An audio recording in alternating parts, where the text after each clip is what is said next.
As Guy has said before, one of the attempts here is to bring together people that he, as the organizer, feels pretty strongly are serious researchers in ufology and serious researchers in biblical and ancient studies. And if you haven't quite figured out why the mix sort of works for us and for him, and I'll include myself in his group as a Christian, should have been illustrated pretty well with Dave Flynn's talk. The reason we think that what is happening to people as they bear witness to things that happen in their lives that are very strange, the reason we attach reality to it, specifically view it as a spiritual reality and a spiritual force, which is not a denial of the physical. The reason we are interested and the reason that we think it's real and worth investigating is because, quite frankly, and I'm hoping that you could tell this from Dave's talk, the ancient texts, specifically the Bible, have had this pegged for a really long time. What we think of all this stuff is that the most coherent, cohesive understanding of everything that's going on both now in technological 21st century garb, as it were, and what has happened and is testified to in antiquity, both in texts and in symbols. The only thing that makes all of that cohere together, or the thing that makes it cohere together the best, we think, is the Judeo-Christian worldview. We're very free to go beyond the Bible. You've heard Enoch quoted here a lot, and I'll introduce you to some other texts in this session. But we think that there is a reason why it coheres, and that is because it is ultimately a spiritual phenomenon that can take very literal, very physical, very real form. And we think that it just makes good sense. It provides some coherence if you can sort of read between the lines in some places and understand the symbology. And ultimately, if you believe in something called a non-physical reality. Now, I realize some of you have come here, and you are essentially, in my mind, a conundrum. On the one hand, there are those who come here that are total materialists, total naturalists. You don't believe in a spiritual reality. And yet you're willing to entertain this thing that people refer to as the alien phenomenon. And yet you resist looking at the alien phenomenon through spiritual eyes. You want these beings to be physical, natural, material beings from another planet. And what we're asking you is to entertain the possibility that, yes, the phenomenon is real, but why don't you try on for size the non-physical reality position? And you don't have to commit to any faith. John Keel, Jacques Vallée, they were there long before we did this conference. They have no spiritual commitments at all. And that is where they went to.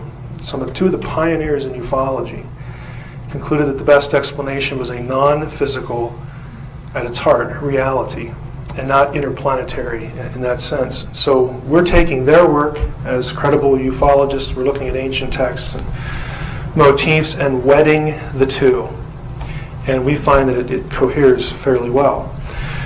Now, what we're going to do today, and I believe I can keep this to an hour, is go through Genesis 6, make a few observations. There will be a portion of this that we dealt with the Zechariah Sitchin overview of the night before, but not too much of it. And I tried to cut some of the slides out of it as well. But the immediate topic is, as you read here on the screen, Genesis 6 and bloodline hybridization, sons of God, daughters of men, and the Nephilim. What the goal is today is to help you get a little familiarity if you've never been exposed to Genesis 6. If you have, to start thinking about some of the questions that the passage raises, and there are a lot of them. I looked at this passage a lot, and I still have questions.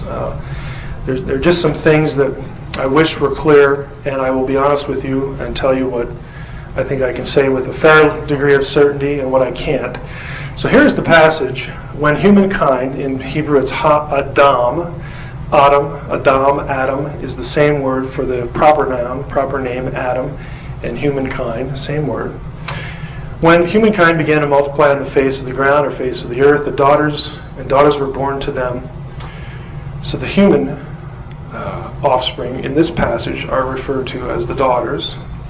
The sons of God, B'nai Ha-Elohim, saw that the daughters of humankind, Banot Ha-Adam, were fair, and they took wives for themselves of all that they chose. And the Lord said, my spirit shall not abide in or with, you can translate the preposition either way, humanity, Ba-Adam, forever, for their flesh, and their days shall be 120 years.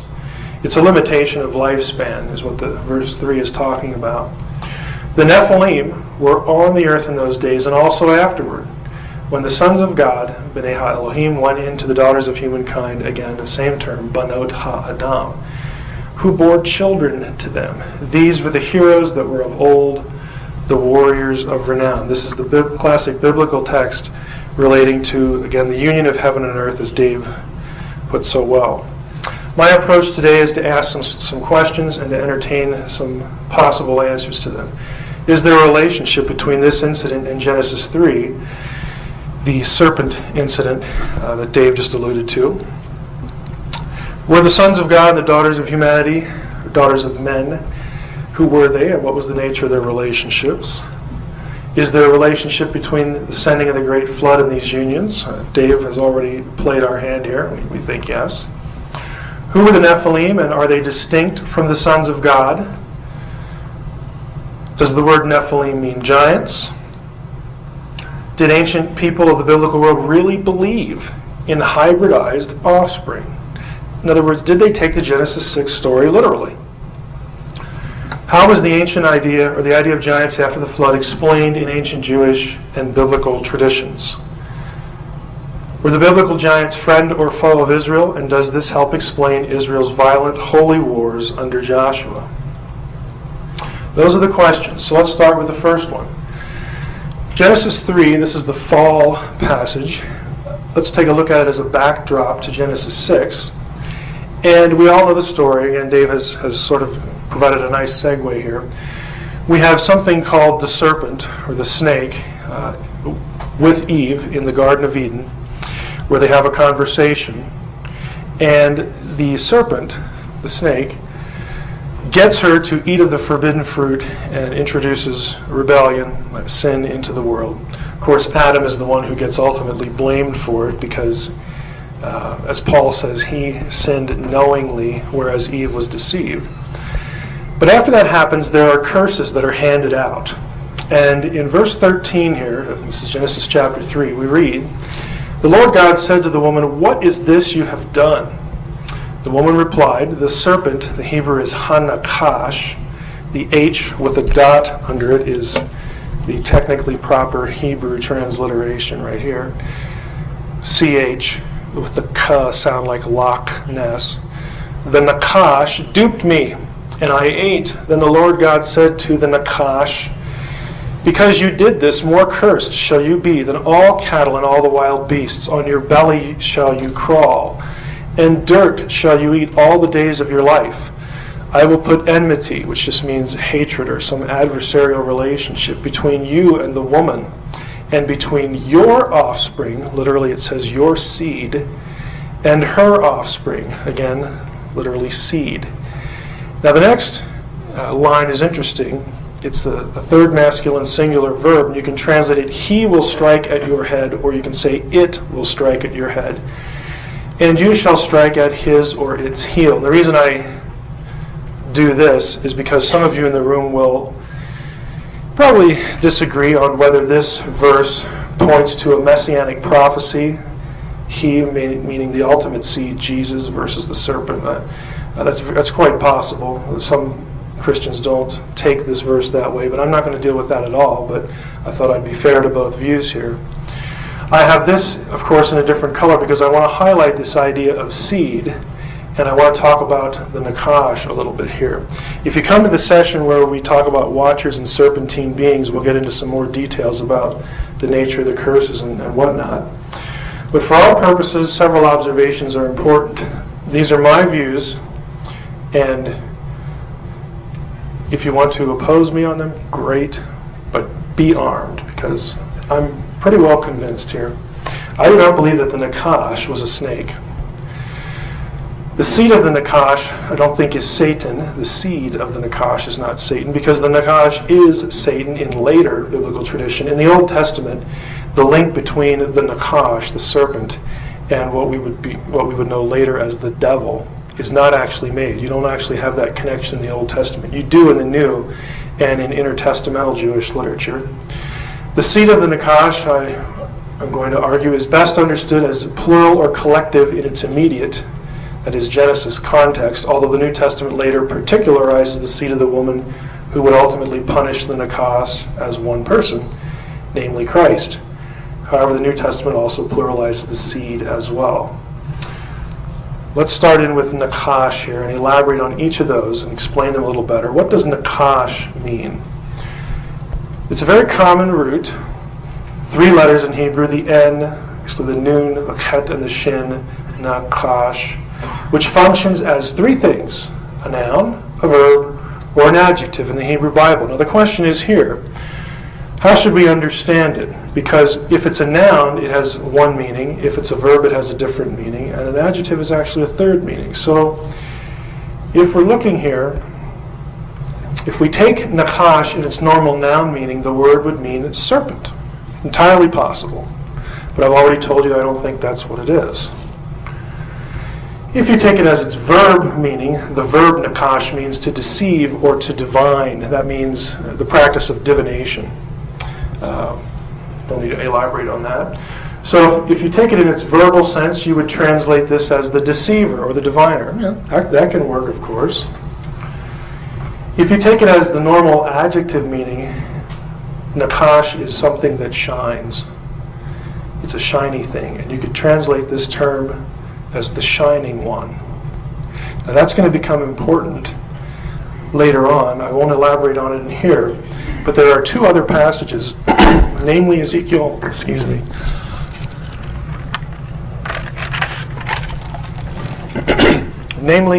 28 and Isaiah 14, that also discuss the incident in the garden. And in both of those, you have a shining and also, I will argue, serpentine being. I think actually all 3 meanings are at play. This is a triple entendre, essentially. I think that the Nakash is essentially a serpentine, luminous being. I take it in its adjectival sense, the shining one. Again, a brilliant, shining, angelic, or divine being is cast out of Eden. Neither of these passages right here describe a snake. If you go here and here, you're going to talk about a shining being. In fact, we get our word Lucifer from Isaiah 14, where it says the being who is thrown out is actually named. His name in Hebrew is Hallel ben Shachar, which simply means the shining one, the son of the dawn. Okay, so you have this association. Again, we will deal with some other things in the other presentation. The issue here for our purposes today is who or what are the seed of the Nakash. There are 2 options. One, the Nakash had literal children who opposed humanity. We'll just call that the genetic relationship. I just made up the terms here. Second possibility is there are those individuals, divine or otherwise, like the Nakash. That is, they have evil intent toward the seed of the woman, that is humanity, and ultimately the Messiah. And these beings follow the original Nakash's example and purposes. By way of example, we use the expression the hometown's favorite son, where this phrase means that the individual sort of represents the town. There's nothing literally genetic, but it's a representational relationship. So those are your 2 options. There's no biblical text that actually takes the first view. In other words, there's no text that has the Nakash, what we later think of as Satan, fathering anyone in a literal genetic, reproductive sense. Although his evil kin, in representing his deed and intent, the sons of God of Genesis 6, were thought to have literally fathered offspring. The guys in Genesis 6 do father literal offspring in Jewish theology. The serpent, the Nakash, does not. Now later, in post-biblical, after the biblical Jewish tradition, there were those whose interpreted the Genesis 3 episode as actually having Satan fathering hybrids with Eve. You will read that in rabbinic tradition, which is much later than the biblical. It was actually the rabbinic answer, quote unquote, to the evil line of Cain, who were considered forerunners and progenitors of the daughters of men in Genesis 6. The women were evil, the rabbis taught, and the sons of God were very good. That's a very sexist view. But again, I'm not trying to tread on Orthodox rabbinism here or Orthodox Hasidim. But to be quite honest with you, that's a pretty sexist view. Don't know how else to put it. It was propped up to avoid the literal understanding that you actually had divine-human cohabitation. So the rabbis came up with this idea. Now, as a sidebar, you may have read Lawrence Gardner in his books on the bloodline of the Holy Grail. Gardner actually takes this view that Eve and the serpent cohabited together. So, as a sidebar here, isn't the serpent-Eve liaison a biblical idea? That's what Gardner says. Isn't he a scholar? The short answer is no. And I don't like Gardner. I'll be very honest with you. My attitude towards Sitchin is one of, oh well, we disagree. And I had somebody ask me last night if they thought Zecharia Sitchin had some kind of sinister agenda. And I still don't think that. I really don't think that. I think it's an issue of competence. I do, however, think that Lawrence Gardner has an agenda. I think he has a very, very sinister agenda. And I'll give you an example of his scholarship from his book, Genesis of the Grail Kings, in this sidebar. This is from his book. I've scanned the page, so I'm not misquoting him. Page 128, he's talking about Eve and the line of Cain. And he says here, in the opening verse of Genesis 4, it is written that Havah, that's the Hebrew word for Eve, said, I have gotten a man from the Lord. Other variations are, I have gotten me a man with the Lord, and I have acquired a man from the Lord. The text then continues to say that this new man, Havah's first son, was Cain, better known by the phonetic translation Cain. Subsequently, Havah is said to, so on and so forth. What he does, here's his quotation of the verse, I have gotten a man from the Lord, or these variants. This leads you to think that he has actually quoted the verse. After all, he says, in the opening verse of Genesis 4, it's written. Well, here's the actual verse. The part in red is what Gardner quotes. You'll notice there's a whole lot that he leaves out in white. Here's the part that he gives you, the reader, assuming you won't look it up. And most readers don't look up the verses. It doesn't just say this, I have acquired a man with the Lord. You'll notice I have this in blue. This is the word Gardner translates as with. He not only deletes 2/3 of the verse for you, his readers, but he assumes, one, that the Lord is Satan, which is actually the heart of Gnosticism. Gardner is a Gnostic, plain and simple. He also assumes that this particle means with. Right there. Now the particle et in Hebrew can mean with, but the context determines that. And Gardner has kindly deleted the context for you. Here's what's missing in the yellow. Now Adam, v'ha'adam yada et Chava. Adam knew Eve, his wife, common euphemism for sex in the Old Testament, and she conceived, and she bore Cain.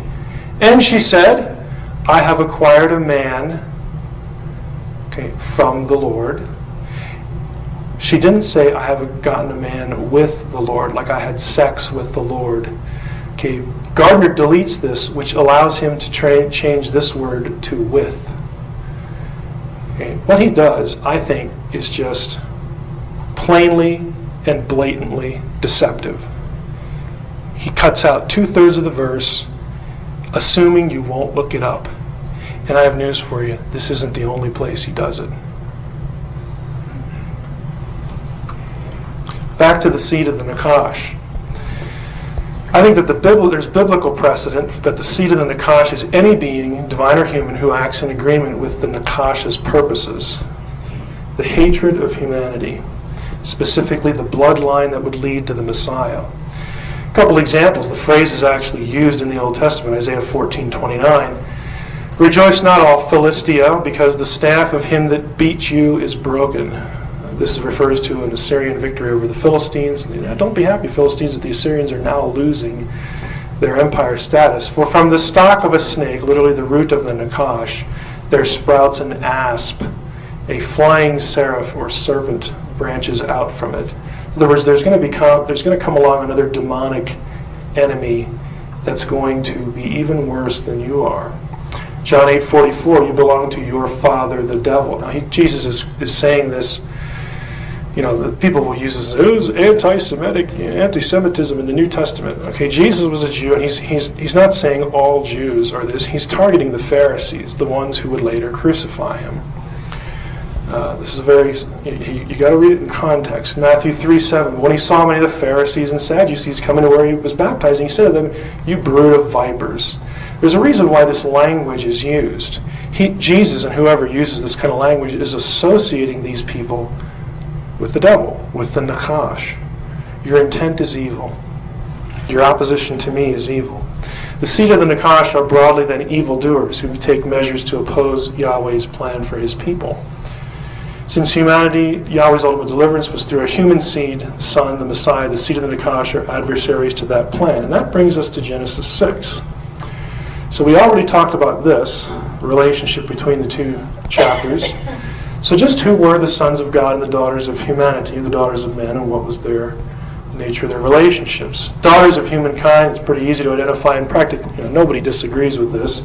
They're human beings, banot, daughters, ha-adam.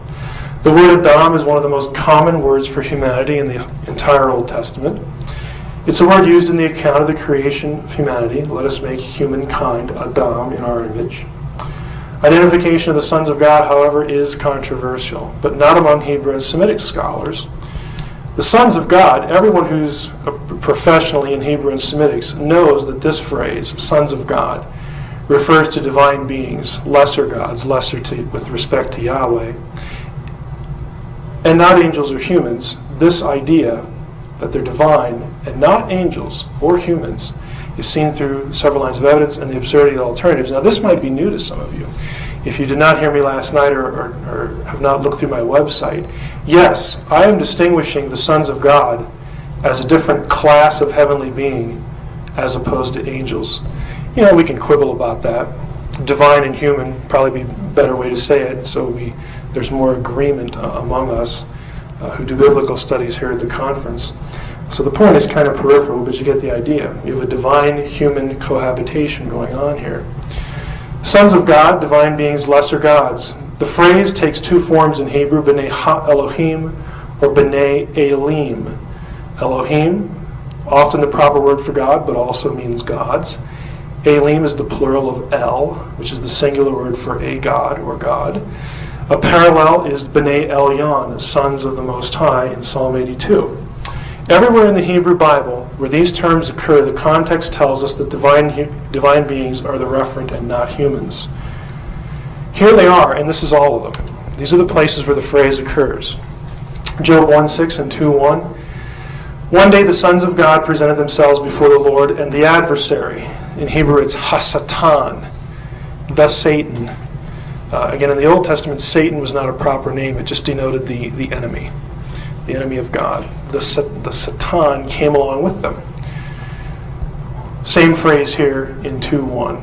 So the sons of God come before the Lord, and Hasatan is along with them. The scene, of course, is in heaven, and they're going to decide the fate of Job.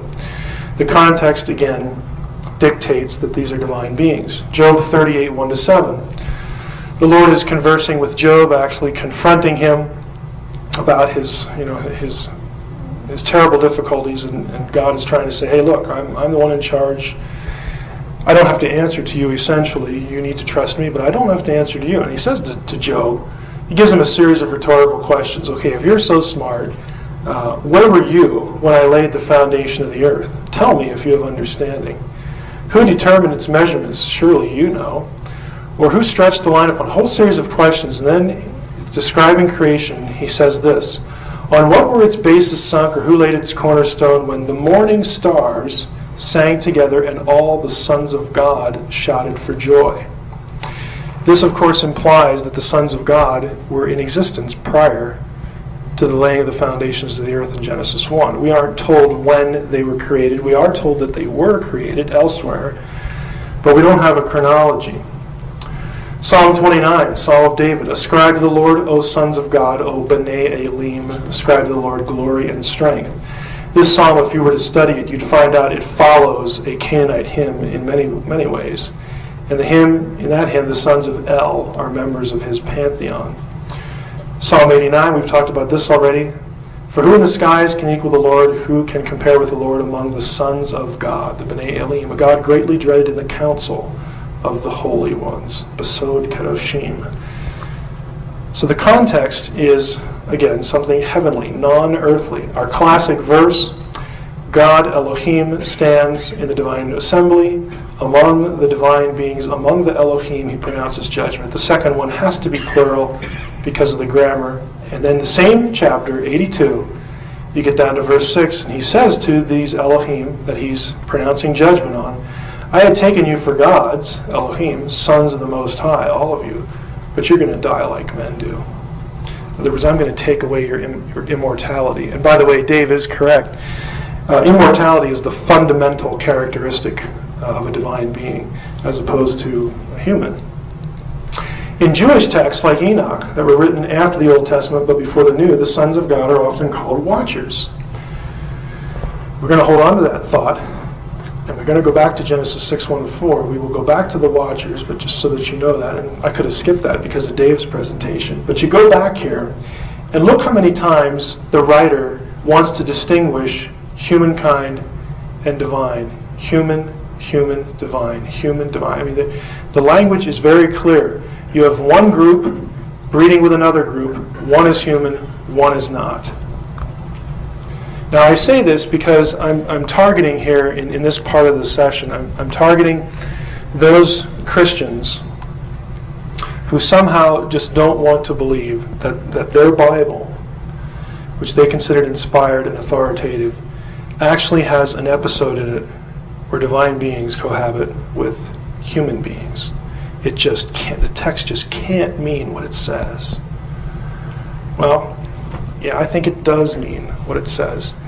And you have a whole lot of precedent for it. Canaanite text, Ugaritic, Phoenician, Akkadian, you have the same kind of idea.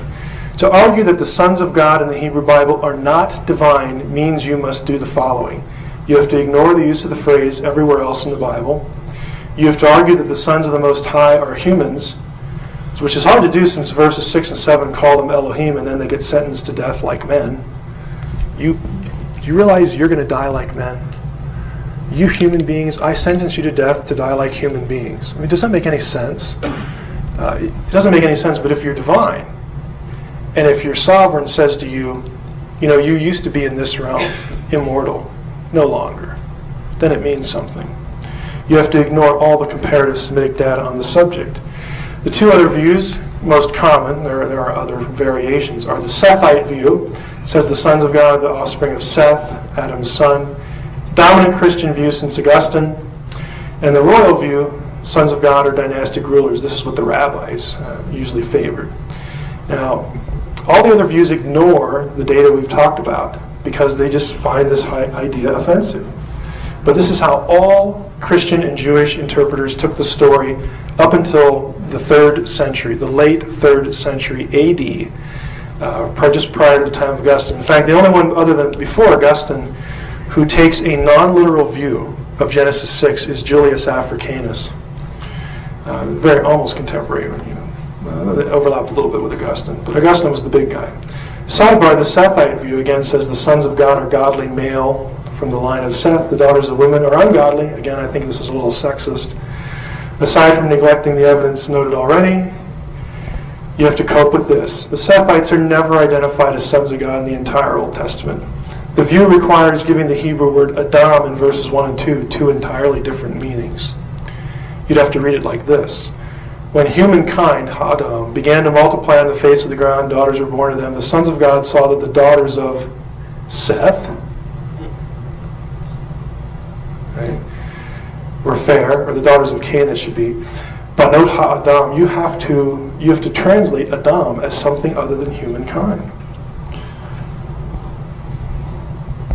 It also forces its adherents to argue this way: that being of a particular lineage gave a person favor with God. Think about that. That's fairly offensive. That the only faithful people at the time were males from this line. The females, of course, weren't going to go to heaven. That the Sethites produced giant offspring. How could a human-human relationship produce giants? Doesn't make any sense. And despite the fact that all the names given in the Canaanite genealogies in Genesis 5 are found in the Sethite genealogy, the same chapter, the lines are different. This is a significant point. The genealogies overlap, so the lines are not different. You have to cope with that. And you also have to say that Peter and Jude, again, if you're a Christian who takes this Sethite view, you also have to believe that two New Testament writers got it wrong. So you have an error in your New Testament. For if God did not spare the angels when they sinned, but cast them into Tartarus. This is what the Greek text says. Tartarus is the place that the watchers, actually in the Greek secular version, it's the Titans, watchers, Jewish, Greek interplay there. This is the place they were sentenced. They were sent to and imprisoned, the Titans were, after they went down to earth and cohabited with human women in the secular Greek texts. If he didn't spare the angels when they sinned, but cast them into Tartarus and committed them to chains of deepest darkness to be kept until the judgment, and if he did not spare the ancient world, even though he saved Noah. So this contextualizes this, a herald of righteousness with 7 others, when he brought a flood in the world of the ungodly. If God didn't spare them, then he goes on to say, why do you think you're going to get off the hook? Jude 6. The angels who did not keep their own place but left their proper dwelling, he has kept in eternal chains and deepest darkness. Sounds just like Peter. For the judgment of the great day. Likewise, Sodom and Gomorrah and the surrounding cities, which in the same manner as them indulged in sexual immorality and pursued unnatural lusts, serve as an example by undergoing a punishment of eternal fire. Now here's the question. This word, in the same manner as them, does them refer back to the cities, Sodom and Gomorrah, or does it refer back to the angels? It's an important question, because if it refers back to the angels, he's linking the angelic sin to a sexual sin, and that is Genesis 6. He's taking a very literal view. And guess what the grammar tells us? Grammar tells us the answer is the angels due to the gender and number agreement. If you've ever had a foreign language, you know that pronouns need to agree in gender, number, and case with their antecedent. To tois is a masculine plural, and angels is masculine plural. Cities, Sodom and Gomorrah and the surrounding cities, is a grammatical feminine. They do not agree grammatically. So that tells you. So the rest of the question we're dealing with, what was the nature of their relationship? Well, it's obviously sexual, but there's more to it than that. This phrase, sons of God saw the daughters of humankind and they took wives. The word is lakach in Hebrew. It's not correct to argue that this language refers to forcible rape or relationships. And I'm going to use that truth to go in a certain direction here, so pay attention to this. The same phrasing, to take a wife, to lakach a wife, used elsewhere in the Old Testament of proper, respectable marriage, whether taking a wife for yourself or choosing one for someone else. They lived in a patriarchal culture where they would choose mates for their children. It's a respectable relationship. It is not forcible rape. It's consensual. Store that away.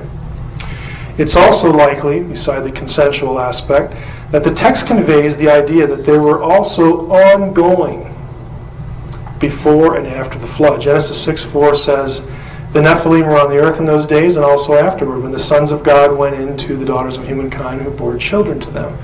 This phrase, also afterward, referring to after the flood.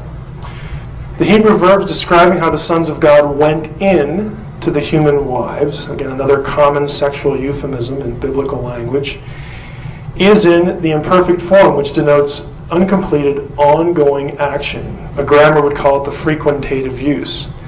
The ensuing verb, how the women bore children as a result, is in a construction known as narrative sequence, meaning it carries the same action as the preceding verb. Why do I point this out? Because what this points to, there's an old question we're going to cover. How do you get giants after the flood? There are a variety of views for that. I'm going to suggest, we're going to go through the options, but I'm going to suggest to you that the grammar indicates that the reason you have giants after the flood is because the activity that created giants started again. The flood did not put it to a stop. The flood might have wiped out the product, the offspring, the Nephilim, but it didn't wipe out the sons of God, because they were created when Nephilim died. Enoch calls them watchers. I said last night they're like second generation watchers.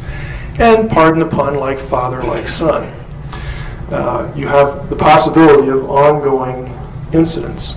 So we talked about chapters 3 and 6. We talked about the sons of God, the daughters of men. Is there a relationship between the sending of the great flood and these unions? Of course, I'm going to answer yes, and be consistent with Dave and other things I've said before.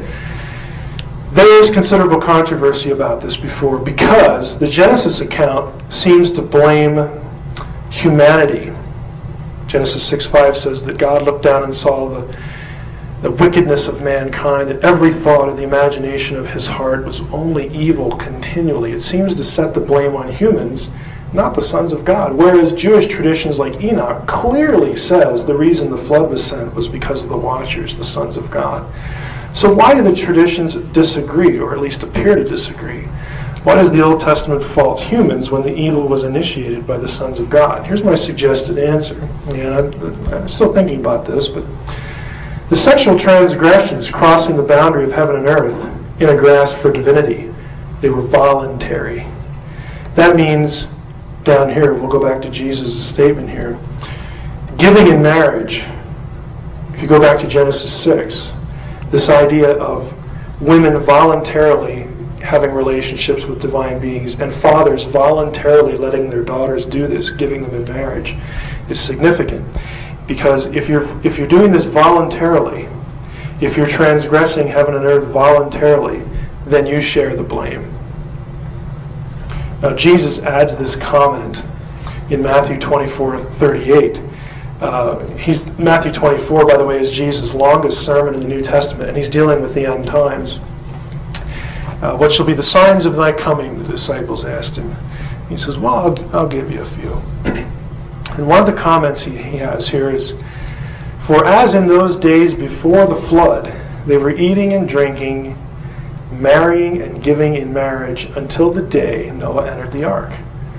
Now, this phrase is very rare in the Bible. And if you go back to Noah's day and you read all the biblical material about Noah in Genesis, there's only one kind of marriage going on. And it's the sons of God and the daughters of men. Now, Guy hasn't said this to you, but he's thinking about next year having a prophetic theme. And if you were here for Dave's talk, there's probably some merit to considering that. He didn't bring up this verse, but Jesus says, hey, when I come back, it's going to be just like it was in the days of Noah, in the days before the flood. Sort of an ominous comment on his part. Next two outline questions. We've covered these subjects. The next two are, who are the Nephilim, and are they distinct from the sons of God, and does the word mean giants or fallen ones? Now, I do not believe, and you know this from last night, so I'm going to go through this fairly rapidly. I've cut some slides out. I don't believe the word means fallen ones in Hebrew. There's a problem with that, even though dictionaries will say that if you look them up. It's actually impossible for Nephilim in Hebrew to mean fallen ones. The reason is the spelling, the morphology, the shape of the word. To write fallen ones in Hebrew, you need to understand a little bit about the spelling to know why this is so. Here's how Nephilim is spelled in the Bible. Look at the letters. You don't have to be able to read Hebrew, but look at the shapes. This one is the same except for this little yod, this little mark here. When vowels were added later, the scribes who preserved the pronunciation took this form, the first spelling, and put these little dots underneath. That was how they added vowels. And the result was Nephilim. The problem with saying that this word means fallen ones is this. This is how you'd spell fallen ones in Hebrew. Nephilim. You'll notice that this does not correspond to this. This is the biblical word right here for Nephilim. This is the word for fallen ones. They are not the same. The spelling tells you that this word, Nephilim, does not mean fallen ones. If someone were to argue, well, and this is common in the church, to get away from a literal interpretation, and by the way, one of the audience asked me on the first day about a comment I made about the church that I actually mentioned on Coast to Coast. And it's not that I was in a bad mood, I really mean this. I think that the people who you would think on the surface are the most interested, or should be the most interested in the supernatural, seem to be the least, because the church seems to have strip mined the supernatural out of the Bible. And I don't use the word strip mine lightly. I think that is the case. It's called demythologizing things. And one of the best ways to do this, if you're interested in demythologizing the Bible, is to say, well, Nephilim means those who fall down or fall upon an enemy like a warrior. That doesn't work either. Because if in Hebrew you wanted to say that, you'd spell it this way. No-phalim. The pointing here, the dots, is different. How do we know, though, that this pointing is correct, that it preserves the original ancient spelling and ancient pronunciation? It's proven by this. This spelling occurs in Numbers 13:33. This little letter here is what the ancient Hebrews, before there were vowels, used to denote the I sound.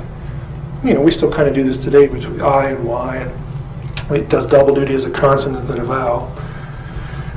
This spelling is the ancient way of telling us that this is how you say the word Nephilim, and therefore it cannot mean fallen ones. It proves that it means something else. I think the best possibility, there's one other. What you need is a root word that has the middle I letter as the base of Nephilim. That's the only way you can account for the form. In Aramaic, there is such a word. It was common to bring Aramaic words into the Bible because when the Bible was finalized, put in its final form, the Hebrew scribes were living in Babylon, and that was the language they spoke. They spoke Aramaic. The Hebrew authors even borrowed the way they shaped the letters from Aramaic in Babylon. This word is Nephilah, and it means giant. Just what, frankly, we would expect.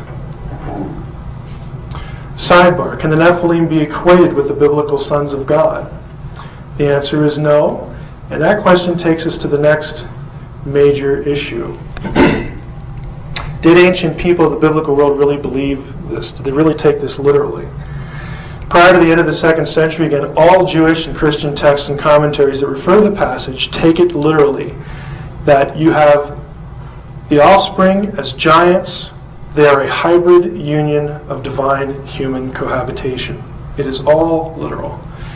That means that the sons of God are not the Nephilim. They're separate groups.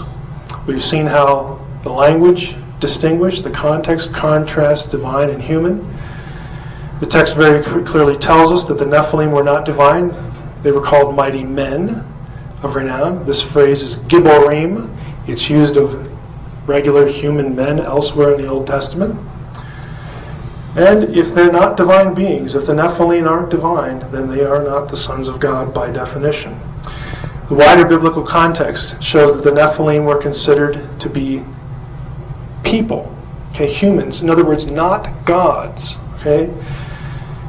referring to the giant Arba, who was from the Anakim, a giant clan who were related to the Nephilim.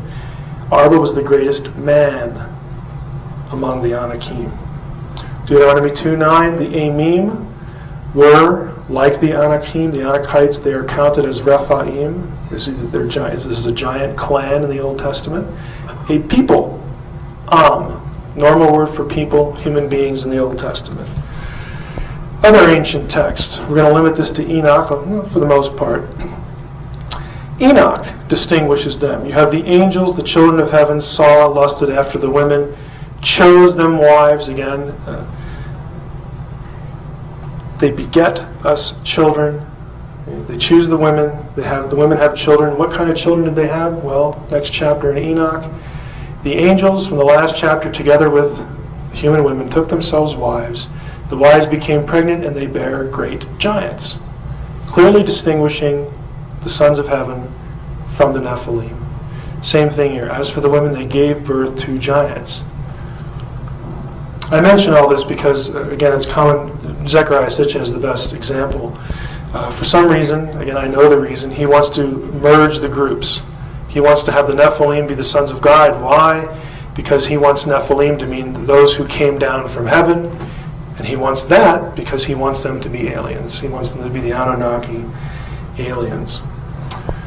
The Book of the Giants, another text, ancient. This is fragmentary text. This is from Qumran. By the way, when you read Dead Sea Scroll stuff, 1Q just means Cave 1 from Qumran, lines 23-24. Cave 4 from Qumran, so on and so forth. This text is sort of the backdrop, the basis, the foundation for part of what would eventually be found in Enoch.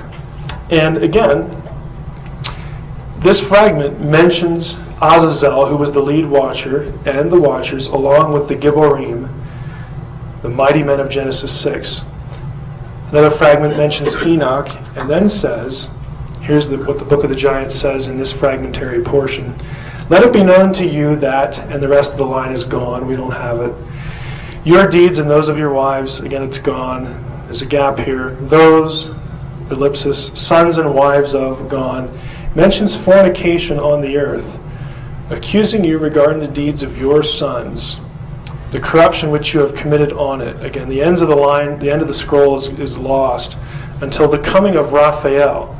Now, what this refers to, if you went back to the book of Enoch, Raphael is the one who is sent, as Dave mentioned before, that the watchers actually have to be informed by God what's going to happen to them. Raphael is the one who gets sent back to carry out part of their punishment. Enoch is told what's going to happen. It tells them what's going to happen to them. Raphael is part of the archangel group that carries the punishment out. So it's a reference again to this episode. Book of Jubilees, this is very clear. You have in the days of the angels of the Lord who were called watchers, came down upon earth in order to teach the sons of men and perform judgment and uprightness on the earth. It makes it sound good. And if you read Jubilees, that's a little different because the watchers come down and, we're just going to help. But they wind up becoming corrupted. In this, verse 22, 7 lines later, the watchers, the ones who sinned with the daughters of men, began to mingle themselves with the daughters of men so that they might be polluted. Okay, so it's viewed as a negative thing. Another Qumran fragment mentions the Gibborim, who are born to the angels, separate groups. Again, another text, Genesis Apocryphon. This is a Dead Sea Scroll text. It's sort of the rest of the story of the first 15 chapters of Genesis. The text reads, Behold, I considered in my heart that this conception was from the watchers and from the holy ones. Now with respect to the Nephilim, and the rest of the line's missing, so we don't know what was going to be said about the Nephilim. But again, they're the offspring. This is actually an interesting text. If you weren't here last night, I'll let you know what this is dealing with.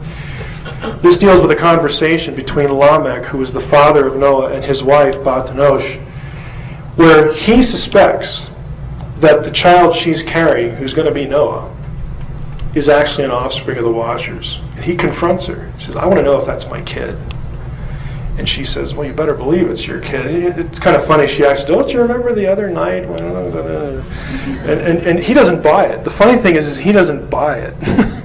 And in the end of the text, I didn't show this last night, she gets frustrated with him. I mean, she's denying it left and right. And she says, okay, go ask Enoch. He knows all about this stuff. like he's going to be able to prove it somehow. But it's kind of an interesting text again. They took it literally. They took the Genesis incident literally. No, yeah, maybe he was clairvoyant. How is the idea of the giants after the flood explained in Jewish and biblical traditions? So we know they took it literally, and that presented sort of a problem with this line in Genesis about there being giants, Nephilim on the earth in those days and after. Those two little words just vexed people a lot. They were the mighty ones, the Gibborim from ancient times, the men of renown. Option 1. Well, you could argue some giants must have just survived. As we'll see shortly, there are a number of references to giants in the Old Testament after the flood, especially during the wars of Joshua. Speculation that this explained it, that you just had giants survive, began, though, with references to this biblical character, Nimrod, in Genesis 10. Cush begot Nimrod, who was the first man of might. He was the first Gibbor on the earth. He was a mighty hunter, Gibbor Tzayid, by the grace of the Lord, hence the saying, like Nimrod, a mighty hunter, by the grace of the Lord. The mainstays of his kingdom were Babylon, Erech, Akkad, and Calneh in the land of Shinar, or of course Sumer. Since Genesis 6:4 links the Nephilim and the Gibborim, and the Nephilim were giants, the text labels the giants Gibborim. So the assumption is that Nimrod, if he's a Gibbor, singular, this is the plural, Nimrod must have been a giant. And in fact, the Septuagint, which is a Greek translation done in the intertestamental period of the Hebrew Old Testament, the people who translated, I guess it's a singular person, whoever did Genesis, translated all three occurrences of Gibbor about Nimrod in that section, that Genesis 10 section. The translator used the word gigos, which means giant. So he thought that Nimrod was probably a giant. Now there's a problem. Nimrod was related to Noah. He is in Noah's genealogical line. So if you're going to have Nimrod be a giant, then here we're back to the old Genesis Apocryphon question. Well, was Noah a giant? Some rabbis taught that. Because of this question, how do we get giants after the flood? They taught that Noah was a giant. But there's a problem with that. The problem with Noah being a giant is that Genesis 6:9 says Noah was perfect in his generations. Jewish texts outside the Bible do not allow, though, Noah as a giant. There are other Jewish texts that just flatly deny that Noah could be a giant. We've already seen the Genesis Apocryphon where Lamech and his wife are arguing about whose kid is it, and that text plainly has his wife saying, no way.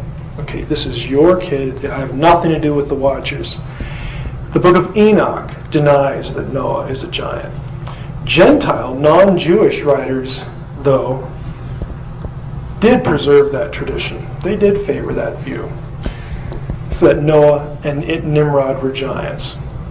Alexander Polyhistor's book on the Jews, this is a book a Gentile was writing about Jewish people and Jewish tradition, implies that Noah was a giant, has the knowledge given by the angels and passed on by the giants. Again, Dave talked about the Watchers dispensing knowledge.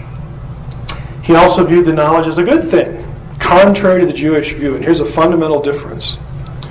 I had a person in the audience ask me a couple hours ago about Gnosticism. One of the things, specifically about the Nag Hammadi texts, which are the basis for Gnosticism.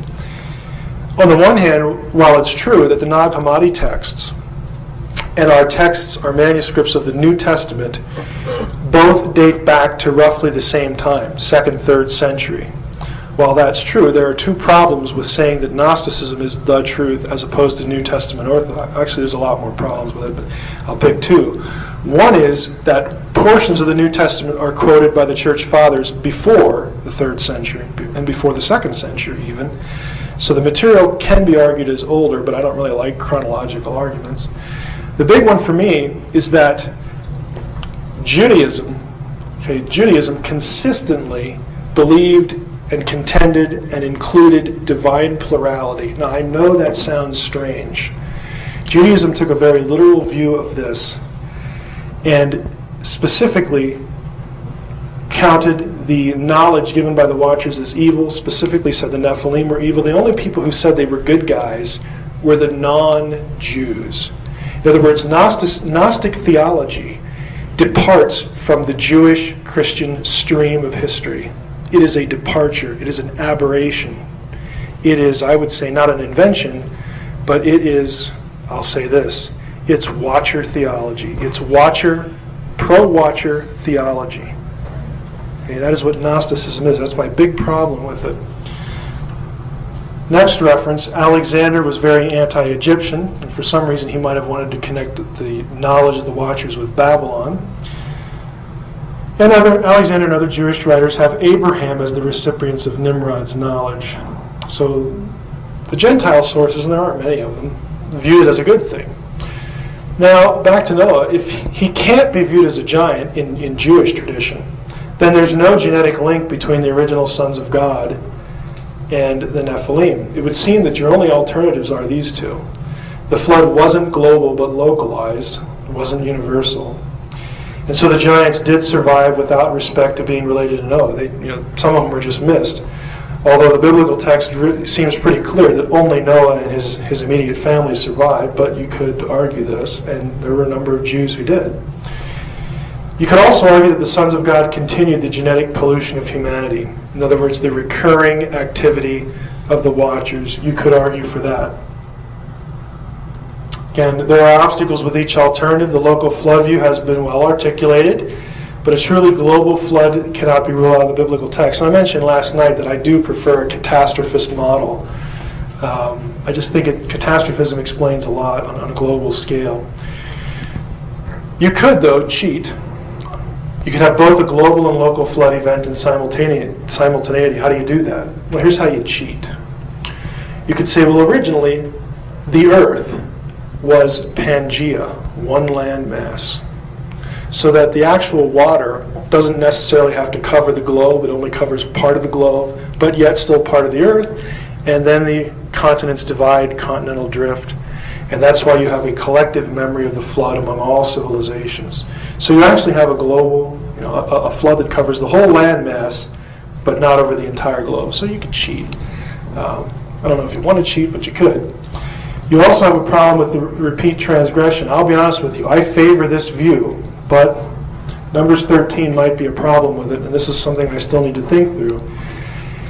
Very plainly says, we saw the Nephilim. Now watch this. Here's one spelling, right here, the middle letter. And here's the other one. We saw the Nephilim, ha-Nephilim there. The Anakites are from the Nephilim. This phrase, from the Nephilim, is min ha-Nephilim. You'll notice there's no yod here. You have the same word spelled two different ways. I think the reason why this is done here is because this is the way it's spelled in Genesis 6. The writer wants to link these Nephilim after the flood with the ones before the flood. And if that's the case, if the Anakim came from, in other words, were related to the Nephilim from before the flood, you don't need continuing activity. You don't need the continual cohabitation. You have a genetic relationship intact, so to speak. Now finally, biblical giants, friend or foe of Israel, were they? Do you see these in the Bible? We've already hinted at, of course, yes you do. And doesn't it help explain Israel's violent holy wars under Joshua? I want to say this. Now in Dave's talk, he, rather obliquely because it wasn't his topic, but I think he made it somewhat clear that in a biblical mindset, and I will expand it and say in a Jewish mindset, not in a Gentile mindset, but in an ancient Jewish mindset, you have two clear lines. You have those who are of the seed of the Nakash. Okay, you have those who are the seed of the sons of God. There could be a genetic relationship there. There is at least a representational relationship there. Those are the evil ones. And then on the other side, you have those who would follow, again, the God of Israel. Out of the God of Israel, out of Israel comes the Messianic line. You have a consistent friction and controversy and enmity and adversarial relationship between the Watcher line and their beliefs and their teachings and their theology and the Israelite equivalent of all those things. With that as a backdrop, look at what some of the things the Old Testament actually says in relation to this issue. Deuteronomy 32 is a really interesting verse. When the Most High, God of Israel, gave the nations their inheritance, their nakal, when he divided up all of mankind, when did that happen? Tower of Babel. Okay? When he divided up all of mankind, he set up boundaries for the peoples according to the number of the sons of God. Now, if you look this up in almost any English Bible ever printed, this phrase will not be there. It will say according to the number of the sons of Israel. But the Septuagint and the Dead Sea Scrolls read the sons of God. What this means is that when God decides, okay, this is after the flood, when thought the flood took care of the problem, after the flood, God commanded, gave them the same command that was pre-flood, said, go out, be fruitful and multiply, have a wonderful time, be my representatives, fill the earth, and what do? They turn around and we say, well, we have a better idea. We're going to build a tower here. We're going to build a city and a tower. We're going to make a name for ourselves. We're going to make ourselves world-renowned. We're going to stay right here and accomplish that end. In fact, we're going to use the high technology that has been at our disposal. And where do we get that? Enoch tells us, the sons of God, the Watchers. We think this is really cool. If someone came up to you, essentially a Watcher, and said, hey, you want to know what makes the universe tick? You want to know how to use the material world to build things and learn things? We know that. We can tell you. And it's only coming at a small price. The small price being what Enoch says they did, second generation Watchers did. They forced the people to sacrifice to them as gods. Worship us, and we will lay the universe at your feet, because then you can be like us. You'll know what we know. Gnosis, knowledge. Gnosticism is nothing more than Watcher theology. Beware of it. But God decides, okay, you want to do that? Fine. You want to worship these flunkies?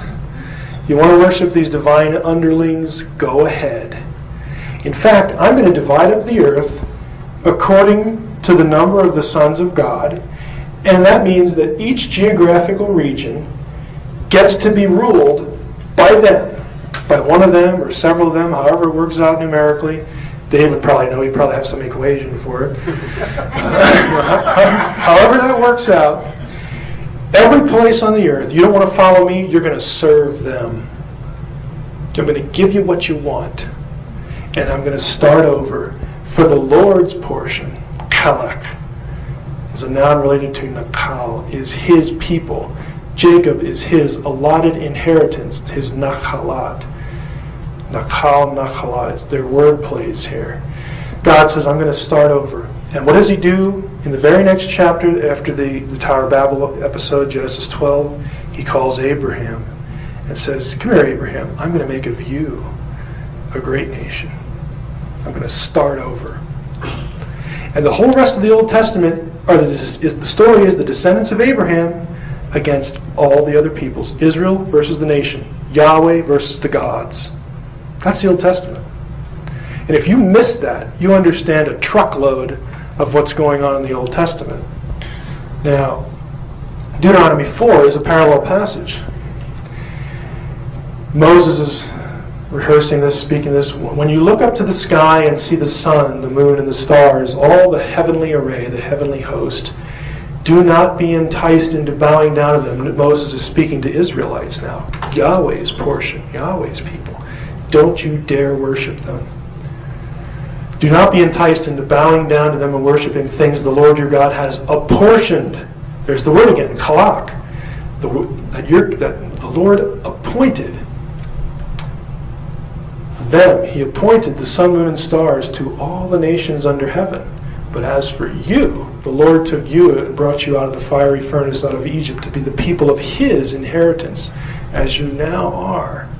He's saying, look, remember this episode when God divided up the nations, put them under the authority of the watchers, the sons of God, said, I'm going to give you what you want, but Israel is my own. And Moses tells the Israelites, don't you dare worship them, because you belong to Yahweh. They belong to the watchers. It is a cosmic and earthly conflict. Deuteronomy 29. All the nations will ask, why has the Lord done this to this land? What happens if we disobey and things go bad? Why is his fierce burning anger? The answer will be, it's because this people, the Israelites, again in context, abandoned the covenant of the Lord, the God of their fathers, the covenant he made with them when he brought them out of Egypt. They went off and worshipped other gods and bowed down to them, gods they did not know, gods he, Yahweh, had allotted. There's that word again, kalach. Gods that Yahweh had allotted to them. Again, God deliberately allotted the fallen gods to the nations to distance himself from them and place them under the control of the fallen Elohim. What you have here, this is the Old Testament rationale and explanation for why the other nations have their pantheons. It's because God sentenced them to that status, that position. It was a punishment. You don't want to obey me? Fine. You want to worship these flunkies? Fine. We'll see how you like it. That's why the rest of the Old Testament is, if you want to be in right relationship to God, you have to go through Israel. That's why Israel is called a kingdom of priests. What does a priest do? They're intermediaries. They're mediators. You had to be in the nation. It's also why, just rabbit trailing a little bit here, there are some obscure references in the Old Testament to this idea of divine territoriality, that the nations are under the rule of territorial beings, the fallen gods of Genesis 6. The episode with Naaman and Elisha, you might be familiar with it. If you're not, there was a guy from Syria named Naaman. He had leprosy. He couldn't get healed from it, couldn't get cured. He has a little servant girl who was a slave brought over from the Israelites after some war.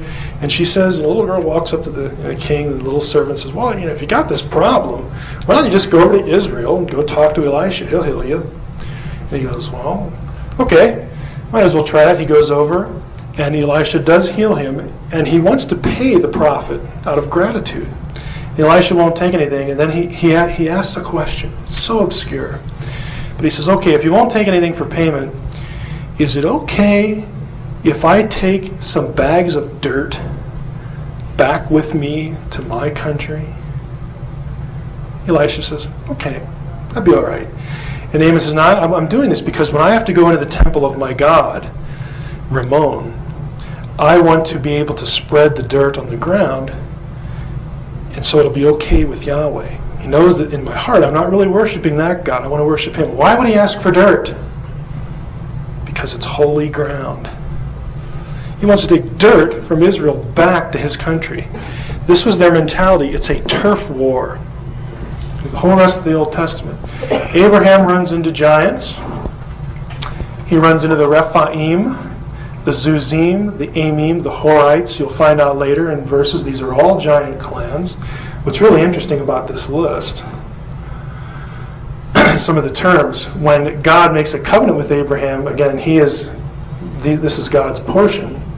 He makes a covenant in Genesis 15. He says, I'm going to give you, Israel, the descendants of Abraham, the Israelites, I'm going to give you the land that's now currently owned by these people, Kenites, Kenizzites, Cadmonites, all the ites of the Old Testament. And then there's this phrase, this word, Rephaim. What's really odd about this, you'll notice, again, you don't have to read Hebrew, but watch this. You see this little letter here, and this one, the ones in yellow? You notice how all the words end with that little yod? It's called in grammar the gentilic ending. These are people group names. This one does not end with that. People groups, God says, you're going to, in the future, disinherit certain people groups in the land. However, there's going to be one group that doesn't live in just one place. These guys. Rephaim refers to essentially a population not localized in one area. These are your enemies as well. Rephaim were the giants.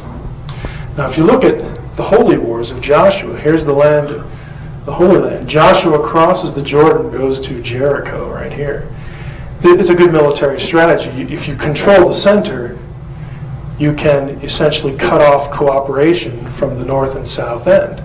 So God specifically tells Joshua, you get this place first, then you go up north, you go south. Now what I want to show you is these places are going to have geographic names and certain cities.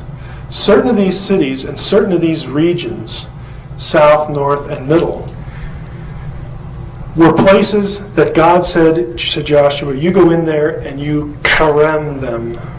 Karem means to place under the ban. That means you go in and annihilate everything that lives and breathes. In some cases, even the animals. That didn't happen often. But there are a few occasions when Joshua is told, when you go in there, you leave nothing alive. And what I'm suggesting, if you actually observe the places where that happens, where he's told to do that, the places happen to overlap with places that were populated by, you guessed it, giants. Bashan is going to be an important place to the north of the Sea of Galilee. If you look at Deuteronomy 2, he says, don't go in there and harass the Moabites or provoke them to war, because I won't give you any of their land as a possession. I have assigned Ar as a possession of the descendants of Lot, who was Abraham's relative.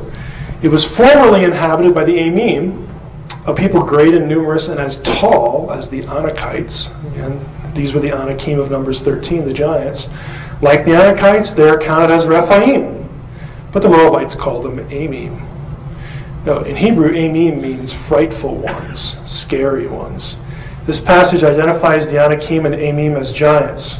And if we keep reading, you come across a group called the Zamzumim, which are related. Another reference, the Horim, the Horites, who dwelt in Seir. We're going to see on the map where these places are in a minute. Okay, we're going to give you this land as a possession. It says the children of Esau, in fact, they've already done the deed. He goes in Deuteronomy 2, continuing on, he says, you will then be close to the Ammonites, don't harass them or start a fight with them, for I will not give any part of the land of the Ammonites to you as a possession. That goes to Lot. It too is counted as Rephaim country. It was formerly inhabited by Rephaim, whom the Ammonites call the Zamzumim. So this is a giant clan. And again, linking them to the Anakim, the Anakites.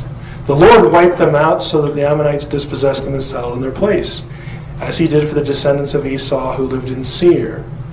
Also to the Avim. This is really interesting. It only shows up one time. Avim in Hebrew means serpents. It could be serpent worshippers or serpentine something, but they're a clan. Possibly descendants of the serpent, descendants of the Nakash. There could be a linkage. Gaza is a Philistine city. Remember Goliath? Okay, he was a Philistine. The Caphtorim, oh, here we go with Dave's presentation again. The Caphtorim come from Crete. Continue on with Deuteronomy 2. Sihon, the Amorite, the king of Heshbon, is specifically targeted. They send messengers in, solicit for peace, and God's already told them it's not going to happen. You go in and wipe them out. The king of Heshbon refused to let us pass through because the Lord had stiffened his will and hardened his heart. God says, get up, begin the occupation, take possession of the land. Now, who were these people? Sihon and Og were kings over the same people, over the Amorites. Og lived in Bashan. Bashan is the larger geographical region for this place, Ashtaroth. We made our way up the road toward Bashan. The king and King Og of Bashan with all his men took the field against us at Edrei. Edrei and Ashtaroth are two cities mentioned in Ugaritic texts with this place, but Ugaritic spelled Bashan differently than the Hebrews did. Instead of B-S-H-N, Bashan, they spelled it B-T-H-N. The sh and the th sound in the dialects were the same, but the spellings were different. It's a dialectical difference. Guess what Bathan means in Ugaritic? Serpent. This is the place of the serpent. This was a scary place to the Israelites. And they're commanded, you go in there and you get the job done.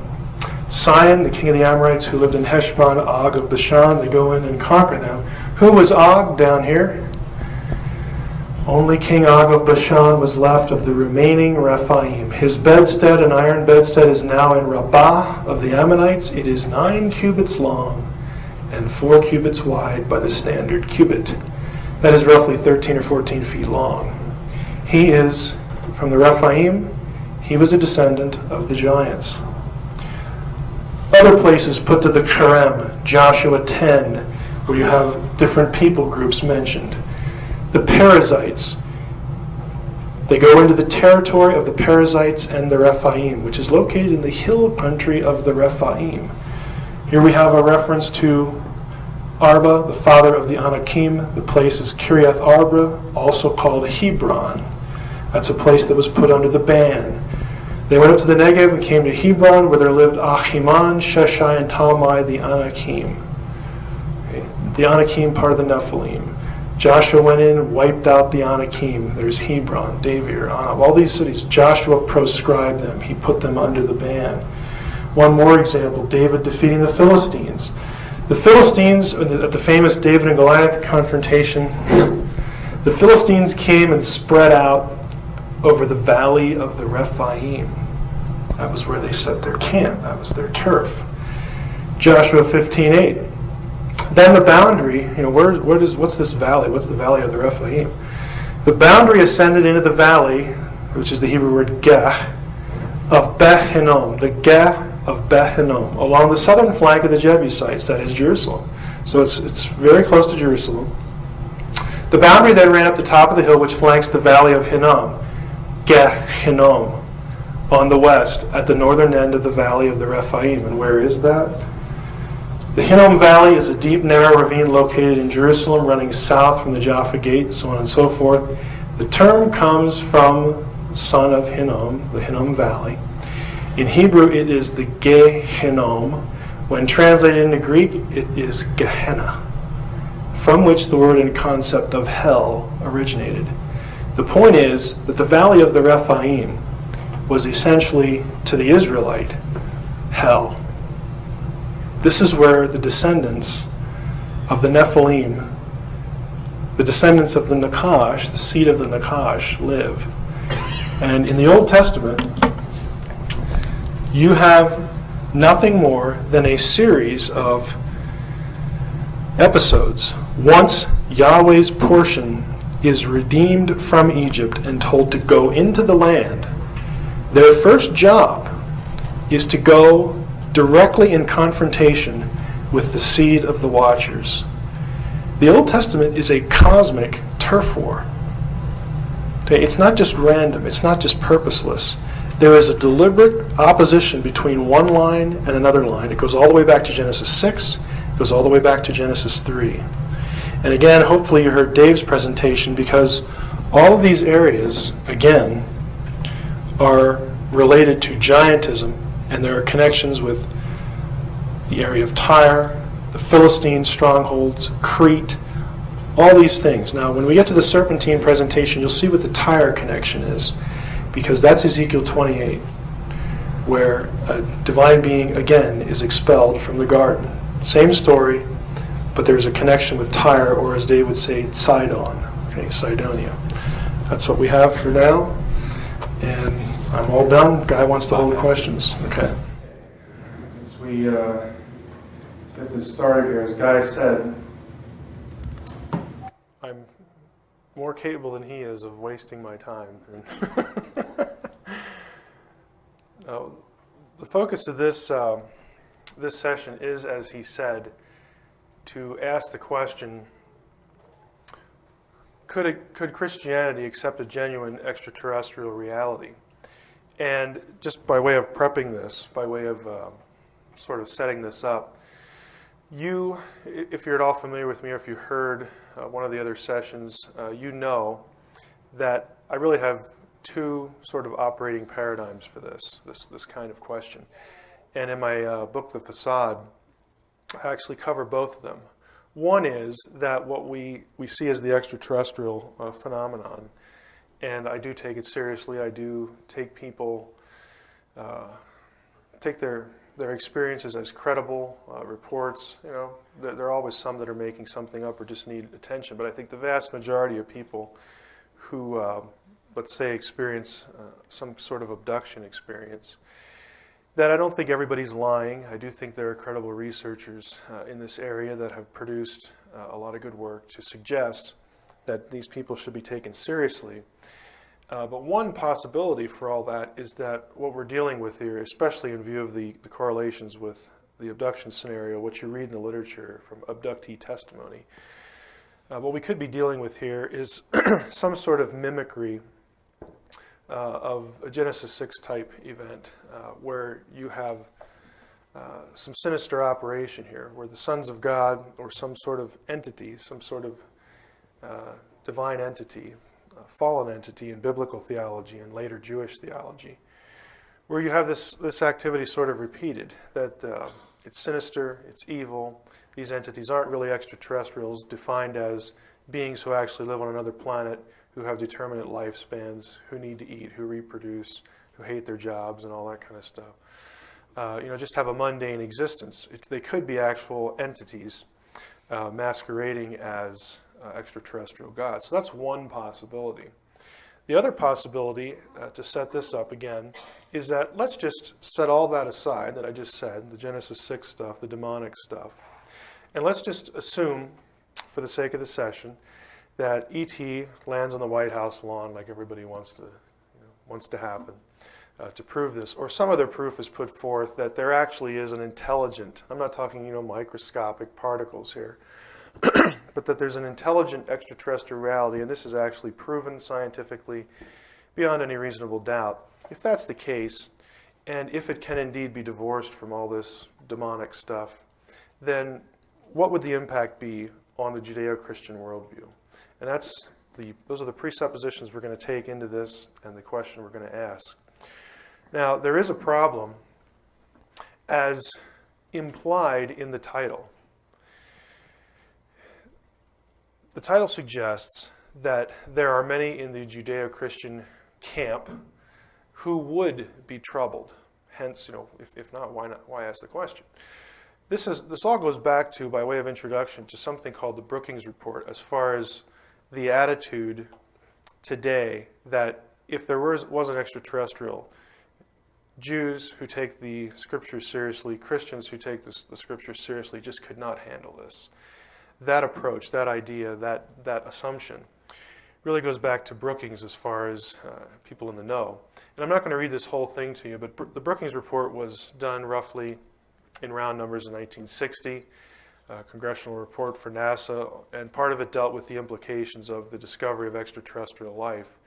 And this paragraph more or less just says, the first line here, anthropological files contain many examples of societies, speaking here of human societies, sure of their place in the universe, which have disintegrated when they had to associate with previously unfamiliar societies, espousing different ideas of different life ways. Now what that means is that anthropologists, people who study people, and cultures, I sort of pointed out the obvious. When one culture encounters another culture, and that encounter sort of displaces what they thought about themselves, it can be a disturbing experience. Well, we all know that, but the Brookings Report went even further. It actually, this is a direct quote from a footnote on page 225. It actually says that fundamentalist and anti-science sects are growing apace around the world. For them, the discovery of other life, rather than any other space product, would be electrifying. And if you go down to the last line, if superintelligence is discovered, the results become quite unpredictable. To summarize this quotation, what they're saying is, look, people who are really, in these conservative religious groups, if you actually found intelligent life out there in the universe, this would be a really disturbing prospect for them, to the point where the results become quite unpredictable.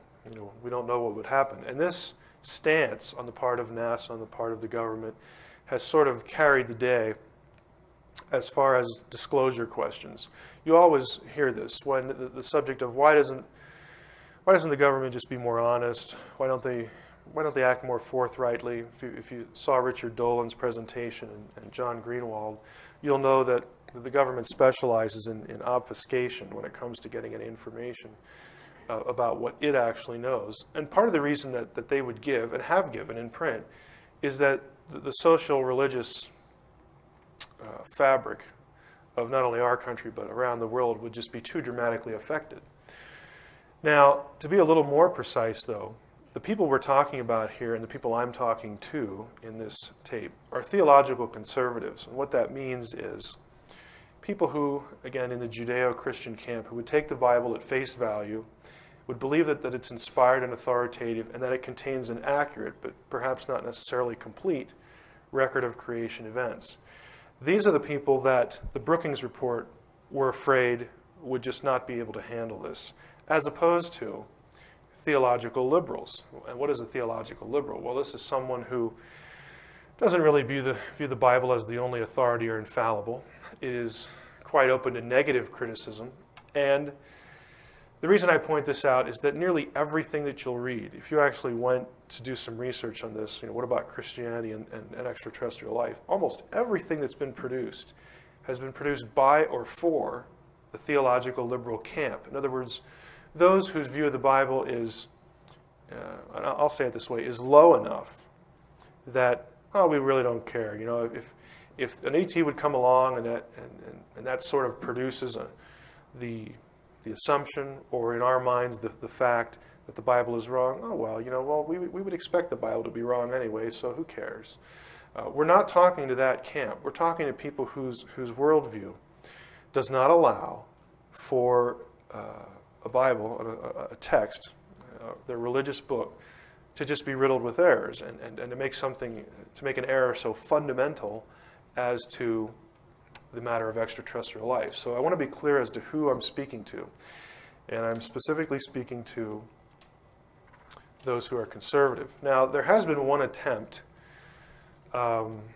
recently to sort of assess in the mind of the researchers how the religious community in our country would respond to an extraterrestrial reality. And I'm going to tip you off as to where I'm going here. This survey, which you may have heard of, if you perhaps have been to the NIDS website. If you haven't, I recommend it. There's a lot of good stuff on it. But the NIDS people paid for and commissioned, conducted something called the Alexander UFO Religious Crisis Survey. And this is taken directly from the website, from the survey's own abstract. And what they did, to summarize here, is they sent out 1,000 surveys to find out what the impact would be from essentially the mouths of the spiritual leaders in various denominations and congregations. You'll notice at the bottom, the results that they got are based on a 23% return. So 230 of the 1,000 surveys were returned. The country was also divided into 5 regions to do this methodologically. And 563 of the surveys wound up going to Protestant churches of various denominations, 396 to Roman Catholic churches, and 41 to Jewish synagogues. So they tried to sort of hit representationally the major groups. Now the results were that 81 Protestant respondents, again only 81, answered the question that dealt with the approximate size of the congregation. The researchers wanted to know, well, how many people does your church, and hence your view as the pastor or the rabbi or the priest, how many people does your church represent? And so you get these figures in the survey data about total families that the respondents represent. Protestant, you have a little over 35,000. Roman Catholic, a little over 56. And the 6 Jewish respondents would amount to 1,445 families. Now, that's a total of 132 congregations and 93,477 families. Based on a U.S. population of 280 million, go down to the red. These four religious bodies represent 51% of the U.S. population. Again, this is drawn from survey data.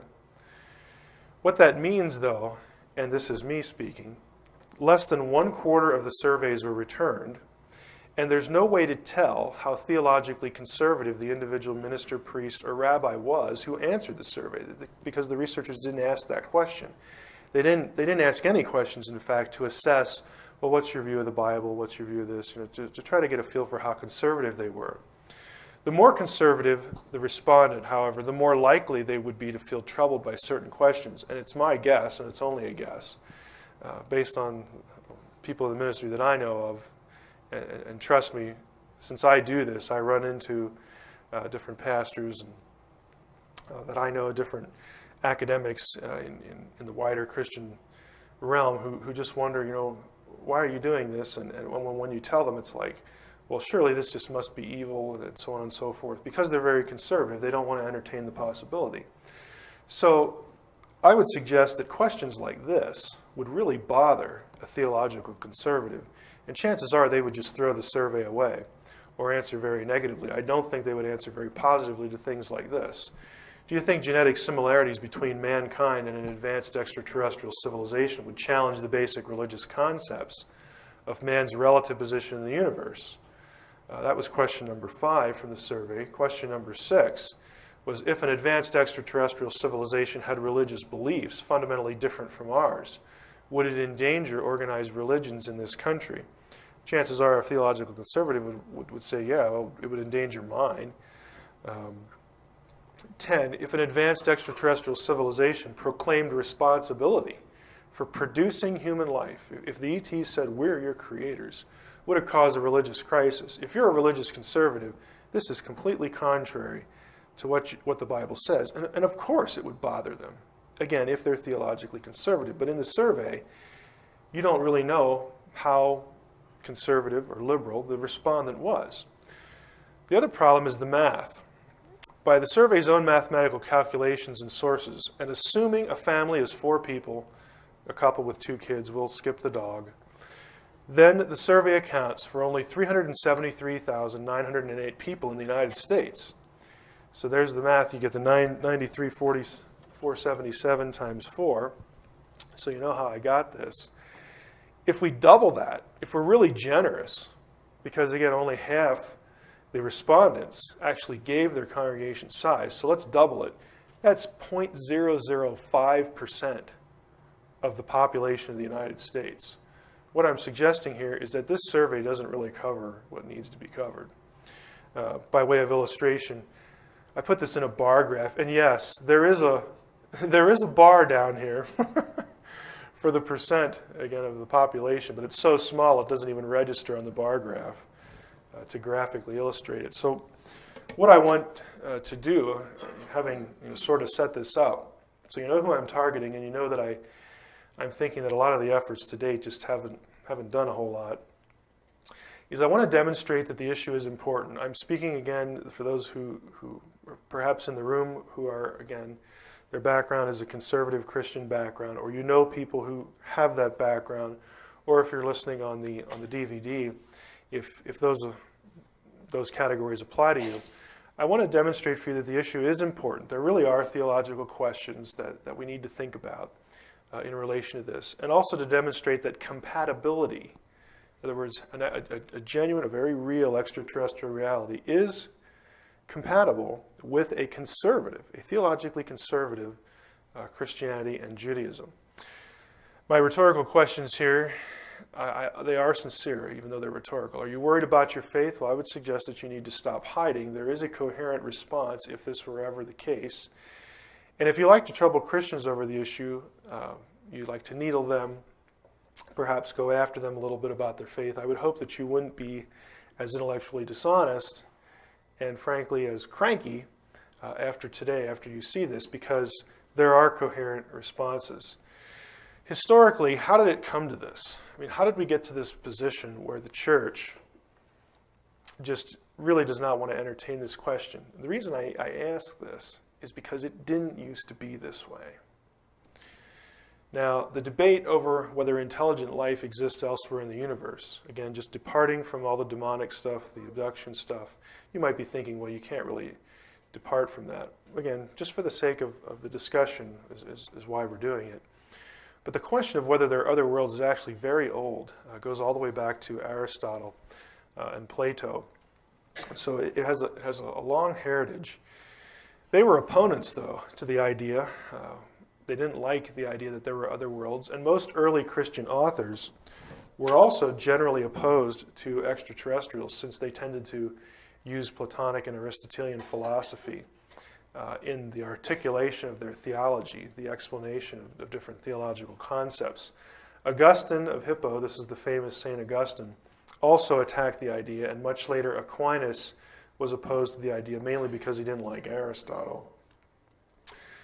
Later on, though, when you get into the High Middle Ages, in 1277, Tempier, the Bishop of Paris, issued, now catch this, issued a condemnation, and he's a Roman Catholic, he issued a condemnation of doctrines that seemed to limit God's omnipotence. So he actually produced a list that, if you believe this idea, okay, or if you reject this idea, you're limiting God's omnipotence. And on that list was this.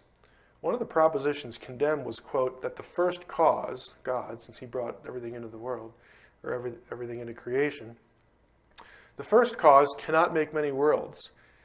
If you affirmed this, if you believed that God could not make any worlds, Tempier was saying, you should be condemned, your idea should be condemned, because you're limiting God's omnipotence. Omnipotence is the idea that God can do anything that he wants that's consistent with his own nature and his will. So here you have a bishop of Paris saying, you really need to believe this, because he certainly could have doing it. He could have done it. Now, theologians who followed the lead of Tempier didn't argue that God did create other worlds. Some did, some didn't. But the question was only that he could. So they're opening the door to a positive view of this. That openness led to the introduction of what Christian philosophers would later call the principle of plenitude during the Renaissance. So, a century or so later. This was a philosophical, theological idea, not a biblical one. I mean, you're not going to get this from a Bible verse. But it was a theological idea that posited that an omnipotent creator like that proposed in the Bible must, and here's the key difference, must of necessity bring to be all that is possible to fully honor his own goodness and power. Hence, Christian theology went from seeing other worlds as possible to argue that they might even be necessary for God to really show how great he was. So that became a workable idea. Nicholas of Cusa, a famous figure in church history, encouraged the idea, and he advocated in print that not only could there be a plurality of worlds, but life probably also existed on the moon and the sun. Nicholas was a priest, later became a cardinal, and he was the first prominent Latin Christian scholar to embrace the idea of extraterrestrial life. And he wasn't the only one. Now, later on during the Reformation, the principle of plenitude did face some opposition again, particularly from Melanchthon, who was a Lutheran reformer, who in 1550 warned that the Copernican cosmology would lead to the idea that Christ's incarnation and redemption could have occurred on another planet. Now, what that means is, what Melanchthon's concern was, is that if we have all these other planets out there that are populated, he was afraid, or expressed the concern that, hey, if we affirm this, then we might also have to affirm that God could have sent Jesus to a different planet and effected the atonement for them and perhaps not us. Or later on, this idea is going to be blown up into the, I'll just call it what it is, into the pseudo-theological problem that if there are other worlds, then Jesus has to be incarnated on every one of them and live and die on every one of them and resurrect on every one of them. That's going to become an objection to the idea of extraterrestrial life. But Melanchthon was more or less concerned about humanity losing its position as the redeemed, or as the target of redemption more properly, than somebody else. So he was opposed to the idea.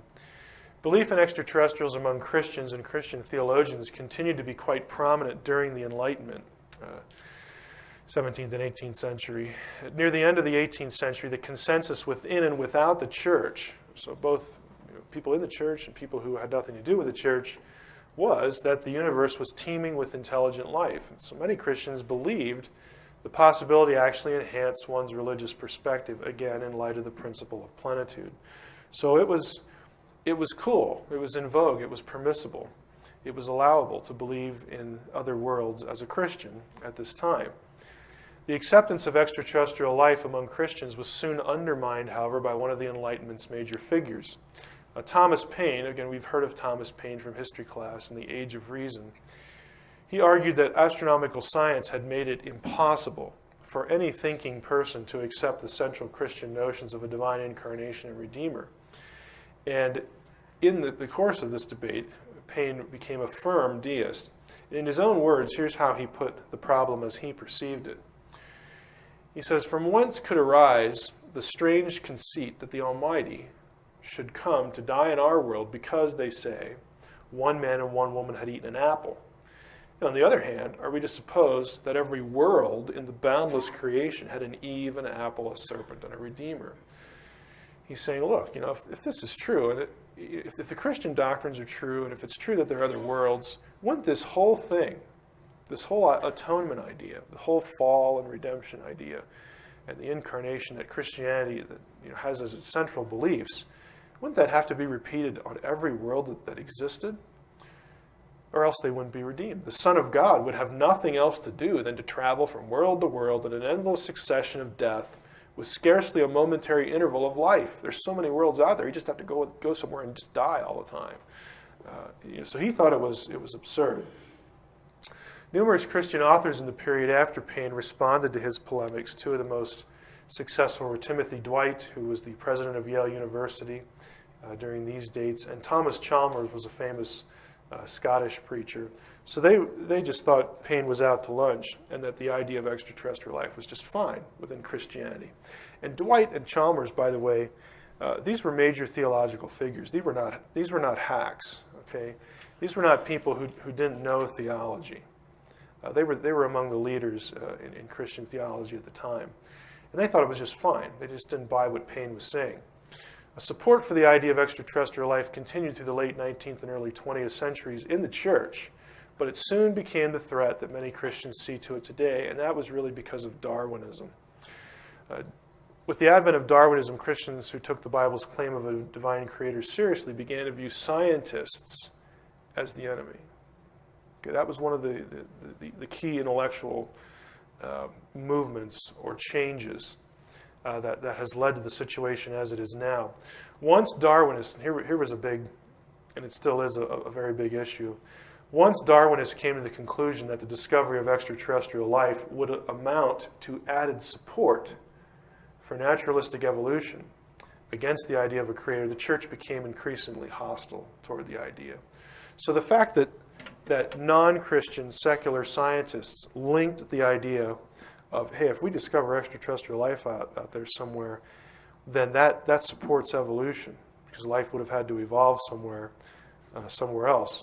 That linkage, which I'm going to tell you right now is not logically necessary at all, but that linkage really troubled a lot of people in the church.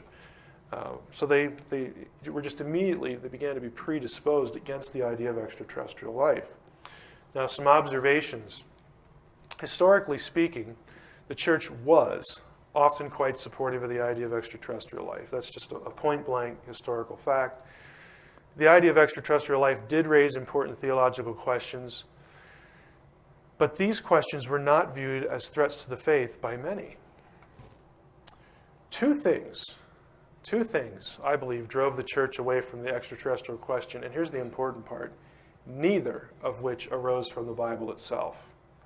And they were manufactured pseudo-theological problems from enemies like Paine, and the logically unnecessary linkage of naturalistic random evolutionary theory to the question itself.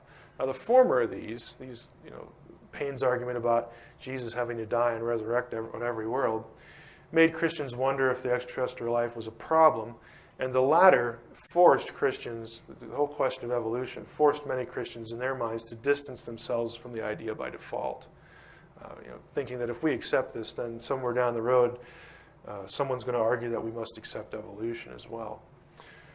Now, getting a little more modern here with the situation as it is today, we're still dealing with the same categories.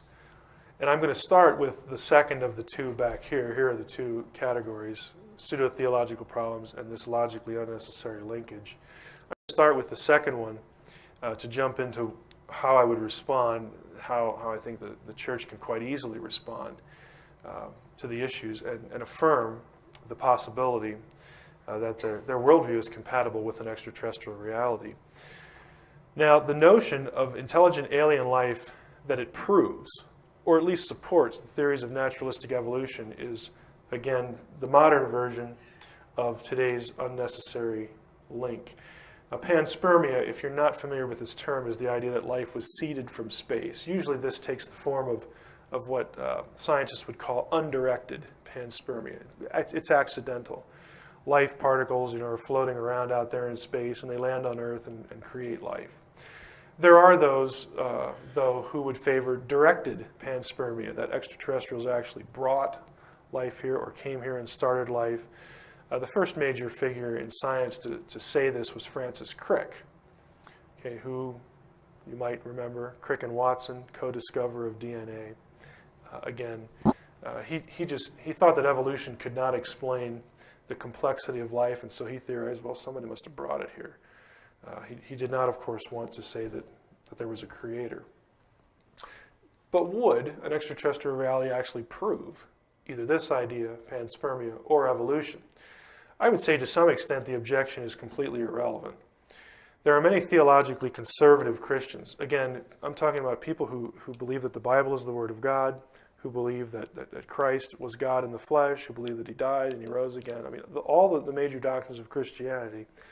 There are many theologically conservative Christians, especially in the sciences with advanced degrees in those fields, who embrace the theory of evolution, albeit as a process created by God. Those who do this would call themselves theistic evolutionists. God created the evolutionary process and lets it run. And or intelligent design theorists. Now, intelligent design theorists do not all embrace evolution. Some of them reject it. But the fact is there are lots of conservative Christians out there who aren't troubled in the least by evolution. And just on a personal note, I know a lot of these people. Okay, I'm at the University of Wisconsin-Madison. I go to a campus church there. And our church, for some reason, is heavily, and I mean heavily stilted toward the sciences. I can't go to a service without bumping into half a dozen PhDs because we have a lot of faculty who are members and leaders in our church. Our church has a lot of graduate students in a lot of fields, but most of them seem to be scientists. By way of example, the head of the botany department at the UW is a member and an elder of my church. The head of environmental studies, member of my church. We have two research physicists, both with PhDs. It's a husband and a wife team who work at the cyclotron in Madison. They're members of our church. They affirm all the cardinal doctrines. I have two friends whose PhDs are in artificial intelligence. We got grad students in entomology and biology, chemistry, biochemistry, the whole 9 yards. And they all believe the faith. They all practice the faith. They're all firm Christians. Many of them, not all of them, I don't want to pigeonhole all of them, would probably be comfortable calling themselves theistic evolutionists. They all like intelligent design. They're all fans of that movement. So, in some ways, this objection is just pointless. It's going to be made by people who just are not acquainted with Christians who have advanced degrees in the sciences. By the way, do you know who Francis Collins is? The head of the Human Genome Project. He's a Christian. You don't believe that? Go on the internet, put Francis Collins in your browser and Wheaton College. You'll get his address to Wheaton College, which is a mainstream evangelical school. You'll get his lecture on his testimony, his faith. He is the head of the Human Genome Project, MD, PhD, the whole 9 yards. I could stand up here and just catalog PhDs in different fields to you, but I'm not going to waste your time doing that. For those Christians, the concern is not evolution, but naturalistic, purposeless, undirected evolution. What a Christian in the sciences would object to is that evolution is just totally random. It was not started or given to us or initiated by a creator. This is what the people I know object to, that you take God out of the process completely. If alien life forms, intelligent or not, were discovered, those in this category would just assume that God started the evolutionary process. It's okay. You know, other life forms out there on other planets are part of that process. God is the ultimate creator. So where's the issue? And I've actually had them ask me this. Well, where's the problem? Well, you know, you're preaching to the choir professor. You know, I'll use their first name, but for the sake of this, we'll just call them professor. I mean, to them, it's like a no-brainer. Why do people have a problem with this? Well, you know, we usually get into an interesting conversation then. Those who reject evolution, however, again, there are many Christians who are just opposed to evolution completely, just from the get-go. Those who reject evolution would, by default then, be forced to argue that God created alien life forms just as he created life on Earth. Now, I would submit to you that this is exactly what many Christians before Darwin believed. Principle of plenitude. So even if you're in this group, even if you reject evolution, all that does is put you back in the other category. God's omnipotent, he can do what he wants. He's still the creator. But I do want to unpack this a little bit, this alleged problem, to show again that it's not a very effective threat to the theistic worldview and the Christian worldview. Assuming evolution is valid for the moment, its validity in no way explains the origin of the matter present at the beginning of an evolutionary process. In other words, how organic matter evolves and how it came to be in the first place are separate questions. Okay? There's no necessary link there. An advanced intelligent extraterrestrial would not answer the question of ultimate origin either, due to the philosophically incoherent notion that a created thing brought the creation into existence. In other words, you believe there's an extraterrestrial out there. And I've never seen this claim, even in the UFO literature. I mean, nobody's going to say that E.T. created the universe. You know, they usually say E.T. created us or something like that. So even if there is a E.T., then that just raises the question, okay, where'd you come from? Where did it come from? And again, to Christians in this group, they would just say, well, God put you here too. So, you know, why don't you submit to him or something like that? Many Christians and theologians have argued that the biblical text itself, it's kind of interesting, I threw this in as a side note, may lend validity to the evolutionary process. I'm not saying this is my position, but it is interesting. Genesis 1:24, God said, "Let the earth bring forth every living creature." And what is in there that's kind of curious? You have the earth bringing forth living things. Not God directly. God starts the process of the earth bringing forth every living creature. Now, some ancient theologians, Gregory of Nyssa, Augustine, actually thought that this implied, and they didn't know the word evolution, but the way they articulated this, they thought, well, you know, maybe that the text actually means what it says here. I'll use Augustine's quote here. He supposed that the Creator, based on this verse, implanted seeds or potencies of each separate kind of organism in the created universe from the first moment of its existence. He made all things together, disposing them in an order based not on the intervals of time, but on causal connections. There was, catch this, invisibly present all that would later develop. Okay, that was Augustine, based on Genesis 1:24. So again, this is turf that Christian theologians have covered, you know, before. This is nothing new. If God did indeed create life all over the universe, it is reasonable to expect a genetic relationship. Again, and these are my responses. You remember back a few slides ago, one of the questions dealt with, well, what if there's ET and what if he's genetically similar to us? Would that bother you? I'm saying, well, why should it bother you? It's reasonable to expect a genetic relationship between that life and Earth life on the basis of genetic relationships between life forms on Earth. If they all have the common creator, why would this be a shock?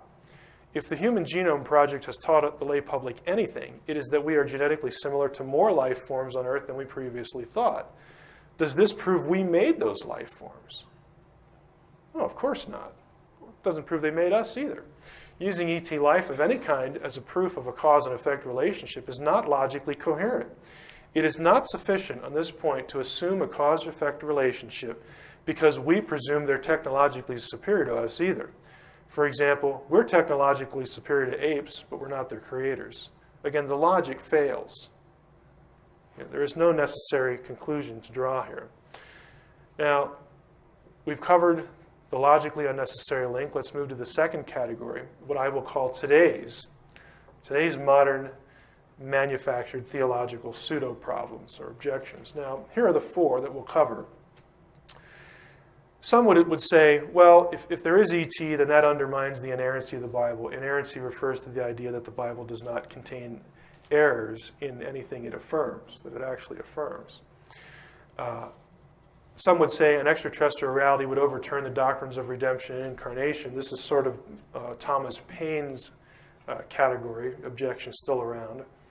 The third one is, if there are ETs, then this overturns the doctrine of the image of God. In other words, if they're here, if they're real, and they're more intelligent than we are, then that means that we're not the apex of creation, and we're not unique to God, and somehow or another, they have like more of the image than we do. That there's a problem here. We're going to discuss what the image is and why this just doesn't work either as an objection.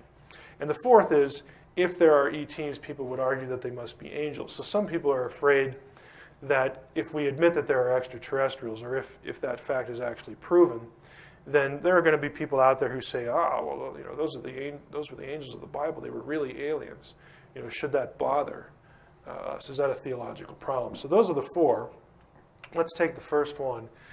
The denial of inerrancy issue. This objection proceeds on the naive assumption that if something is not taught in the Bible, it can't be true. And naive is the operative word there. This objection is so transparently incoherent that it is difficult to avoid the conclusion that it's used only to avoid the discussion. And I really mean that. When I get this, why are you involved in this? And if extraterrestrials are out there, then the Bible's wrong. I think that people just want to try to say that to me to shock me, back into the inerrancy camp. And I never left it in this discussion. But they're saying, if you believe this, then you think the Bible's wrong. It has an error. And I'm saying, no, this is it's ridiculous. Just because something's not in there doesn't mean it can't be true. For example, the Bible issues no statement declaring that there isn't extraterrestrial life. The Bible doesn't tell us about microwaves, gravity, the known planets, toilet paper, whatever. That doesn't mean they aren't real, especially things like the known planets and gravity. I mean, the planets aren't listed in the Bible. Because it's not in the Bible, then should we say that the Bible affirms that there aren't 9 planets? I mean, the logic here is it's incoherent, and it's just very naive. Hence, a genuine extraterrestrial reality doesn't amount to overturning any biblical statement. It just doesn't. And my question is, why is it the burden of the Genesis narrative or the Bible as a whole to mention everything that's real? I mean, why does it need to do that? I also think that inerrancy is a wrong-headed objection, because inerrancy itself is subject to interpretation. For instance, you have to determine what's an error. You also have to determine what is cultural, what's metaphorical, what's just literary. I mean, it just opens a whole spectrum of sub-issues that you have to deal with. So the term is so elastic that a genuine extraterrestrial reality is really no threat to the doctrine. What about incarnation and redemption, though, the second one? Back to Thomas Paine's objection. I think this objection is kind of odd, because on the one hand, some have used it to require the notion that an intelligent ET would have to be viewed as God incarnate. In other words, replacing Christ. What I mean here is when Paine first came up with this idea that Jesus has to go live and die and resurrect on every planet, some said, well, maybe God has a Jesus or a Messiah on every planet in that indigenous population. So that was one sort of response that came up. And again, there's nothing biblically that requires this at all, so it is a non sequitur. The matter of redemption, though, I think has received more attention in Paine's traditional articulation. And I still think the objection lacks force because because of several problems here. It just doesn't cohere. So I'm going to focus on redemption here. It is related to the incarnation, obviously. You can't have redemption without the incarnation, but let's just camp here for the sake of this section of the lecture. To re-explain it, if there are intelligent ETs, then the objection goes, Christ would have had to die for them. The logic here is because Romans 8 and Revelation 21 and 22 tell us that the atonement of Christ ultimately extends the entire universe, that it will be recreated in an Edenic way. Now that's true. Those passages do affirm and tell us that because of the death and resurrection of Christ, that all of creation will be redeemed, will be regenerated. And so let's store that in the back of our minds, that much is true. But to use that to say that Jesus would have to die for everything in, every other intelligent being in the creation is, again, a separate issue. But the argument goes, if they're intelligent aliens, they'd have to be included in this. And yet the Bible doesn't say anything. Maybe this is a little clearer. C.S. Lewis, a very famous author, Christian apologist, who did not himself object to the idea of intelligent extraterrestrial life. He actually wrote a trilogy, his space trilogy, with this as its core. Perhaps some of you have read that. But he put the argument this way. If the universe is teeming with life, this, we are told, reduces to absurdity the Christian claim that to only this one planet, God came down and was incarnate for us and our salvation. So that's the way he put the objection. A little more modern, Nancy Murphy, who teaches at Fuller Theological Seminary, which is an evangelical school, put it this way. She says that the problem is put forth that it would be inconsistent to assume the existence of other life forms capable of responding to the overtures of God, and yet deny the possibility of any event on other planets that's comparable to God's action in Jesus. So again, these are just people who have written on this. Now, I've included Paul Davies' 2 cents on this. Paul Davies is a name you might be familiar with. He is in the field of physics, does a lot of writing on extraterrestrial life. He is not a Christian. I don't know what he is. He's either an atheist or an agnostic. Frankly, when atheists or agnostics do theology, it isn't pretty. It's the same thing here. But I'll read his quotation because I'm going to interact with it. Of all the world's major religions, Christianity is the most species-specific. Jesus Christ was humanity's savior and redeemer. He didn't die for the dolphins or the gorillas, and certainly not for the proverbial little green men. And then Davies asked, but what of the deeply spiritual aliens? Are they not to be saved? Can we contemplate a universe that contains perhaps 1 trillion worlds of saintly beings? He's equating saintly beings with this deeply spiritual thing, like, because I'm deeply spiritual, then God has to save me. But in which the only beings eligible for salvation inhabit a planet where murder, rape, and other evils remain rife. So what he's doing here is he's saying that the reason God offers salvation is if you're good, which is a complete misunderstanding of the gospel. But continuing with Davies, those few Christian theologians who have addressed this thorny issue divide into 2 camps. Some posit multiple incarnations and even multiple crucifixions, God taking on little green flesh to save little green men, as a prominent Anglican minister once told me. But most are appalled by this idea or find it ludicrous. After all, in the Christian view of the world, Jesus was God's only son. Would God have the same person born, killed, and resurrected in endless succession on planet after planet? So he's in the Thomas Paine camp pretty clearly here. Now, the way I would respond to this is, it's true that the New Testament teaches all creation is redeemed. But it is an assumption, and I think perhaps flawed, that the cosmos needs to be redeemed in a moral guilt sense.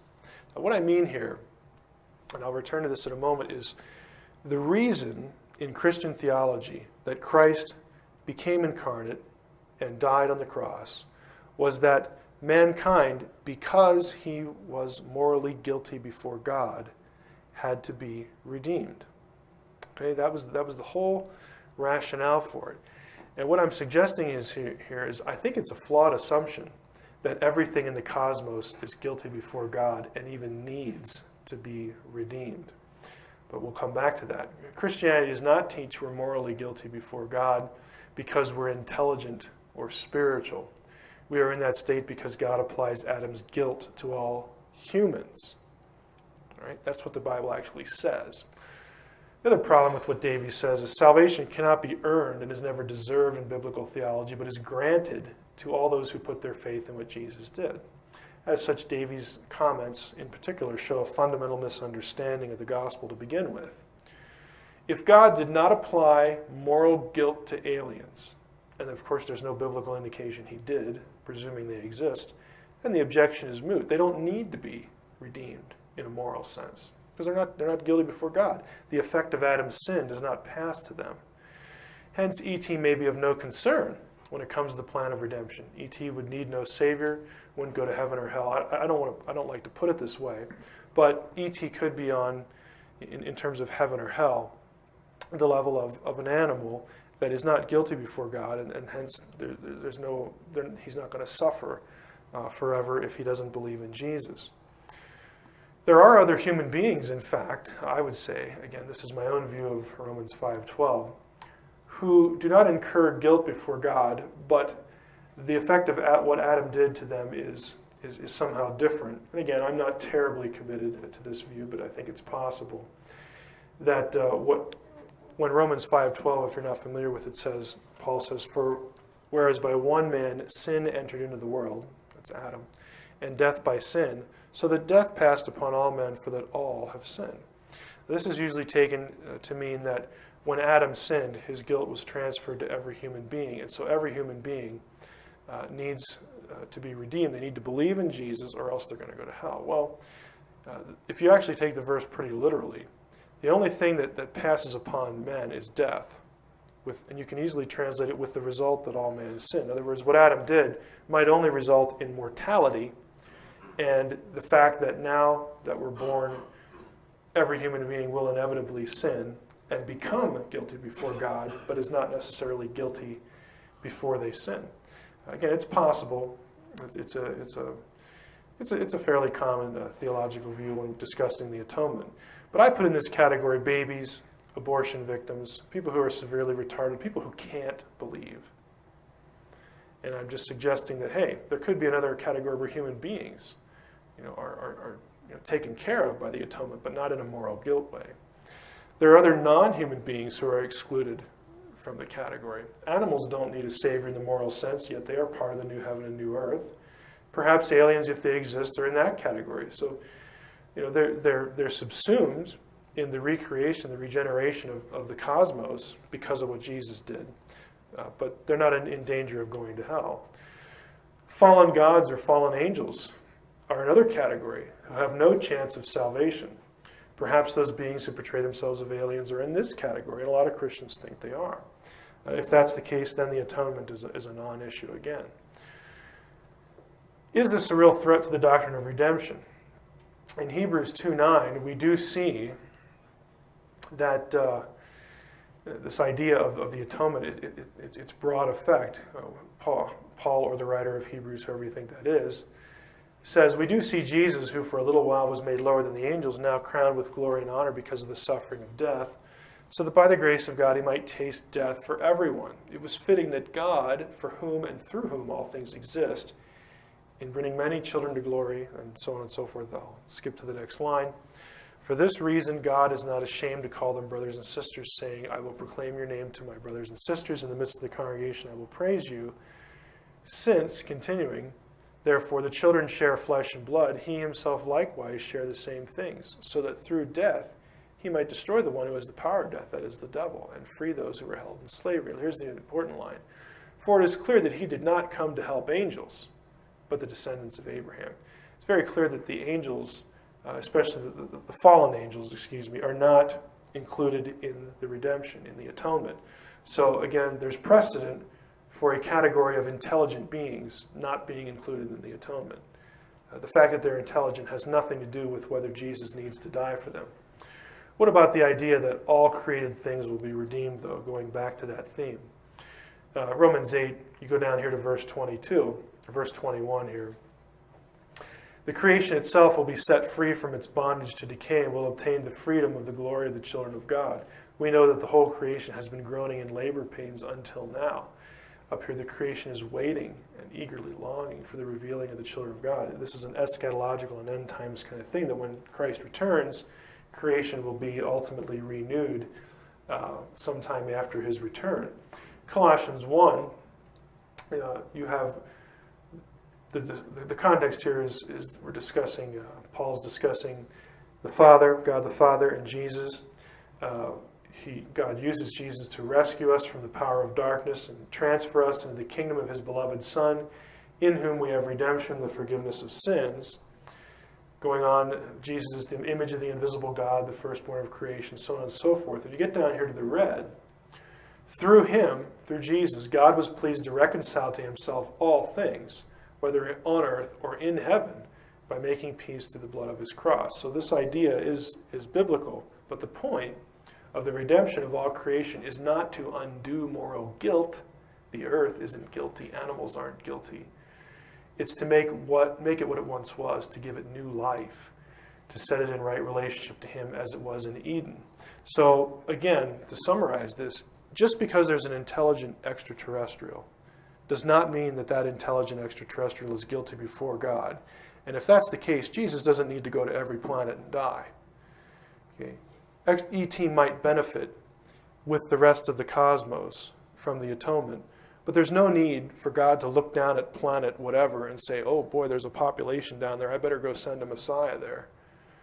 The whole point of the Messiahship to specific individuals was that they're morally guilty and they need a means of forgiveness. And there's no biblical warrant to say that ET needs that. Third one, if there are ETs, then this overturns the doctrine of the image of God. This objection requires a little explanation.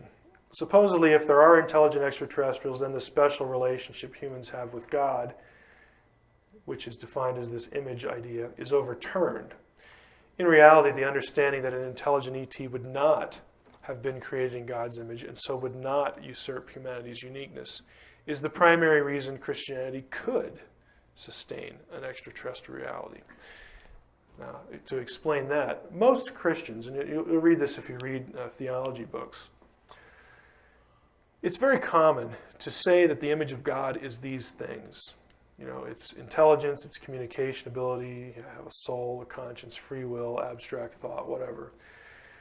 So the supposition is that, hey, if there comes along another critter, another being that has these things, or even a couple of them, then that means that humankind is not unique. Humankind is not created in the image of God exclusively, like the Bible says.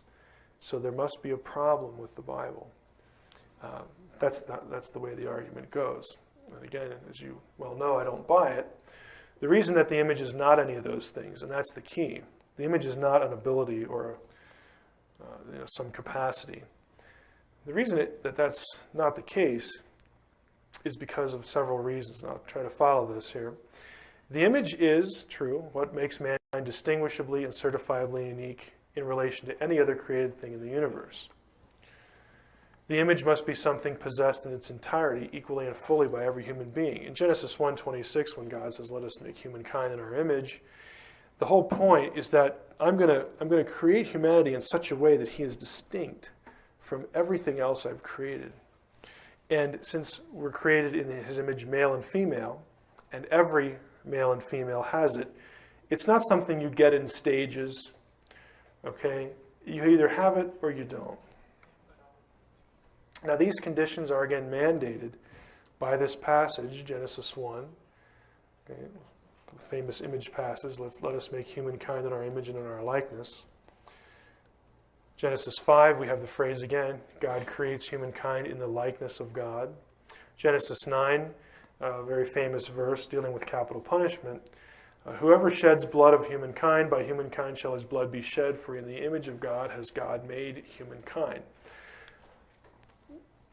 My own position, as you're going to see in the next couple slides, is that the image is not a thing, an ability we have. It's not something put in us. It's something we are. It is a status that we have. We are God's representatives on earth. We are God's imagers, which explains this command. God was offended at murder. If you kill a human being, it is as though you killed God in effigy, because humans are his representatives, his stand-ins, so to speak, on the planet. And that was offensive. Now some observations. All men and women are image bearers, according to that Genesis passage. The image, of course, makes us distinct. There's something about the image that makes humankind like God. And the image is not incremental or partial. What I think it is, and I've already tipped my hand here, and this is based on a point of Hebrew grammar, is the image is something we are, not something we have. This is the phrase in Hebrew, Bet Tselem is how you would say this, in the image. This little letter is a preposition in Hebrew. They're attached to the front of words. Now think about the way we use the word in. Okay, we use the word in a lot of different ways. If I say, put the dishes in the sink, in that sentence denotes location. Okay? If I say, write this letter in pencil, what I mean there is that the pencil is the instrument that you use for writing. If I say, I work in education, I work in the medical field, what I mean is this. I work as a teacher. I work as a doctor. I work as a nurse. In other words, that is my function. I work in the capacity of education or medicine. And I'm suggesting we take this meaning of the word in and put it back in Genesis 1:26. We are created as God's image. We are created to function in the capacity of his image. We're created to be him as though he were here. We're created to be his representatives, his imagers. Think of it verbally. It's a function, not a thing. And all human beings have an ordained destiny to carry out or reject as his imagers. Now, how does this relate? E.T. has not been put in charge of earth, as Genesis 1:26 and 27 says humans are. Hence, he is not an imager of God. Humanity would therefore remain unique. It would retain a special relationship between humans and God. If E.T. comes along, and let's say he's more intelligent, that doesn't undo the image, because the point of the image is that I, God, am placing you, humans, on the earth to rule it, to take care of it, to nurture it, like I would do if I were physically there. I'm putting you in charge. You're my representatives. It doesn't matter if E.T.'s out here somewhere doing his thing on another planet, because God is in a unique, special relationship to humans on this planet, on Earth. Okay? Frankly, it doesn't mean a thing if E.T. is out there. His place is not God's imager on Earth. Maybe God's doing something else with him over there. But the categories, the distinction between the categories can easily be retained. I have here a little rabbit trail. What about the plurals in Genesis, our image? Because everybody asks about this. And to get a full answer to this, you're going to have to get some of the other tapes from the sessions. But it's true that the members of the divine council, God's heavenly host, are also God's imagers in some sense. They do rule. They do exercise authority. That is true. Humankind is still unique, though, since humans alone are God's representatives on earth. In fact, in Jewish tradition, and I would say in biblical theology as well, the whole point of the initial rebellion of the Nachash, Lucifer, the serpent, whatever term you want to use there, was because he, as a superior being to Adam and Eve, did not want to submit to the idea that God was putting them in charge. Okay? We're more capable, we're better looking, we're smarter, whatever. Why should we bow the knee to these two, things that you've just created?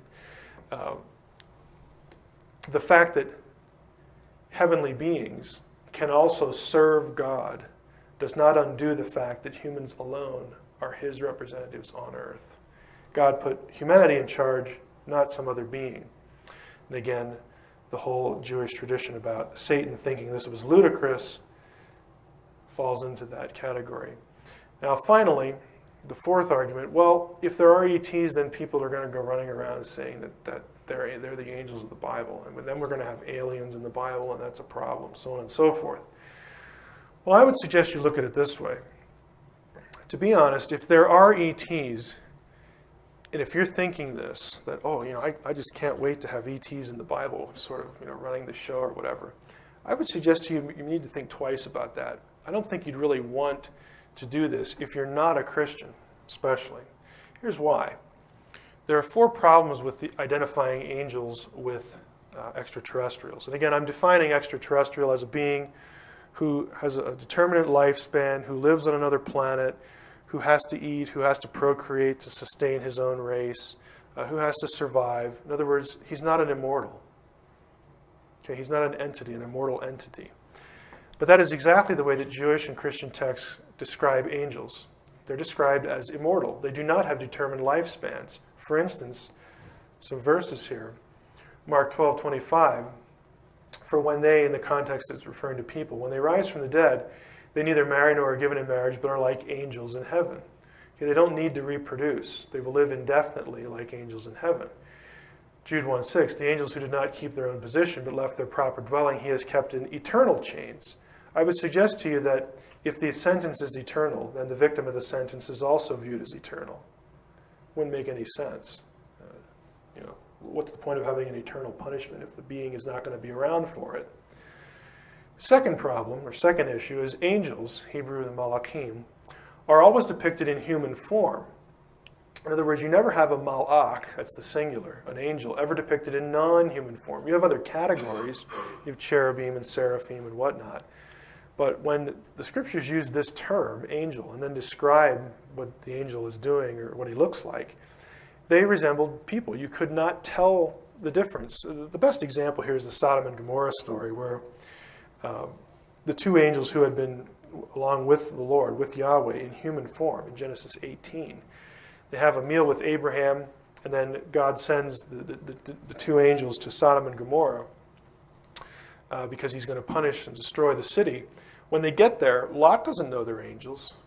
When they get to Abraham's nephew's house, Lot, he welcomes them like they're any other human visitor. He has no idea who they are. It's only when they strike the city with blindness that Lot, it kind of clicks with him. Like, well, I can't do that. That's something people can't do. They must be something more. And in fact, they were.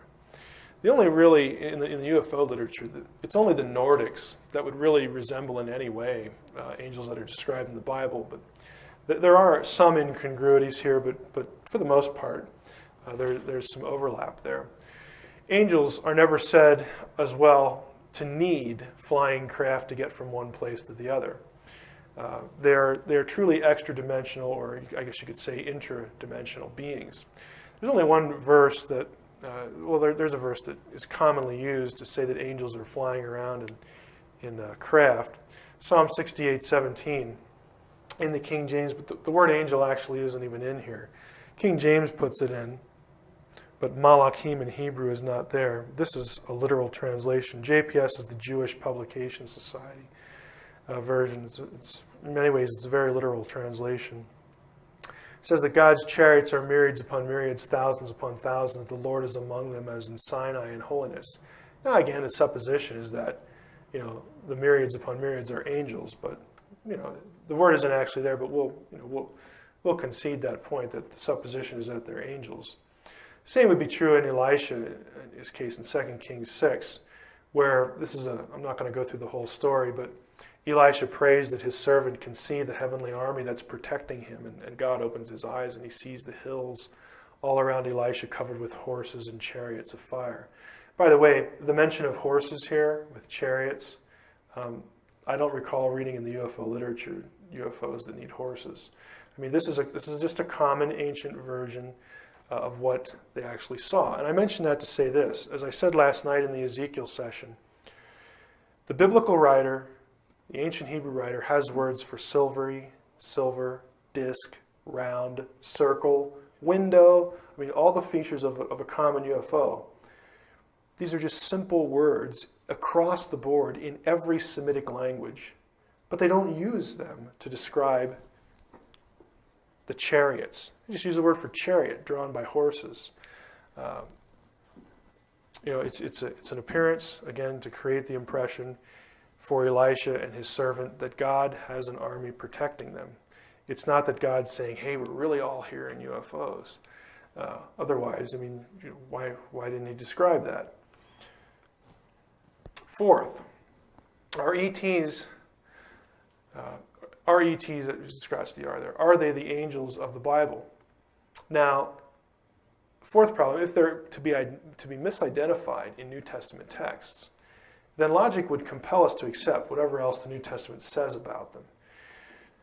What I mean by this, in other words, is that it is intellectually inconsistent to accept that an ET reality is, quote, provable from the Bible, and then to turn around and reject what the Bible says about those beings. If you want to say that the angels of the Bible are extraterrestrials, then I want you to be consistent.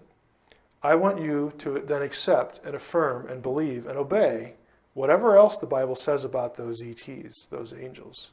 And here are some examples. And I don't think, if you're not a Christian, I don't think you're going to want to do this. Here's why. Some examples.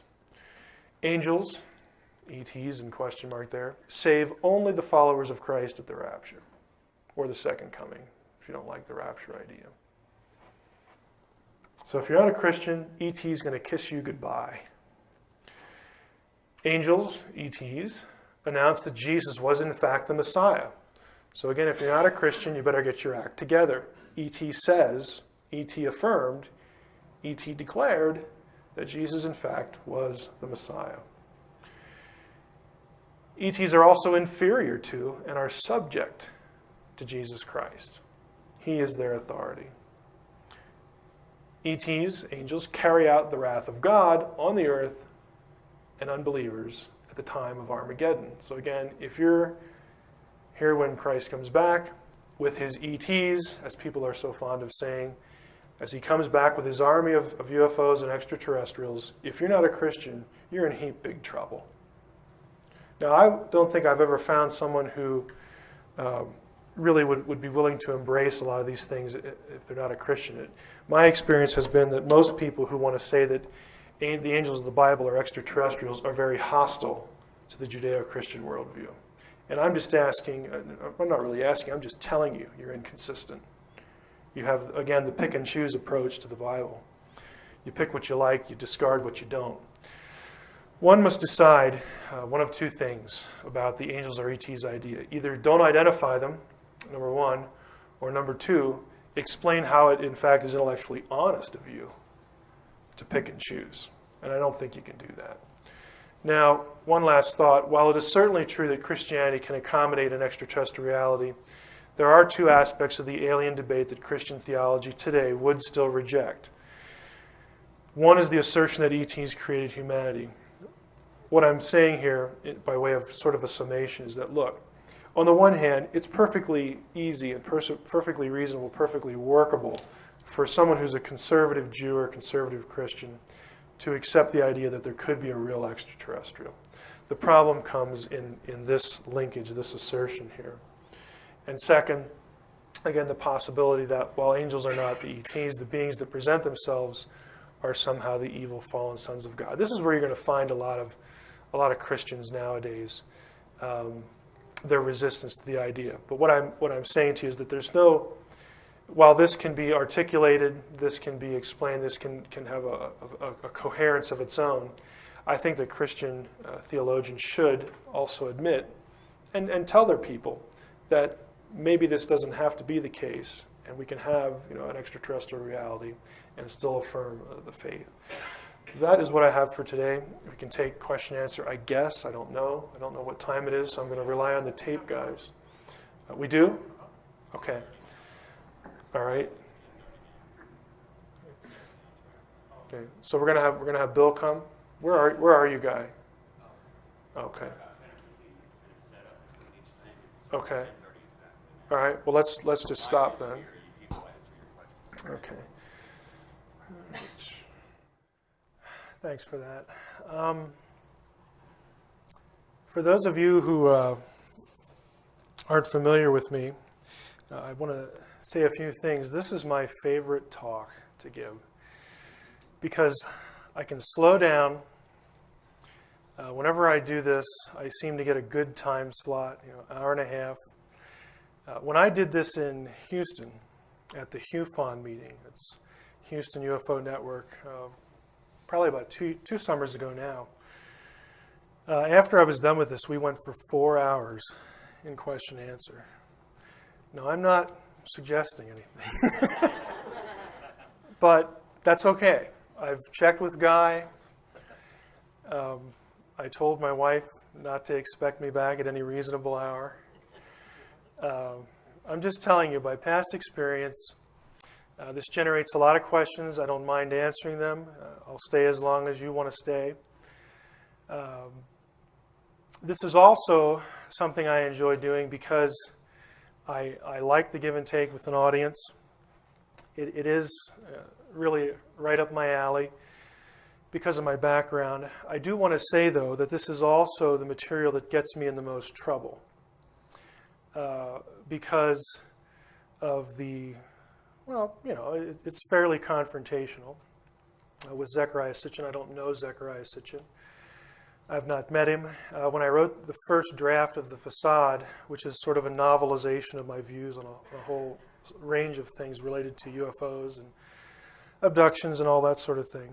When I first did that draft, I had never heard of him. I had heard of Eric von Daniken, but I had never heard of Zecharia Sitchin. After I did the first draft and started to have some people read it, I began to hear the name, so I looked him up and got a couple books and read his material. And at first I thought, hey, this is really cool. You know, I found somebody, because all I had read was the back cover. You know, ancient language scholar, Sumerian scholar, you know, dealing with the topics that I was interested in. I thought, this is pretty cool because somebody has gone this route before and I will have some direction because, frankly, there's just nobody who is credentialed in ancient languages who does this sort of thing, who has these interests. And I have to be pretty blunt with you, I was very disappointed. I will say some things tonight, as Guy said, you know, we're all going to go away offended, at least once during the conference. I was really disappointed. I don't think Zecharia Sitchin knows any of the languages. I've said that on Coast to Coast AM, so there's no point in not saying it here. That's the best way I can characterize it. It was a disappointment. When I went on with Art Bell, now 3 years ago, he asked me if I would be willing to debate Zecharia Sitchin. I said, sure, that would be fine. And I have not heard a peep from the Sitchin camp since. Now, I think I know why that is. I think at the end of this, you'll know why it is. I say all that to say this. My gripe with Sitchin is purely academic. I do not think, especially, you have to understand the context from which I'm coming. When you're in graduate school, you do not do things and survive like make arguments without proof, like make things up from ancient texts that just aren't there. You will just be essentially just shot on the spot. Your career is over. Okay, you do not do things like that.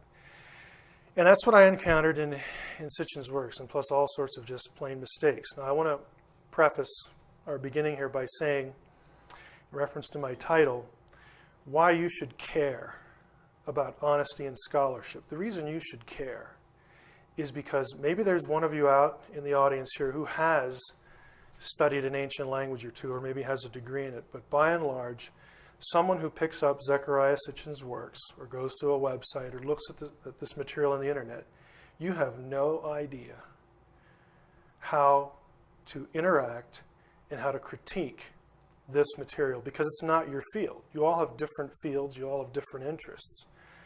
I said last week to George and Ori on Coast to Coast, I said, you know, George, if you had this interest, you know, you could do some of this work yourself, but it is not very good for your social life. I'm still astonished that I got married. Okay, I actually said that to him. And I mean, I kind of am. I'm still astonished because it's nerdy, okay, to like to parse verbs, okay? Let's be upfront and honest about it. But there are people who do this. There are people who devote their lives to ancient languages, manuscript studies, cuneiform, whatever. And when you are being fed information related to this material, and the author knows that you cannot check him, that's why you should care. Because you are being sold a bill of goods. We are not on the level here that I disagree with certain translations of tablets. The level we're talking about here is that the material either exists or it doesn't. We're not talking about differences of translation technique. We're talking about fabrication of material. And I've picked 6 items that we're going to go through in relation to Sitchin's work. Again, it's hard for me to stand up here and say it's not personal. It isn't, but I know that if you're a real devotee of Sitchin, you're going to feel that way. I don't know the guy. He seems like a nice guy. I mean, I've never heard anything from him. I've heard him on Coast to Coast once or twice that would make me think he's evil and bad. I have had hosts tell me, people you would know, names you would know, that he is that. I have no idea. I don't think that. I have no basis for saying that. What I can stand up here and tell you tonight is that his scholarship is really bad. Okay, that I can say. Now, with that as sort of a segue of an intro here, what makes, I should add this. This was illustrative with what happened last week. Did anybody catch the Coast to Coast show last week? Okay, let me tell you how these things run. You talk to the producer, you set a date, and then she asks you, Lisa Lyons, okay, write up 20 questions for George. Okay, it's a normal procedure. So I deliberately said, you know what, I'm not going to mention Zecharia Sitchin in these 20 questions because I know George really likes him, and I like George. I don't want to offend George. If you were listening to the show, we're not 30 seconds into the show, and he's asking about Sitchin.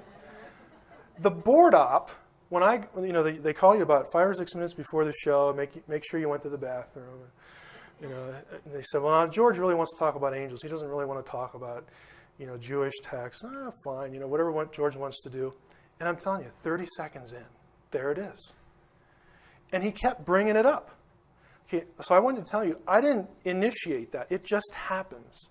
And so I'm willing to take the heat for it, and I'm also willing to do it because it needs to be done. Why, you might ask, do you think, Mike, it's important to speak out about what somebody else teaches? Is it any of my business? Isn't it mean? Are you just bored? I do get bored. I could have put here, don't you just want to make money off Zecharia Sitchin? I've been accused of that publicly by William Henry. And what I did for William was I posted my income tax returns on the internet for the last 3 years. Now, I blacked out the names and the social security numbers, and I said, here you go, William. Do you think you or Zecharia Sitchin will do the same? William removed his rant against me off his website. Okay? I am not in this for money. You don't believe me? Ask my wife. Okay? She wishes I was. What if I was a lawyer and your friend, and I knew that the lawyer you had hired to represent you wasn't very competent in an area of the law critical to your interests? Should I say nothing? Should I let you get taken? Is that what you'd want? What if I was a doctor and a friend of yours and I suspected that your doctor was unaware of or hesitant to tell you about an experimental treatment that might save your life? Should I just shut up? Would you want me to say something? What if I was a financial advisor and I knew that an associate in my office who was managing your account was not getting you the return that you could be getting? Would you like me to say something? Okay, I'm none of those things. I'm also not a minister. What if I was a minister, though, and you came to me with a theological question, and I only gave you enough information to steer you toward my view? Is that honest? Is that fair? No, it's not. So my dilemma and my task is, on the one hand, I do acknowledge that a knowledge filter exists in academia and that you do have some cause to be suspicious of academics. I'm an academic. I understand that. Academics don't want to touch this stuff with a 10-foot pole. As Richard Dolan told me today, I finally got to meet him. He said, we are in an academic ghetto. Okay, and there's a lot of truth to that. But there are those of us who think that the subject matter is important enough to just step outside of our own little world and quit pretending these things don't happen to people. I acknowledge that people's experiences are real. Okay, I am not a debunker. Okay, I know that what happens to people in this area, this is real stuff. Yeah, I can't claim to know exactly what is happening. I have my suspicions based upon my own area. When it comes to my own area, I can tell you what is up to snuff, and I can tell you where you're getting just hoodwinked and flim-flammed, okay, in this area. Another problem I have is I know that a lot of you aren't interested in language stuff. It isn't a sexy subject. A lot of you hated English, much less a foreign language. If I asked you to diagram a sentence now to save your life, you'd probably, half of you would just end up being carted away. Okay, I understand that, but I'm going to try it anyway. I also have to temper the academic enterprise and academic honesty with tact. And I'll admit this is sometimes difficult because I care about what people read in my area. You know, when you spend 20 years in an area and you get degrees, you sort of have this little queer sense of ownership of it. It's my area, and so get it right, you dunderhead. You know, I'll admit that. I'll admit that because that's what my professors do to me. So it's my opportunity to do it to somebody else. No, it's just there's a certain expectation. If you publish a book and you claim to be an expert language scholar, you made the claim. Okay? You're in print.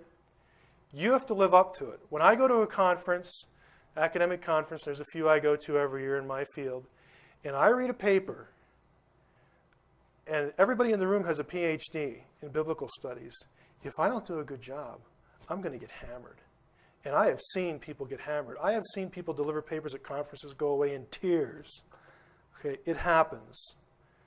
And so, yes, I'm sensitive to people getting it right. If you're going to make the claim, then put up or don't say anything. Acknowledging spiritual realities and forces, I do believe that scholarship is a spiritual issue. It is not just nuts and bolts, grunt academic work. Everybody has presuppositions. I have mine. Okay, you know about some of them. I'm a theist. I believe there's a God. If I believe there's a God, I believe he can actually do something. Okay, what would be the point if I didn't? I believe that he can actually supervise people to write things down for posterity, both what we would call scripture and not. That, you know, in providence he wants preserved. I operate with certain presuppositions as a theist. I don't believe Zecharia Sitchin is wrong in his analysis of ancient text. I know he's wrong. And I can empirically show you, and I will tonight. Okay, I know it's not very hard if you are in the field. Now my challenge is to you, go ahead, check my credentials out. I don't have any phony degrees. They're real. My resume is on the internet. Ask yourself if it makes sense as we go through this material to believe what Mr. Sitchin says about the ancient texts against what the ancient Mesopotamians say. And I'm saying this for a specific point in the lecture. I will come back to this. But at some point, you're going to have to accept what he says over what the scribes themselves say. Now, my money's on the scribes. Okay? Ask yourself how Mr. Sitchin's work can be considered credible in light of its demonstrable errors. And ask yourself why Mr. Sitchin has refused to debate me since 2001. That's a little self-serving, I'll admit it. I'd kind of like to debate, but you know, if it was over the radio, there are just things in here that will not translate well to radio, so it's probably good that we didn't debate. Some points are tough to make. Now, my challenge is to Mr. Sitchin. These have been on the internet for quite a while. Show me proof of your ancient language training. I mean, I'm at the point now where I don't want to see a degree. I want to see a class. I want to see one semester of anything.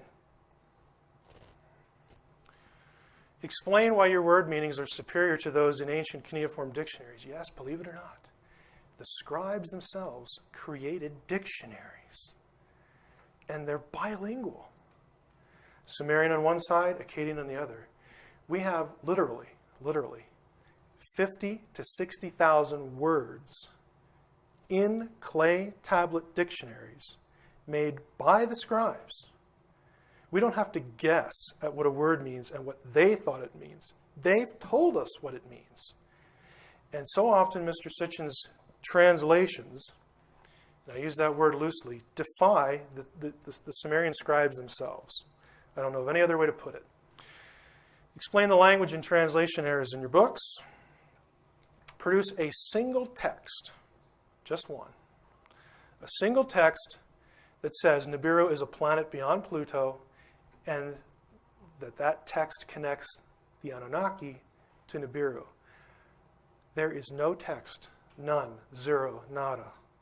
There is no line of any cuneiform text that has that in it. That is entirely contrived. If you don't believe me, I have bibliography on my website. There are articles on Nibiru that account for every place it ever occurs in any tablet. And you can look them up for yourself in English translations. It ain't there. Explain why your God-planet correlations are contradicted by all cuneiform astronomical texts. I will explain that as we go. So let's get started here. 2 areas I want to hit on with 3 subjects in each. Sitchin and Mesopotamian astronomy. We will talk about the cylinder seal that he says shows that there's 12 planets. We'll talk about planet-God correlations and the identification of Nibiru. We'll explain those when we get there. And Sitchin in ancient languages, we'll discuss 3 terms that occur in his books a lot: Elohim, Nephilim, and the word Shem. Start with cylinder seal VA 243. The VA is, this seal is actually kept in the Forter Asiatica Museum in Berlin. That is the Museum of West Asian Antiquities. It's seal number 243. You've probably seen this. Now, here's the other reason I like this one. Actually, I just got this. My laser pointer. I get to play with a laser pointer. I better switch hands for this. This is delicate work. You see this right here? Zecharia Sitchin says this is indicative of 12 planets. He says this is the sun, and these dots around the sun, if you add them up, 4, 6, 7, 10, one over here, 11, I think, did I do my math right? He says that plus the sun was counted as a planet, so he says there's 12 planets. Now, in the ancient world, it's true, sun and moon were counted as planets. And so if you take the 9 we know about plus sun and moon, that's 11, and he says this seal says there's 12. And so there must be a 12th planet out there. And of course, if you've read Zecharia Sitchin, he says this 12th planet is Nibiru. Now, move on to the slide here. The inscription on the seal actually says nothing about astronomy, Nibiru, or the planets. We'll get to that. The alleged sun symbol on the seal is not the sun. We know that because we can compare it to the consistent depiction of the symbology of the sun on hundreds of other cylinder seals, monuments, and pieces of Sumerian, Mesopotamian art. We'll show you that. And there's not a single text on any existing Sumero-Mesopotamian tablet that says the Sumerians or Mesopotamians knew of more than 5 planets. There are a number of cuneiform tablets that deal with astronomy and cuneiform studies. All of them have been published. If you're a Sumerian scholar, you know about this material, or at least you should. They've all been compiled and published. Now this text again, this seal, here's what we'll call line 1, what scholars call line 1. Line 1, you'll notice, is an exact duplicate over here. It's repeated. We'll call this line 2, and this little bit down here, line 3. These symbols are the actual Sumerian that is on this seal. Now, it's not very exciting. Again, here is the publication. You want to look it up? Go ahead. I will give you the information. I always try to give you the bibliography. This is the West Asian Cylinder Seals, 1940, by Anton Mortgott. He's an expert on Sumerian cylinder seals. It's in German. If you read German, you're most fortunate. Line 1, Dubsiga is a personal name. Ili Ilat, another personal name. This is German Dein Knecht, for your servant. So that's what it says. Dubsiga, Ili Ilat, your servant. That's all the seal says. It has nothing to do with astronomy. Again, the translation's published since 1940. Zecharia Sitchin should have known about it. In simplest terms, the alleged sun seal in the upper left corner of the seal isn't the sun. And so the artwork doesn't depict the sun and our solar system. It's a star. We know this because of the consistent sun iconography of Sumerian Mesopotamian art. In case you're thinking, well, the sun's a star, the Sumerians and Mesopotamians distinguished these bodies in their artwork. This is your typical sun symbol. You'll notice there's usually a central circle, and of course you have points, which the symbol on the seal that Zechariah Sitchin has, VA243, has. But the key here is that sun iconography consistently has these wavy lines, the rays of the sun. Here's an actual example. You'll notice the wavy lines here. One of the most common artistic motifs is in Sumerian Mesopotamian art, they will depict the sun, the crescent moon, and the star together. And I bring this up to show you that they distinguished the symbols. Here's one example. Sun, wavy lines, crescent moon, star. Star, sun, again, wavy lines, crescent moon. This is the complete, we just had this one on the last slide, this is the complete stela. You notice these symbols. This is a common zodiacal symbol. The Sumerian Mesopotamian zodiac. This is the complete zodiac. And you'll notice again, star, crescent moon, sun, wavy lines, and the rest of the symbols in their zodiac. Another zodiac. Here we go again. Crescent moon, wavy lines for the sun, and a star. And the rest of the symbols of the zodiac. Draco, the scorpion, the whole bit. Another one. Crescent moon, the rays of the sun, star, and this 7 grouping here will interest you. This group of 7 is going to become important in this talk, and I'll come back to it. This is the Pleiades, because the Pleiades to the naked eye is a group of 7 stars. Again, these are actually called Kaduru stones. They're zodiacal stones. Here's a blow-up of that last stone. Crescent moon, wavy lines, star. Now, stars. There are several styles in Sumerian art. This is the one from VA243, the Sitchin seal. You'll notice they have different numbers of spokes or points. Here's 6, here is 7, here is 8. The Sitchin thing has 6. And we'll get to the dots later. Here are the Pleiades. The reason this is important is you'll notice in this piece that they aren't always consistent in the way they are done. You have a certain number with points. This one didn't really, maybe 1 point you can get out of that. Some of the others, you can't discern a point on them. Here you have, again, the Pleiades, pointed stars with the crescent moon up here as well. This is well-known iconography. Here is our familiar grouping of 7. They're balls. Take note of that. They're just little balls. Here, more star iconography. Now the reason that that's important, I should go back here. You say, well, how can that be a star, Heiser? What are the things around it? They're also stars. What this is a certain constellation. I don't know enough astronomy to tell you what it is, because the seal doesn't have any inscription on it that tells you. But just because they're balls does not mean they're not stars, as noted by the familiar Pleiades constellation. By the way, the Pleiades constellation shows up a lot in Sumerian art.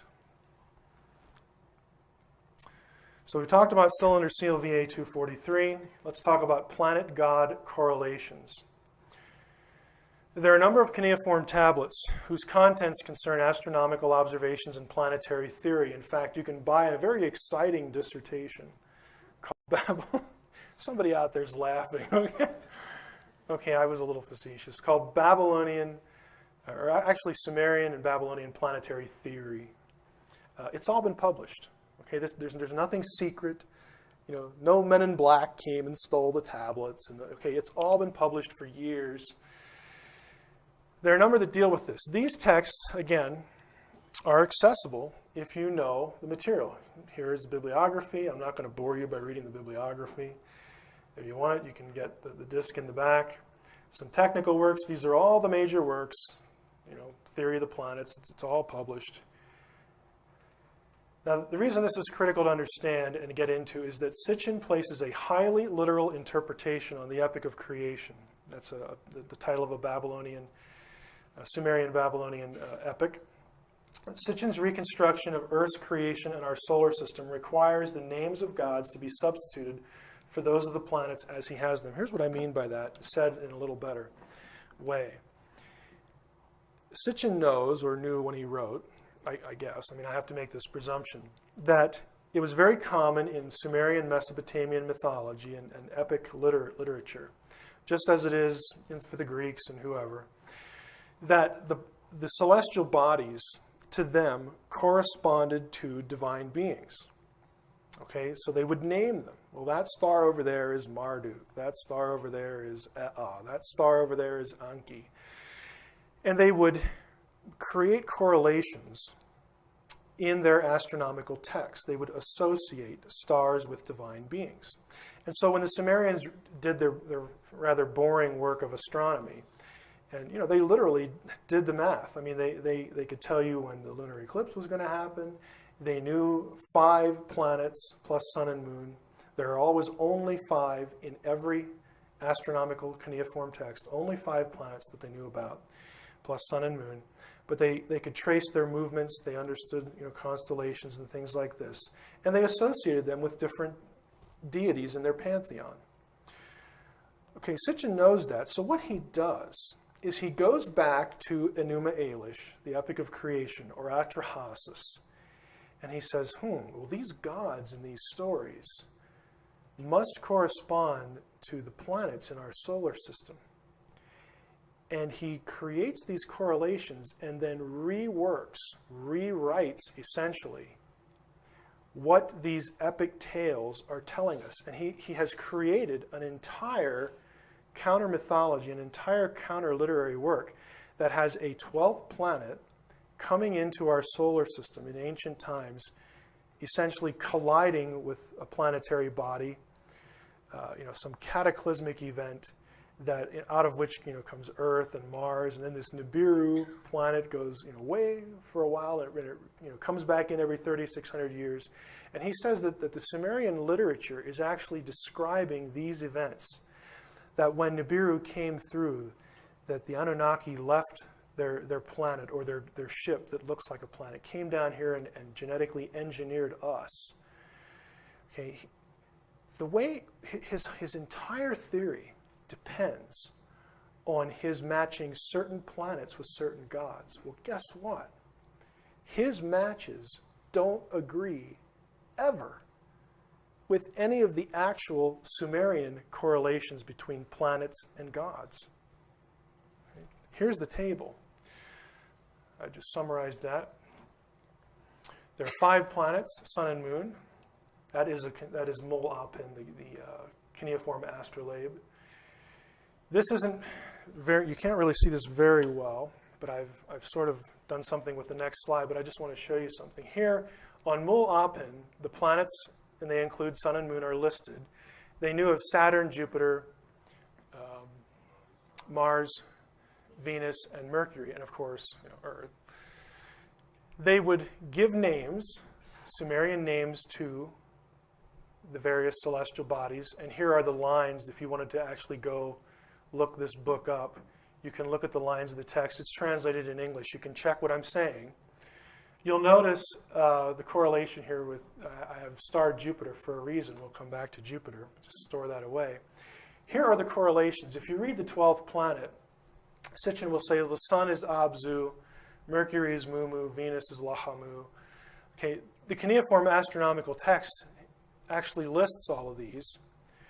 There is no Tiamat in this text. They didn't know of Pluto, Uranus, or Neptune. Nibiru, down here in Sitchin, was unknown as a planet, but note the asterisk. Nibiru is associated with Jupiter. It's also associated with Mercury in one text, and it is also just called a star. And that might give you the impression, well, did they know what it was? Well, again, we'll get to that. But the point here at this point in the discussion is that all of the actual correlations, none of them correspond to what Sitchin constructs.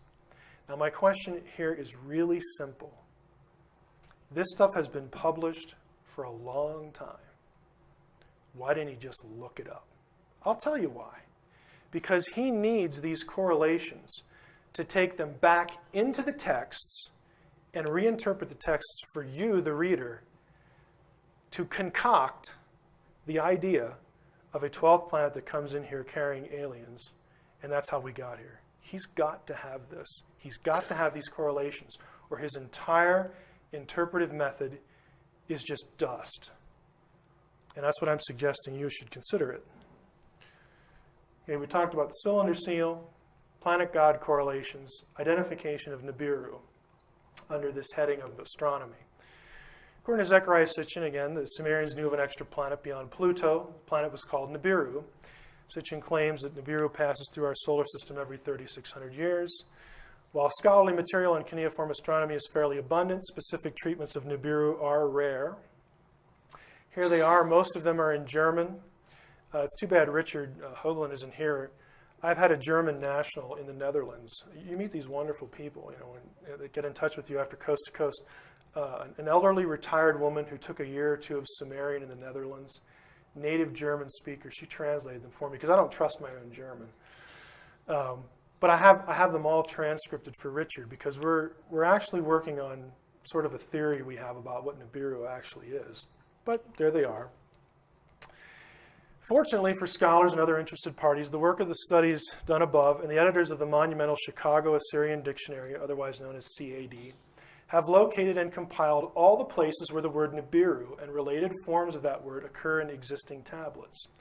A look at the CAD entry, volume N2, pages 145 to 147, tells us immediately that the word has a variety of meanings, all related to the idea of crossing. And Sitchin does say that, so he gets this right. Apparently he did look this up somewhere.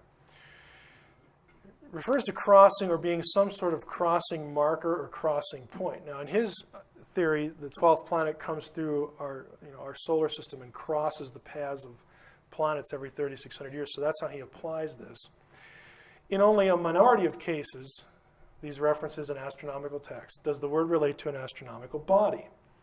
Now the generic, just giving you a couple instances here. Nibiru itself, just the word can mean place of the crossing or crossing fee, and I've quoted the Gilgamesh epic here. Straight is the crossing point, the word is Nibiru there. A gateway, narrow is the way that leads to it. It can be a ferry or ford, kind of the river Styx kind of thing where you're ferried across to the netherworld here. The following chart represents a complete listing of the word Nibiru in astronomical text or astronomical context. If one wants to know what Nibiru as an astronomical body is, according to the Mesopotamians anyway, one is dependent on these texts. Let me rephrase that. If you want to know what Nibiru is, and you want to actually take the scribes' view of what Nibiru is, you got to go with these texts. It's the only place they discuss it. If you want to go with Zecharia Sitchin and come up with something else, you're free to do that. It's a free country, but you will be against the Sumerians themselves. One either lets the text tell you what it is or you don't. Now, superscripted D is a sign for God. Superscripted mul is the sign for star. I realize this isn't going to come out very well. I've mentioned what it's associated with. If you get my discs back there, this will show up better. What I've done, and this is on my website where you can view it more closely and enlarge it, so you wouldn't even have to get the disc. Here are the references to Nibiru. This is the Sumerian and Akkadian transliteration. Here's the translation, and it's not my translation that I've made up. Here are the references that you can go look yourself. Okay? I'm not insisting that you take my word for it. Take somebody who does Sumerian for a living, and that should suffice. Now, I've already said it's associated with Jupiter, Mercury, and a star. And you might wonder, well, maybe they didn't know exactly what it was. And that's debate and something Richard and I have sort of talked about, and I have mentioned something to Dave Flynn as well about this because I think it has something to do with precession. And I don't understand astronomy or precessional cycles well enough to really know that. But now that I have the, what I consider reliable German translations of the German articles, I can go back and ditch my own and go back and look. And we were hoping to do that, but maybe some other time. One thing is certain, though, from the text: Nibiru is never, ever, ever, okay, never identified as a planet beyond Pluto, ever. In fact, in Mol Apin, if you actually plot out what Mol Apin says about the calendar months and the association of certain stars with those months, here is Nibiru. It is associated with Marduk in this month. Now, in the Babylonian calendar, the appearance of Nibiru was associated with the beginning of the new year. That means that Nibiru, whatever it is, was spotted. It could be visually spotted every year. Not every 3,600 years. Every year. Again, I'm not claiming to know what it was. I do think it has something to do with constellations and precession. But this is the verdict of the texts themselves. Bankruptcy of what he's saying in the 12th planet. VA 243 does not prove the Sumerians knew of 12 planets. It runs counter to Sumerian iconography. There isn't a single cuneiform text for Sitchin's planet god correlations. There isn't a single cuneiform text that has Nibiru as a planet beyond Pluto. It shows up every 3,600 years, but there are texts that specifically contradict that. There isn't a single cuneiform text that links Nibiru with the Anunnaki. Let's move on to the ancient languages part. Sitchin's misunderstanding of the Hebrew word Elohim. Again, this is very common in the discussion. When I go on shows, we discuss this. We'll talk about Elohim, we'll talk about Nephilim, and Sitchin's fabricated meanings for Sumerian Shumu, Akkadian Shamu, and Hebrew Shem. If you don't get what those are now, just hang on, we'll get to them, and I'll slow down and go through them. Let's talk about Elohim first. Now, Sitchin claims the following about the meaning of the word Elohim. He says Elohim is a plural in the Hebrew language. That's true. He says Elohim always means gods, plural. That is false. In fact, most of the time, Elohim occurs a little under 2,300 times, and the plural usage it's quite unusual. Elohim refers to like foreign gods in the Hebrew Bible. Then there it's plural. But when speaking of something to do with Israel's religion, the plural is extremely rare. It's it's so rare, in fact, that dictionaries actually list them. It's so rare. Again, you can just go look it up. Elohim is morphologically plural. Morphology refers to the shape, our word morph, or construction of a word, its form, how it's spelled, how it's written. While Elohim is plural in form, the question is it plural in meaning? Elohim can be either singular or plural in meaning, depending on three things. Grammatical indications elsewhere in the text that help you to determine if the singular or plural is meant.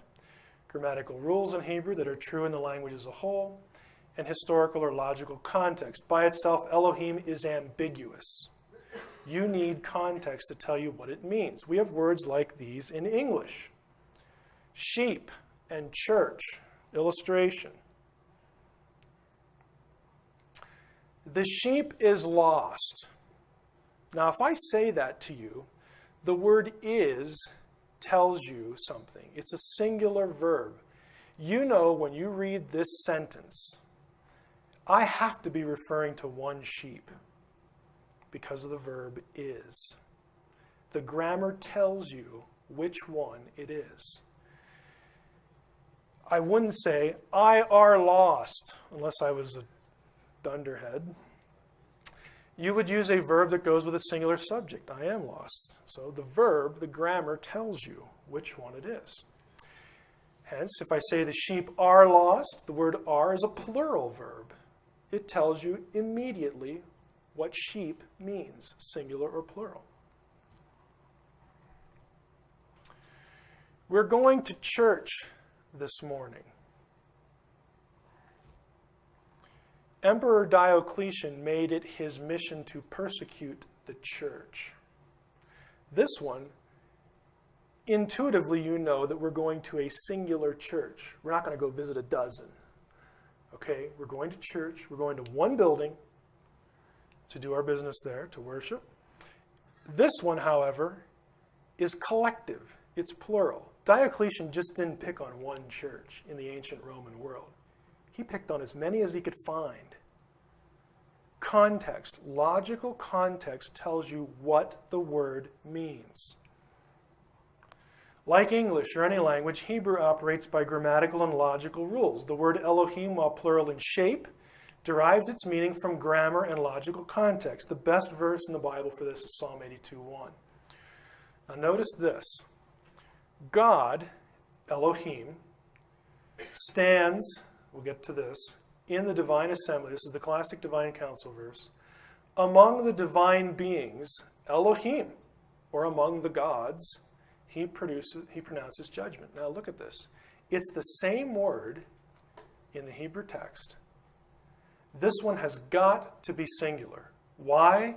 Because this is a singular verb. Specifically, it's the PL stem, third masculine singular. This one has to be plural because this preposition, among, you can't be among one. You got to be among at least two. Technically, grammatically, more. So you have the same word. The grammar tells you this one's singular, this one's plural. You have the same shape, same morphology, same word, but different meaning. Most of the time in the Hebrew Bible, roughly, again, 2,300 times, the word Elohim is singular in meaning. And I'm not saying that because that's what I like to say. That's what the grammar says. It's the exact opposite of what Sitchin says. This is because Elohim is so commonly used. It kind of bloats the statistic. It's so commonly used as the proper name for Israel's God. Now this gibberish, this illustrates the extent that I try to go for an audience or people on the website. This was actually a gift from some people at home. I now have the most, how can I say this, the premier Hebrew lexicon, Hebrew dictionary there is in the world. I have it on CD now. It's really cool. And this is an entry from it, so now I get to put it in PowerPoint. This is actually what it says. Elohim becomes singular, blah, blah, blah, blah, blah, God, deity, Babylonian, Assyrian, Ugaritic, here's how it's spelled. Formally construed as a plural. It's so rare to have Elohim as a plural when it's not referring to like foreign gods, but something to do with Israel's God or Israel's belief system, that they list them. Okay, these are just abbreviations. Elohim, Hayim, Niglu, Ha-Elohim, so on and so forth. They list them. And this isn't the first time they've been listed. Again, he could have looked this up. Sitchin also claims that the form Ha-Elohim, notice the H, this is the He in Hebrew, on Elohim, is always, quote, always plural. Again, this is just wrong. Not only in light of the dictionary entry, but I'll give you two examples that are quite illustrative. Deuteronomy 4:35 is kind of a classic. It has been clearly demonstrated to you that the Lord, that's Yahweh, and I hope I'm not offending anyone by pronouncing the name, the Tetragrammaton, YHWH, that the Lord alone is Ha-Elohim. There is none beside him. Third masculine singular pronoun. Isn't this exciting? Talk about pronouns.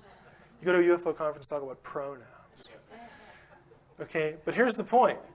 The text tells you it's one person, the Lord, Yahweh. The Lord our God is one, Deuteronomy 6:4, the Shema of Israel, the guts of their theology. There's only one of these, and he is Ha-Elohim. What it means is he is the God, par excellence. There is none beside him.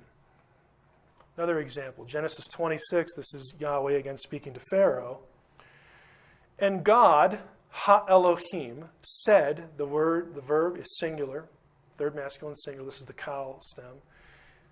God said to him in a dream, so on and so forth. But these are very easy to find. Finally, the most telling blunder in Sitchin's treatment of Elohim, and this just still astonishes me. The same phenomenon, morphological plural word that is used to denote a singular God, shows up in cuneiform, in Akkadian and Sumerian. It happens in the Elamarna texts over 100 times, just in one corpus of text. The Elamarna texts, if you're not familiar with them, were obviously discovered in Elamarna, which is in Egypt. And in the 13th century, At that time, Akkadian, cuneiform, but the Akkadian language was the language of the day, kind of like English is now. Everybody uses English across the world. In this time period, everybody used Akkadian. It was the language of international correspondence. So these are actually Egyptian texts from a pharaoh to some underlings in Palestine, some people he'd put in charge of different places in Palestine, written in Akkadian, though, not in Egyptian. But the word in Akkadian that corresponds to Hebrew Elohim is Ilanu, which literally and grammatically by itself means gods.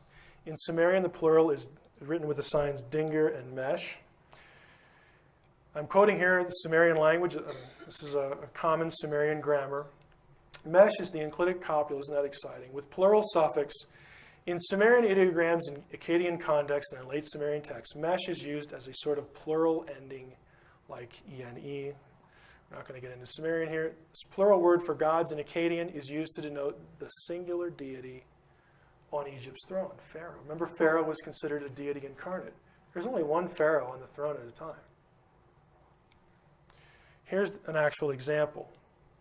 Here's the Sumerian, here's the Akkadian, English translation. The king, my lord, singular, singular, my sun god, singular, my Ilanu. It's a plural form, but it means one God. It's over 100 times just in the Elamarna texts. This is the kind of thing that when I hear, Sitchin referred to, and again, I just care that the audience is not hoodwinked. When I hear someone refer to Zecharia Sitchin as an ancient languages scholar, I just want to, I don't become apoplectic, all right? But it just bugs me, because this is the kind of thing that if you've taken, a semester in the languages, or if you even know what the tools are, you can go find in 10 minutes. Okay? It's just not that difficult. We talked about Elohim, let's go to Nephilim. Zecharia Sitchin proposes that the word Nephilim means fallen ones at its base, and then extrapolates this to mean those who came down from above, those who were cast down, which he ultimately says people of the fiery rockets. Now that has no linguistic basis at all. But if they're fallen from heaven, they must have come down or been cast down. He wants you to think that the word Nephilim refers to aliens who came here in rocket ships. Okay.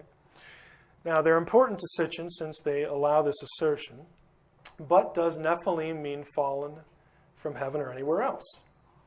The answer is no. The word Nephilim does not mean fallen ones. And to Sitchin's credit, he may be drawing on Hebrew dictionaries here.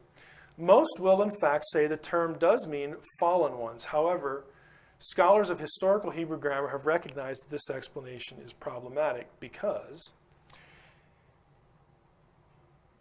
I'm going to skip this. Let's go. Nephilim in Hebrew, for this word to mean fallen ones in Hebrew, is actually impossible because of the morphology, the shape of the word is disallowed by it. Now, this is a little complicated what we're going to go through here, and I'm just so glad I have my little pointer here to try to illustrate this. What we're saying here is that this word doesn't mean fallen ones, and I'm saying it can't if the word is Hebrew. You say, well, it's the Hebrew Bible. What else would it be? We'll get to that. Nephilim is spelled two ways in the Hebrew Bible. You don't have to know Hebrew, but you just count. Okay, there's the N, the P, the L, the I or the Y, and the M. That's one way. Here's another way. You'll notice there's an extra letter here. Isn't that neat? My little effect there.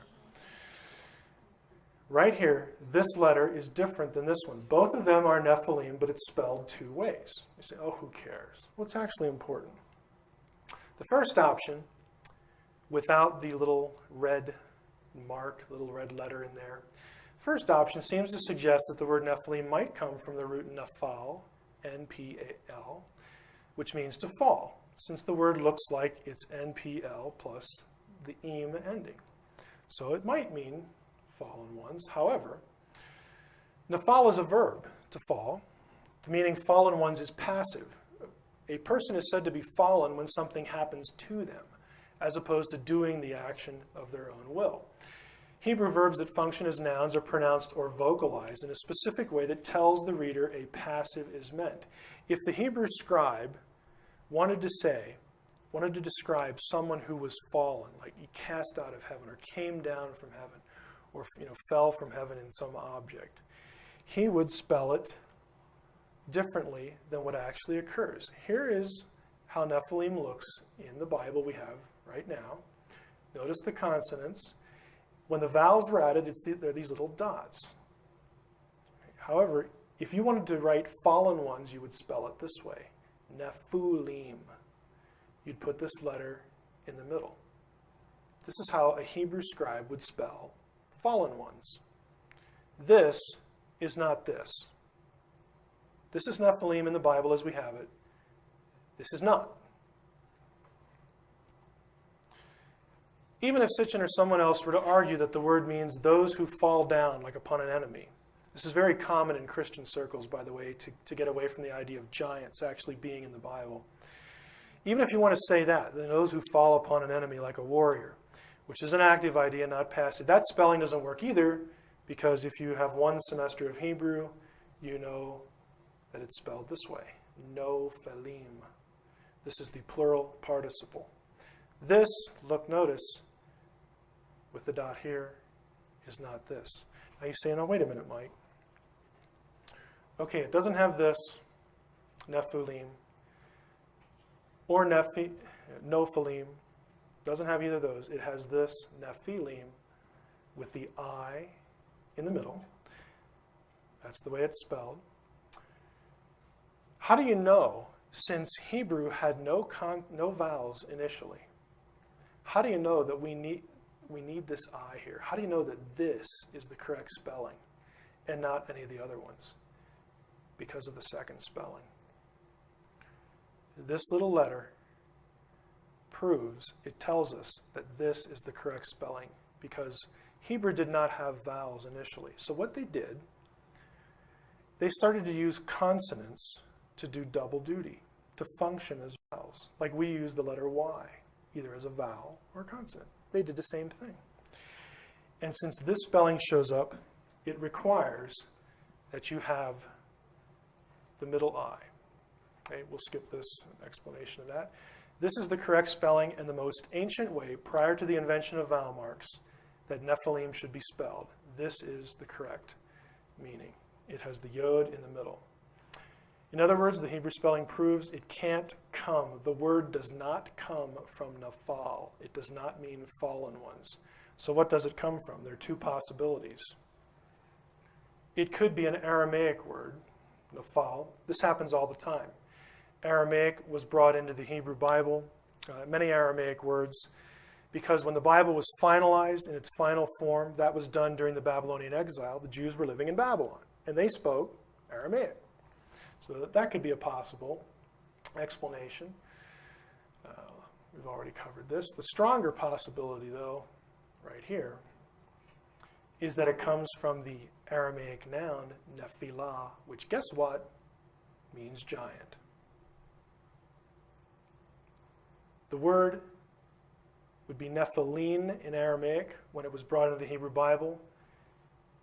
The final ending was changed for proper Hebrew, and it means giant. This is why every ancient, and I mean everyone, every ancient Jewish text in or out of the Bible that discusses Nephilim says that they're giants. Every one. I mean, they know what they're doing. Consequently, the very meaning that Sitchin rejects in his books is the only one that's possible in light of historical grammar. Amazingly, this very word, Nephilim, occurs in a text that Sitchin discusses in his book, Stairway to Heaven. He's discussing something called the Genesis Apocryphon at one point in one of his books. But as we'll note in a few slides, Sitchin doesn't know the text is Aramaic. He can't tell Aramaic from Hebrew for some reason. So he misses the true origin of the biblical word. Again, if he's a language expert, he should know this.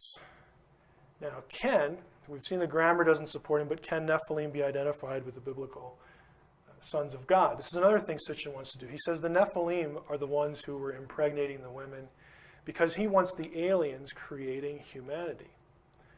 But the biblical text distinguishes the sons of God from the Nephilim. They are not the same. And again, this is very easy to demonstrate. When men began to increase in number on the earth and daughters were born to them, the sons of God, B'nai Ha-Elohim, saw the daughters of men were beautiful, so on and so forth. The Nephilim were on the earth in those days and also afterward, when the sons of God went into the daughters of men and had children by them. They were the heroes of old, the men of renown. The key question is, when the text says they were the heroes of old, the men of renown, is that phrase speaking of the sons of God or the Nephilim? Sitchin argues that all the phrases in Genesis 6, including this one, refer to the same beings and equates the two. Reasons why that's not so. The text very clearly contrasts sons of God, daughters of men, divine, human. The text very clearly tells us that the Nephilim were not divine. They were mighty men of renown. They're not divine beings, so they're not the sons of God. Comparing, wider context. These references are to giants elsewhere outside of Genesis in the biblical text. And notice something when in Israel's later history, when they encountered giants, how the descriptions were. We saw the Nephilim there. The Anakites, or the Anakim, come from the Nephilim. This is when they go into the land. Joshua and Caleb said, hey, let's go get the land. The spies that Moses sends in said, forget it. We're going to get squashed like bugs because they're really big. And they chicken out. Later, we have in Joshua 14, the name of Hebron was formerly Kiriath Arba. Arba was the greatest man among the Anakites. They're not gods. They are hybrid humans they have a divine human heritage, but they are not gods. They are hybrids. They are less than gods. The Lord said to me, do not harass the Moabites. This is Deuteronomy. This is Moses speaking. Don't pick on the Moabites. They're nice. Blah, blah, blah, blah, blah. I'm going to give their land to Lot. It was formerly inhabited by the Amim, a people. Am is the Hebrew word, a people, great and numerous and as tall as the Anakites. Like the Anakites, they're counted as Rephaim, but the Moabites call them Amim. Again, this is the generic word for a human population. Deuteronomy 3. These are the wars Moses is describing, how they tried to go in and get the promised land. We took all his cities at that time. There was not a city which we took from them, 80 cities. All the region of Argob, the kingdom of Og in Bashan. Well, who's Og? Well, we'll find out. Cities were fenced with high walls and gates and bars. It was a really tough job, but the Lord helped us. We utterly destroyed the men, women, and children of every city, for only Og, king of Bashan, remained of the remnant of the giants. Now, in my other talk on serpentine beings, watchers, I think we get into this a little bit. Well, Genesis 6 would probably hit more of it. I can't even remember what day it is anymore. My view is that the reason that Joshua was commanded, and it wasn't very often, he was commanded to go into a city and just totally destroy it. It was called being put under the cherem, under the ban. When Joshua was commanded that, if you look at the places where he was commanded to do that, and you looked at who lived in those places, guess what? They're giants. They're the giant clans. They live in the same places. I think it was a deliberate attempt to do what Enoch describes in wiping out the Nephilim. We'll get to that in another session. Again, Og was a giant. He was one of the Nephilim. But his people were described as men, women, and children. Enoch, same thing. Are the Nephilim, as Sitchin says, are the Nephilim and the sons of God the same? No Jewish text agrees with him. Here's Enoch. The angels, the children of heaven, saw and lusted after the women. This is Enoch's version of Genesis 6. Come, let us choose us wives from among the children of men and beget us children. And Semyaza, also spelled this way, who was their leader, said to them, by the way, and this is not, I didn't come up with this. A friend of mine, Lynn Marzulli, came up with this.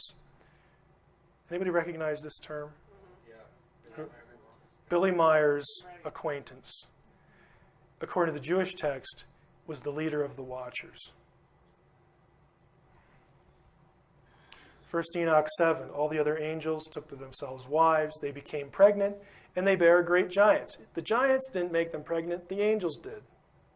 Sons of God. I know I'm belaboring this, but for some, I don't understand why.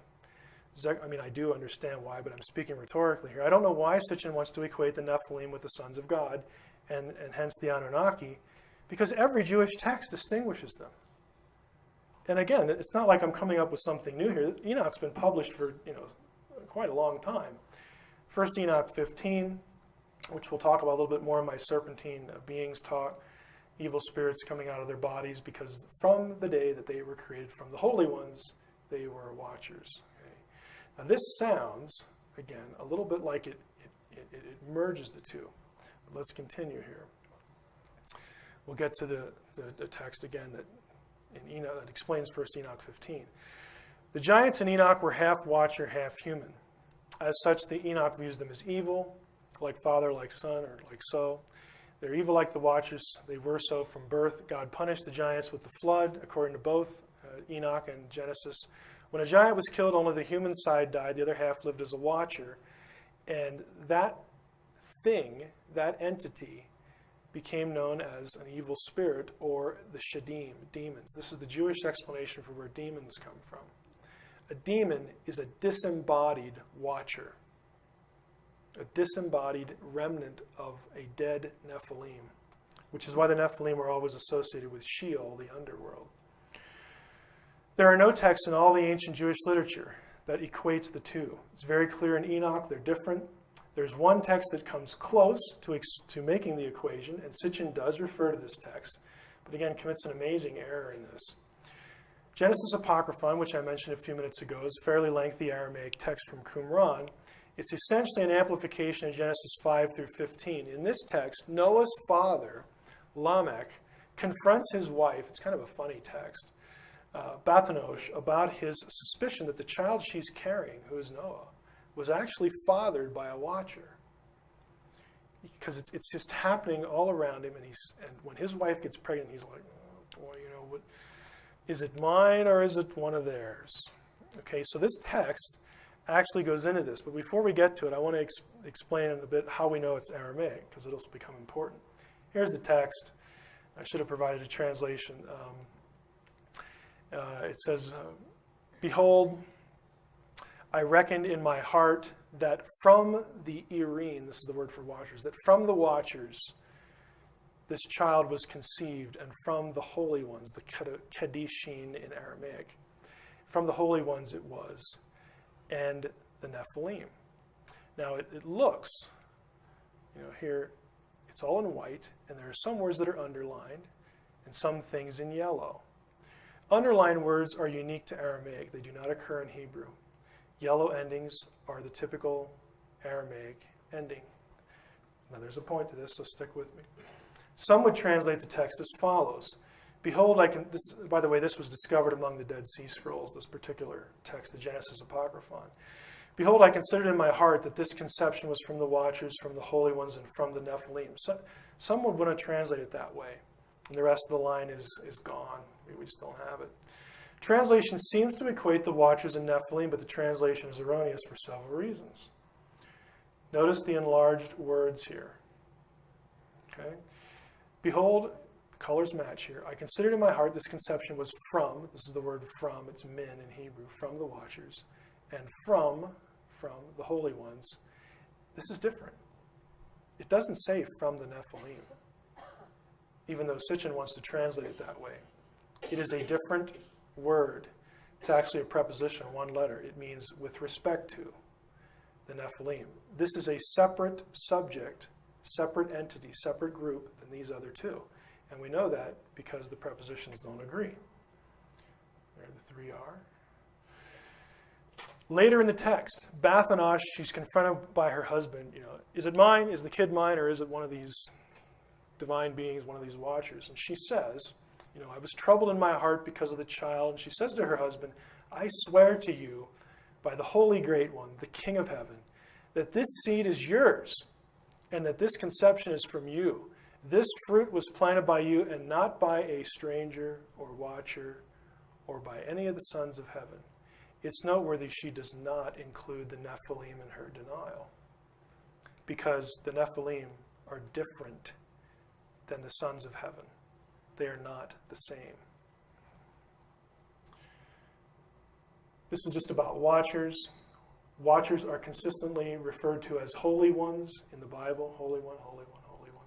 Again, linking that. Now, here's my point with Sitchin here. At any rate, Sitchin's understanding of the text is highly suspect by virtue of a startling blunder. On page 111, at the bottom of his book, Stairway to Heaven, it's my 1980 edition. I know it's been reprinted, so the pages may not match, but Sitchin notes correctly that the sons of God, which he translates incorrectly, the sons of the gods, he says they're watchers. He's right there. He then proceeds to enlighten the reader as to what, and this is a quote, the original Hebrew term is that has been translated watchers or giants in the ancient versions. He doesn't like that translation. Then he says on page 112, but as we examine the Hebrew original, we find it does not say watchers, it says Nephilim. He refers to the Hebrew original, but the text isn't Hebrew. It's Aramaic. Again, because of the endings, because of this word here, ending. He says the line doesn't say watchers, but right here's the word. Here's Nephilim, here's watchers. I mean, I just don't know how you can make a mistake like this, or two of them on the same page. Irene back here, just so you know I'm not hoodwinking you. Look at the first three letters, this one, this one, this one. Here's my neat little CD-ROM dictionary. Here's the entry, ear, watcher, angel. Gives a few examples, plural, Irene, watcher, meaning angel, Daniel 4, I gave you those texts. Again, I'm not making it up. We talked about Elohim, Nephilim, and finally tonight, Sitchin's Shumu, Shamu, and Shem. This is where he gets rocket ships. Comes from Genesis 11 in his mind. Everyone on the earth had the same language. This is the Tower of Babel story. And the same words. And as they migrated from the east, they came upon a valley in the land of Shinar and settled there. They said to one another, come, let us make bricks and burn them hard. Bricks serve them as stone, and bitumen serve them as mortar. And they said, come, let us build a city and a tower with its top in the sky to make a name, the Hebrew word there is Shem, to make a Shem for ourselves, else we'll be scattered all over the world. Now, interestingly enough, what are they building? A city and a tower. City, tower. Ir in Hebrew, Migdal in Hebrew. They're not building a Shem. Okay, but Sitchin's going to want to say that they're building a rocket ship. They're not building the Shem. They want to make a name for themselves. And Sitchin in his book says this is the word Shem, yes, it means name most of the time, but the word is, this meaning here is absolutely absurd. They're obviously building a rocket ship. And he constructs the argument in a certain way. He says that they wanted to make themselves a Shem. It's actually a flying craft. Specifically, he argues that Hebrew Shem derives from the Akkadian Shamu, which in turn comes from Sumerian Shu-mu. The last phrase, Shu-mu, supposedly means that which is a mu. And a mu is, according to Sitchin, a rocket ship. There's the page in the 12th planet.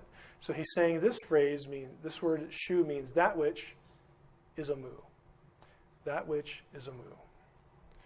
One does not need to be able to read Sumerian, Akkadian, and Hebrew to see how misguided the view is, but it helps. Again, they're building the city and the tower. But what about that word Shem? Little segue, or not a segue, little rabbit trail here on lexical lists. What really destroys this view is the existence of cuneiform dictionaries. We know what a Shamu is, and it ain't a rocket ship. This word is in the dictionaries they gave us. We have the Sumerian terms and what they meant in Akkadian and vice versa. It is perhaps the most well-understood ancient Near Eastern language, Akkadian that is. Lexical lists, these are cuneiform dictionaries. Just like we have Webster's. Word and then what it means. Different language, equations. These have been published since the 1930s. They're still being published. There's so much of this material that we're now up to, about 18 or 19 volumes in one series. This contains tens of thousands of words.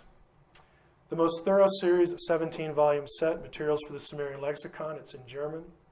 The words in question are in those lists.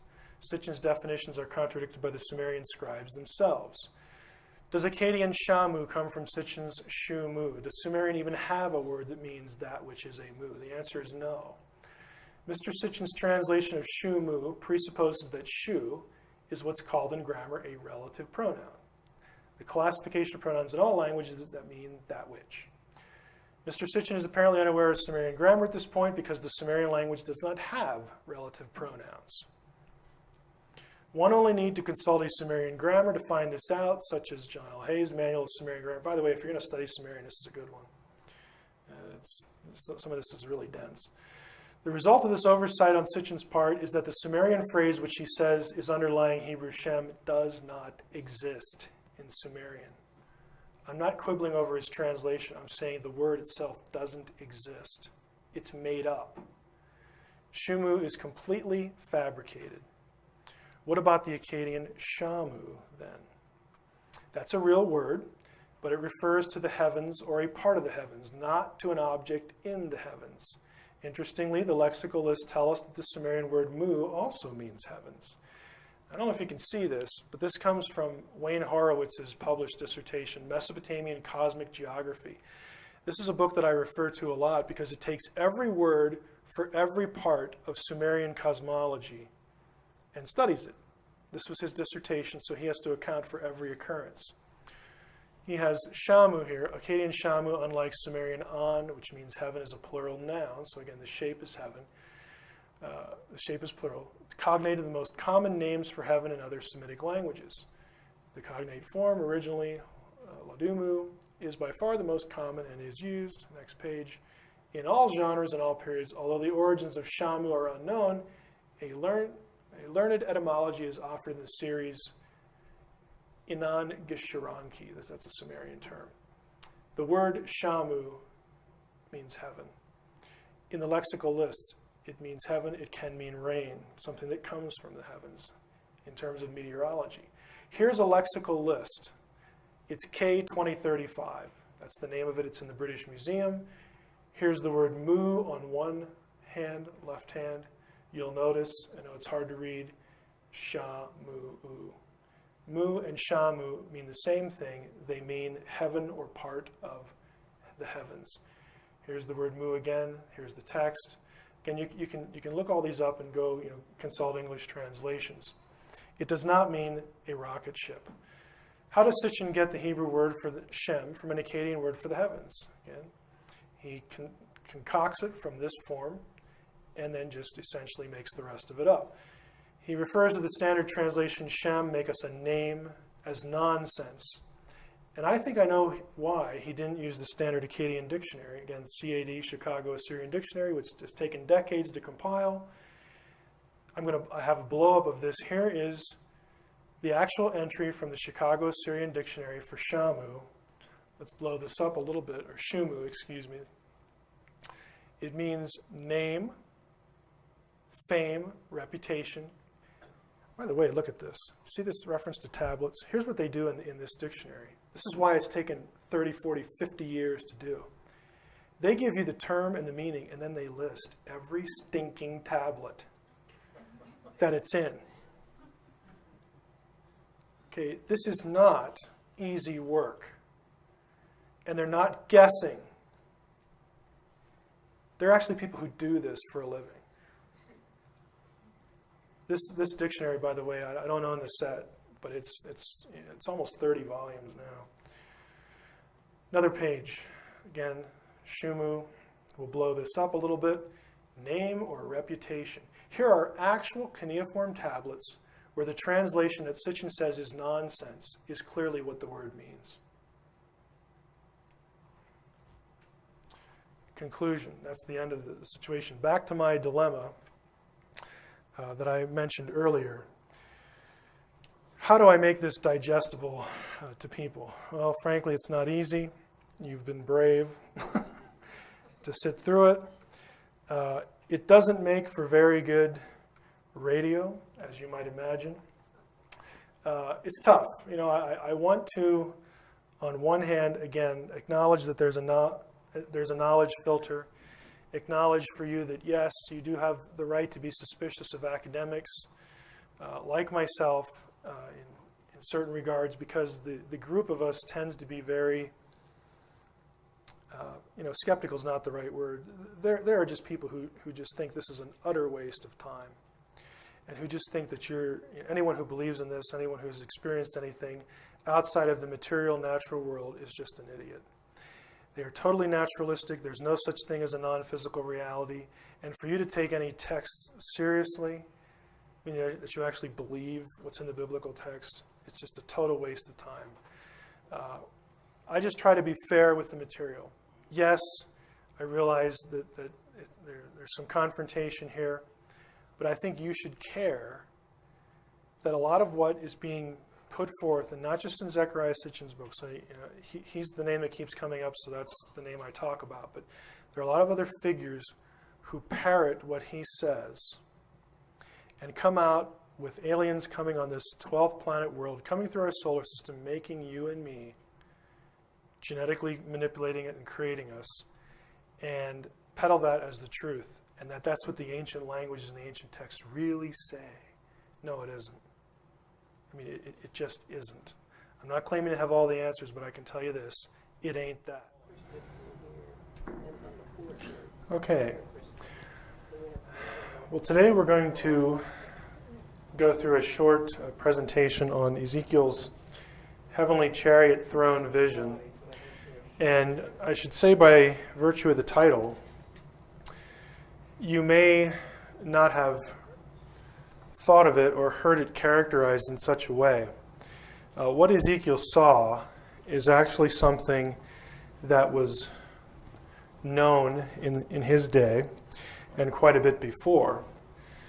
Something actually pretty common in literature of the ancient world, including the Bible, and also the iconography of the ancient world and the Bible. What I mean by iconography, you will hear me use that term throughout the session, is essentially, in simplest terms, the artwork. Usually sculpture, carved reliefs, in pictures of the day. I refer to them as the Polaroids of the day. People, wonder and speculate. Well, what did Ezekiel see in chapter 1? And the vision is also actually repeated, not identically, but very close to being identical in chapter 10 of Ezekiel. What did he see? Was it a flying saucer? Like we associate today. And there have been attempts to argue that what Ezekiel saw was sort of the classic saucer UFO, or something with a high degree of similarity. And I'm going to suggest to you that no, that isn't what he saw at all. We know what he saw because of the iconography of the day. Now, we got into this in the last Coast to Coast show a couple weeks ago, and some of you may have heard that show, or have heard me deal with this topic before. I just want to be clear from the outset. I do believe that it's quite possible that you had flying craft, technology that was capable of flight, let's just put it that way, in the ancient world. I think the Vedic texts are a good example of this with the Vimanas. I mean, it just says point blank that these things were flying around and people were in them. It would be ridiculous to just look at a text like that in the Vedic literature and try to say, no, that's not what it says. I mean, that's exactly what it says. My argument here, while I accept what the Vedic texts say, I think high technology is possible. If we want to take Enoch seriously, when Enoch says pretty specifically that high technology, and even more specific than that, technology for warfare, was handed down, the knowledge of how to build this, the principles of how to make these things and how to make them work, was handed down by the Watchers. If we take that seriously, then we should expect that to show up somewhere in the ancient texts. And in the Vedic case, you do have, again, serpentine beings flying around in these things. It's there in the literature. My position here is this is not what Ezekiel's describing, because the descriptions just don't match, one, and two, we know what he saw because of the iconography. So I'm not excluding completely this idea from ancient literature, but in this chapter I'm just not buying it for a variety of reasons. Now, what follows here is a very brief verse-by-verse commentary. I'm just going to comment on a few things as we go through Ezekiel in regard to try to discern what he saw, whether it was some extraterrestrial craft, as some like to argue, or something else. We don't need the interpretive drawings of certain authors today to figure out what he saw, because we pretty much have them. Now my position, my arguments are these. Now look at these carefully so you know what I'm saying and what I'm not saying. All the elements of the Ezekiel vision can be accounted for by referring to, again, the Polaroids of Ezekiel's day. The well-known iconography of throne chariots, flying or otherwise, flying or stationary, spread throughout the ancient Near East in sculpture, paintings, and inscriptions. Let me just summarize that. I'm saying all the elements of Ezekiel's description can be accounted for in the iconography. There is no iconographic representation of the thing that Ezekiel saw, because what he does, is actually kind of interesting, is his vision is an amalgamation of familiar iconographic motifs in the artwork of the day. It changes a little bit in chapter 10, and where it's really significant as far as the changes was when you get to the book of Revelation, when John refers back to Ezekiel's vision. There are some changes there that I think are noteworthy. And also in the book of Daniel, you have the same kind of throne. And we'll go into a little bit of this today. So the issue is not in biblical literature that the visions always stay the same. They differ, and I think there's a reason they differ. And I'm going to tell you right now that I have not worked this out to my own satisfaction. I've been influenced to think about some things differently by Dave Flynn's work. And I will call what I will give you in these areas my understanding of why the pictures change and what they mean. And I will tell you that right now I'm speculating. What I'm not speculating on are the elements of the vision. Those are all accounted for in the artwork of the day.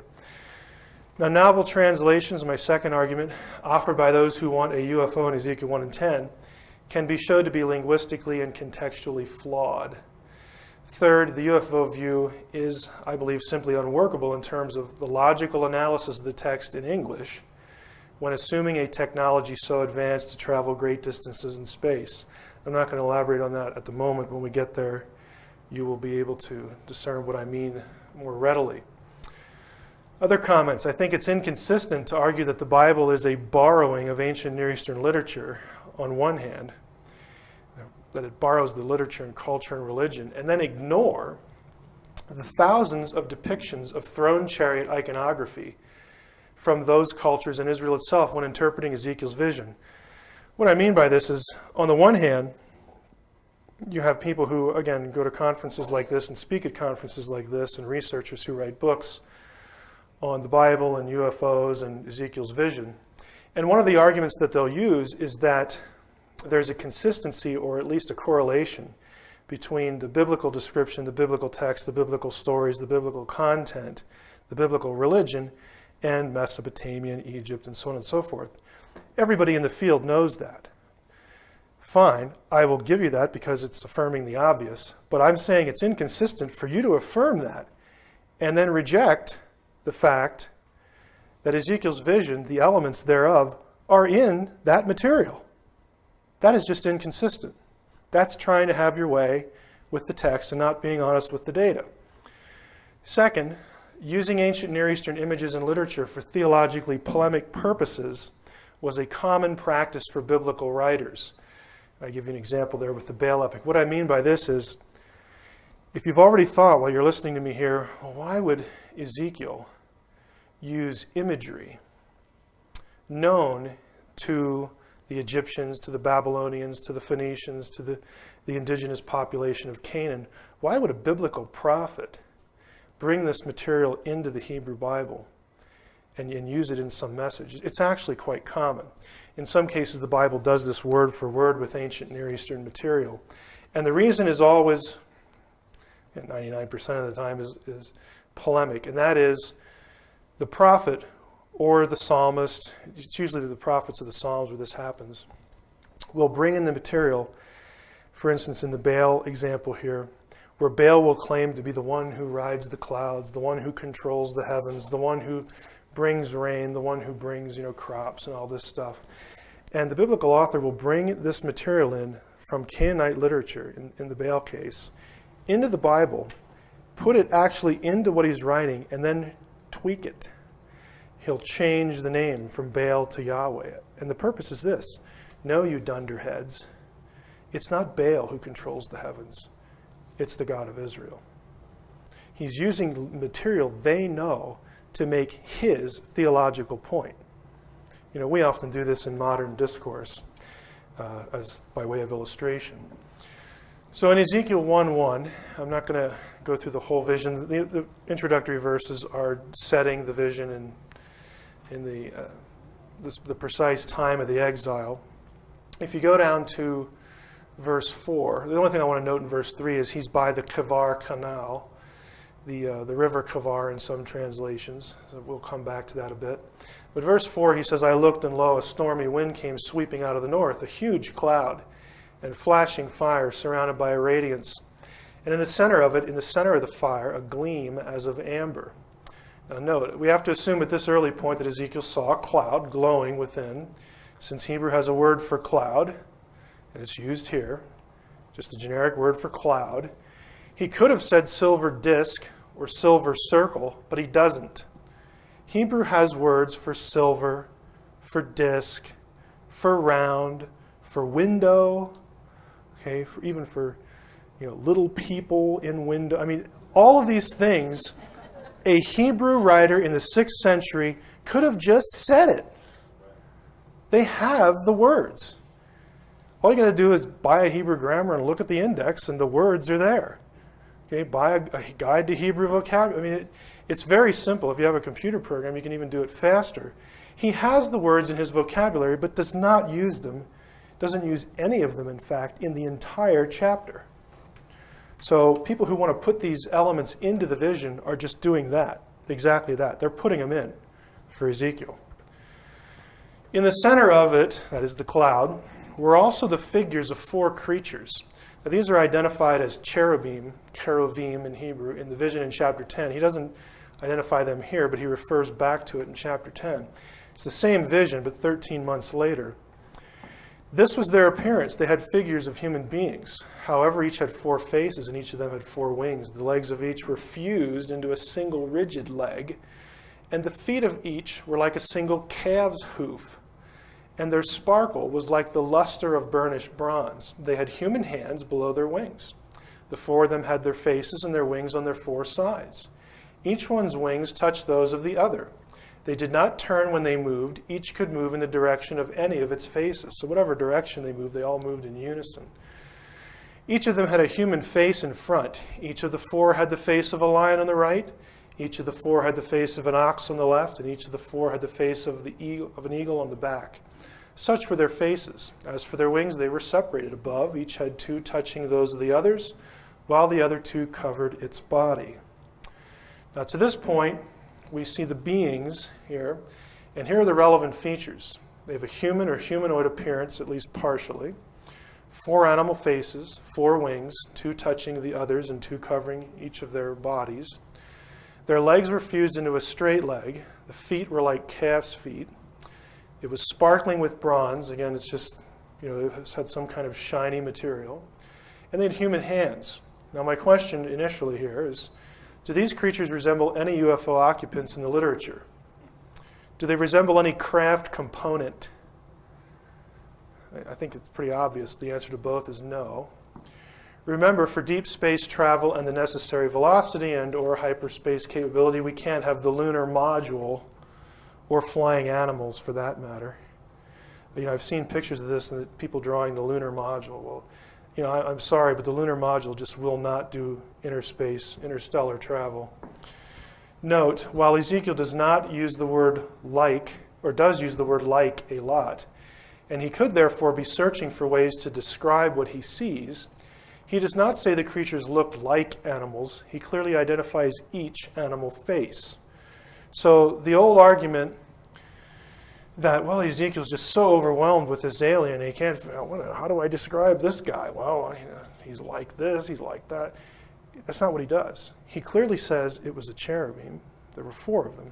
He knows what cherubim are. Why? Because practically everywhere you go in the ancient world, you run into them in the artwork. They're cherubim, and here's the kind of faces they had. He clearly identifies each face. Okay, he's not struggling for words here. Each creature moved straight ahead. Wherever the Spirit would go, they went, without turning as they went. As for the form of the living creatures, their appearance was like burning coals of fire, like the appearance of torches. Torches here, this is just a side note, likely refers to divine beings. Now, some commentators aren't going to agree with me there. I have a verse quoted below for precedent there. Since one, it is a common description of angelic beings, angels or lesser gods in ancient Near Eastern religion, fiery beings. And two, verse 14 has creatures shooting back and forth like lightning. This really can't refer to the first four creatures, since earlier it was said that their positions were fixed and coordinate with each other, and that their wings touched. So these things flitting back and forth, these fiery torches or whatever, I think it's possible that they could be other angelic beings, but again, that's just a possibility. Psalm 104:4 below here, he, God in context, fashions his angels as winds, his servants as fiery flames. It is a biblical idea, and it's a broad ancient Near Eastern idea as well. It, the fire, darted to and fro between the creatures like a flash of lightning, and the fiery creatures shot back and forth like sparks. As I looked at the living creatures, I saw a wheel on the earth beside the living creatures, one for each of the four of them. So there's four wheels here. As for the appearance of the wheels and their construction, their appearance was like the gleaming of beryl, and the four had the same form, their construction being something like a wheel within a wheel. And that's likely concentric. Again, there are other possibilities, but it seems to be, and the consensus seems to be in scholarship, that he's probably describing something concentric. When they moved in any of the four directions without veering as they moved. Their rims were tall and awesome, for the rims of all four were full of eyes all around. Now, again, think of you have four chariots, four cherubim. They're positioned actually in a square because their wings have to touch. So they themselves are in a square formation, and beside each one of them is a wheel. So you have a four-wheeled kind of thing, and the rims of the wheels are covered with eyes. Again, it defies the classic UFO description, and I think when we get to the actual pictures, you'll see what he's thinking of pretty clearly. Note here, it is the rims of the wheels that are full of eyes. But when Ezekiel sees the same vision 13 months later, he adds this. The cherubs moved in the direction in which one of the heads faced without turning as they moved. Their entire bodies, backs, hands, wings, and the wheels of the four of them were covered all over with eyes. Now this is going to be significant for a specific reason later. So in chapter 10, it's not just the wheels, it's everything. All the creatures are covered with eyes. It was these wheels that I had heard called the wheelwork. Hebrew there is Gilgal. When the living creatures went, the wheels went up by them, and when the living creatures were lifted up from the earth, the wheels were lifted up. Whithersoever the Spirit was to go, they went. Thither was their spirit to go, and the wheels were lifted up over against them. For the spirit of the living creature was in the wheels. When these went, these went. When those went, these went. And when those stood, these stood. And when those were lifted up from the earth, the wheels were lifted up over against them. Basically, he's saying they all moved together. They were all connected in some way. They were not moving independently.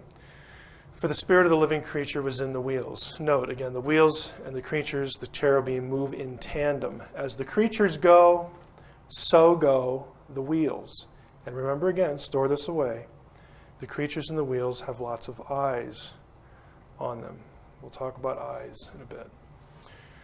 The likeness of the firmament, Hebrew word there is rakia, upon the heads of the living creatures. So there's a firmament on the heads of the creatures. It's attached to the creatures' heads. They're supporting it, in other words. Was as the color of the terrible crystal stretched forth over their heads above. And under the firmament were their wings straight, the one toward the other, every one had two, which covered on his side, so on and so forth. When they went, again, we've read a bunch of this, but I heard the noise of their wings like the noise of great waters, as the voice of the Almighty. It was pretty loud. The voice of speech as the noise of a host. When they stood, they let down their wings, and there was a voice from the firmament that was over their heads when they stood and had let down their wings. Again, we'll come back to this, but what UFO is powered by animals or creatures? Above the firmament that was over their heads. So you got the four cherubim, you've got this flat expanse over their heads. They're holding it up, they're supporting it. And on that firmament, that rakia, was the likeness of a throne as the appearance of a sapphire stone. By the way, if you go to Exodus 24 and other passages, when the throne of God is described on Mount Sinai, it's the same description. He's on a sapphire platform. And upon the likeness of the throne was the likeness as the appearance of a man above it, or above upon it. This informs us that the firmament was some sort of platform. Again, the throne is sitting on it, and there's somebody sitting on the throne. And I saw as the color of amber as the appearance of the fire round about within it, from the appearance of his loins even upward, and from the appearance of his loins even downward, I saw as it were the appearance of fire, and it had brightness round about, as the appearance of the bow that is in the cloud of the day of rain. It was very bright and colorful. So was the appearance of the brightness round about. This was the appearance of the likeness of the glory of the Lord. And when I saw it, I fell upon my face, and I heard a voice of one that spoke. Note again, likeness here should be understood as representation. It is one of the words used in Genesis for the image of God. The object was constructed as some sort of throne or seat and was at the very top, again on top of the rakia, the platform, the expanse, the firmament. Now in Daniel 7, usually people who do research on Ezekiel 1 as a UFO, they never seem to get to this passage. That this object is indeed a throne is indicated by the other passage in the Old Testament where we see such a wheeled object. This is Daniel 7. This is one of the classic divine council passages, by the way. As I looked on, again, the scene is in heaven, thrones, note the plural there, thrones were set in place. So there's more than one throne in heaven. Thrones were set in place, and the Ancient of Days took his seat. Now, I'm not going to go into the Ugaritic comparisons here, but everyone agrees the Ancient of Days here is God. In the Ugaritic version, it's El. His garment was like white snow, and the hair of his head was like lamb's wool. His throne was tongues of flame. That sounds familiar. Its wheels were blazing fire. A river of fire streamed forth before him. Thousands upon thousands served him. Myriads upon myriads attended him. And the council sat, and the books were opened. Specifically, this is the vision. Daniel sees four beasts here. The four beasts show up in Revelation, as again does the heavenly throne. Summation so far. Human or humanoid appearance of creatures. The creatures have, again, these features that we saw before. There's a platform supported by the four creatures, and there's a deity atop the platform. Now, examining all those features against the iconography. Again, as I try to do, I want you to know that I'm not making it up. I'm not just going to stand here and tell you that people have studied iconography and can account for the features. You want to confirm it, you want to check me out. Hope you can read German. These are the major works. Now there are smaller works, and some of Othmar Kiel, he's probably the world's expert on ancient Near Eastern iconography, at least as it relates to Syria, Palestine. He's still alive and still writing, and a number of his works have been translated into English. Unfortunately, this one has not. But here is the title in English. I've translated that much for you. But he has lots of nice plates and pictures and hand drawings of original sculptures in it. He has hundreds and hundreds of them. The other one, Martin Metzger, none of his work, as far as I know, is translated into English. But the title here is Royal Thrones, King's Thrones, and Divine Thrones. throne forms and throne portrayals in Egypt and the West Orient in the 13th and 12th millennium, 1200s before Christ, and their meaning for the understanding of the Aussagen is sort of portrayal or description concerning the throne in the Old Testament. So this is a book that deals with the very subject we're talking about, a complete scholarly monograph devoted to the subject. So my argument again is that all the elements are well known in Ezekiel's day and are part of the political and religious context, and that this fact, coupled with the absence of exegetical arguments and the logic, the illogic, in favor of a UFO answers the question of what Ezekiel saw. I'm just going to take you through a few examples, and again, there's no one image that is Ezekiel.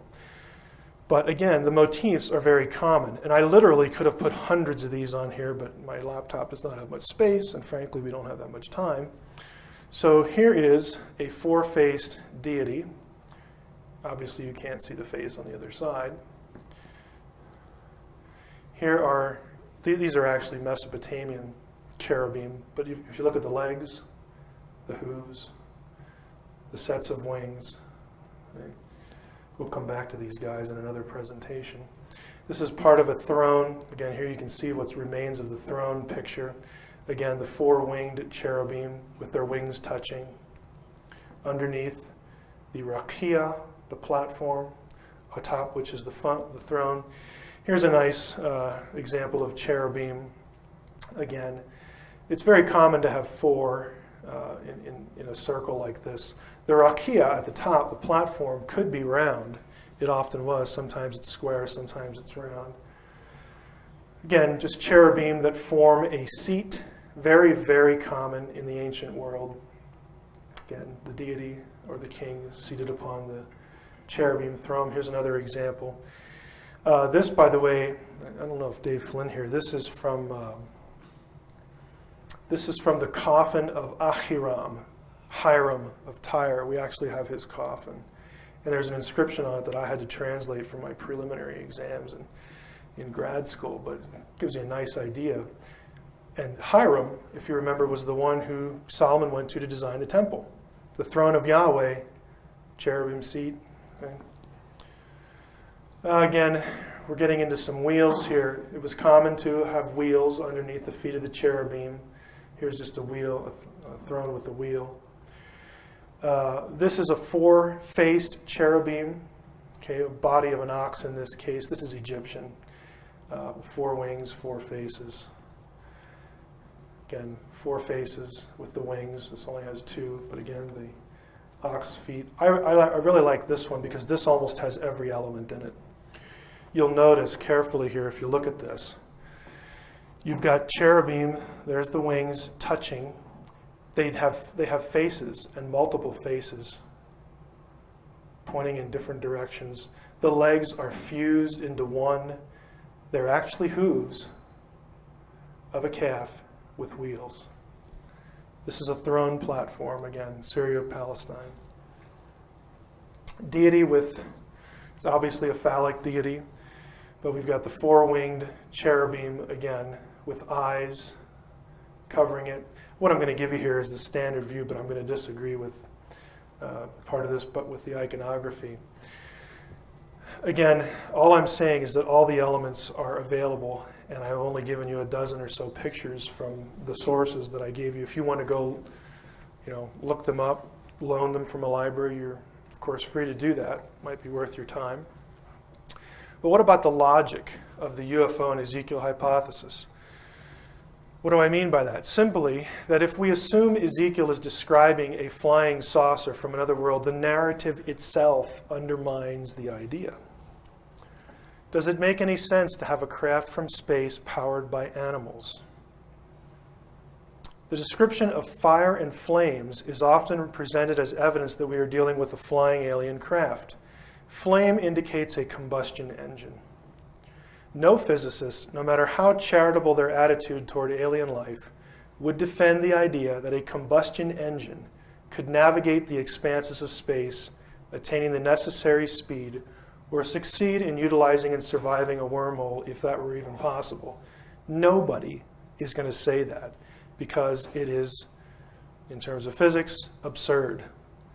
Okay? And if you're going to say this is some kind of alien craft, you better account for all the elements, and that includes the flame. You have combustion. Makes no sense at all. The fire is even said to contain hot coals, and not something like coals. He uses the word coals, since God commanded the coals be scattered over the city. In Ezekiel 10, he commands one of the cherubim, or one of the fiery beings, to scoop up the coals and scatter them over the city. And the being does that. So now we have a coal-powered space vehicle. I mean, this is like the Industrial Revolution in reverse. Okay, it just makes no sense at all. What about the Rakiach?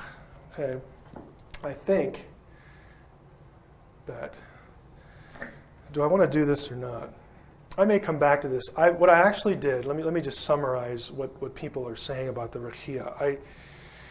I've gotten a number of emails from different people, one person in particular, who insists that Rakiach, the firmament or expanse, is a circular dome. And obviously he wants to get a flying saucer out of that. And the argument is that, this is what it describes, because in Genesis it talks about the firmament of the sky. I have a Word document here. We may refer back to it if we have time. If you want to see it, I can put it on a disk for you if you want to take it with you. But I looked up all the occurrences of the word Rakiach in my database of the Hebrew Bible. And I looked up the root form, the verb form, rakah, which means to pound. Pound is probably the best word, to beat. What it is the act of beating out, either in the Hebrew Bible, you're stomping on the ground, or beating out a piece of metal. It's metal work that you would overlay and beat with a hammer. There is nothing in the word at all that has anything to do with a circle. The reason why it's round in Genesis should be obvious. Because if we're describing the firmament of the sky, to the visual observer, you go from one to the other. You view the horizon, okay, the expanse of the sky. That's going to come into play in a bit, because it's important as to why the firmament of the sky is round. But there's nothing actually in the context of Ezekiel. We read the entire chapter that in and of itself would indicate roundness. Now, I'm going to make a suggestion here. If, as I'm saying, that the throne platform in the vision is flat, but probably circular, could be, the vision isn't that specific, but it's flat, throne's on top of it. But then you have the round firmament of the sky and all these different creatures with eyes on it. I'm going to suggest, and here's where I'm going to speculate and go out on a limb here. I'm going to suggest that the vision of Ezekiel has something to do with precession, with constellations. All four of the constellations, those four that we read about, or the cherubim in Ezekiel's vision, those are the four cardinal points of the zodiac in the ancient. I don't think that's a coincidence.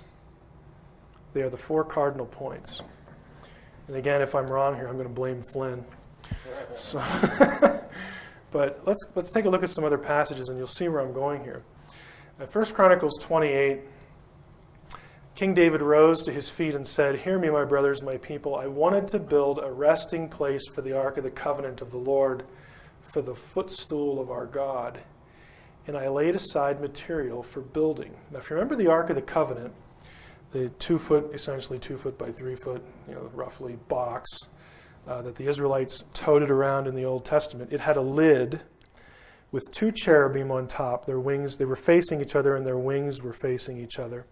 And the lid was called the mercy seat, the place of propitiation, because the high priest once a year would sprinkle blood on that for atonement at Yom Kippur. But notice it was called a mercy seat. It was sort of where God sat. Okay, when he spoke to Moses, or again when the high priest made intercession, it was God's throne. Here it's called a footstool. What's going on there? Well, why is it a footstool now? Well, because in the temple, this comes from Metzger's book, by the way. When you have to be a little bit familiar with the ark. Here's the ark down here. The ark was portable, as was the tabernacle in which the ark was kept.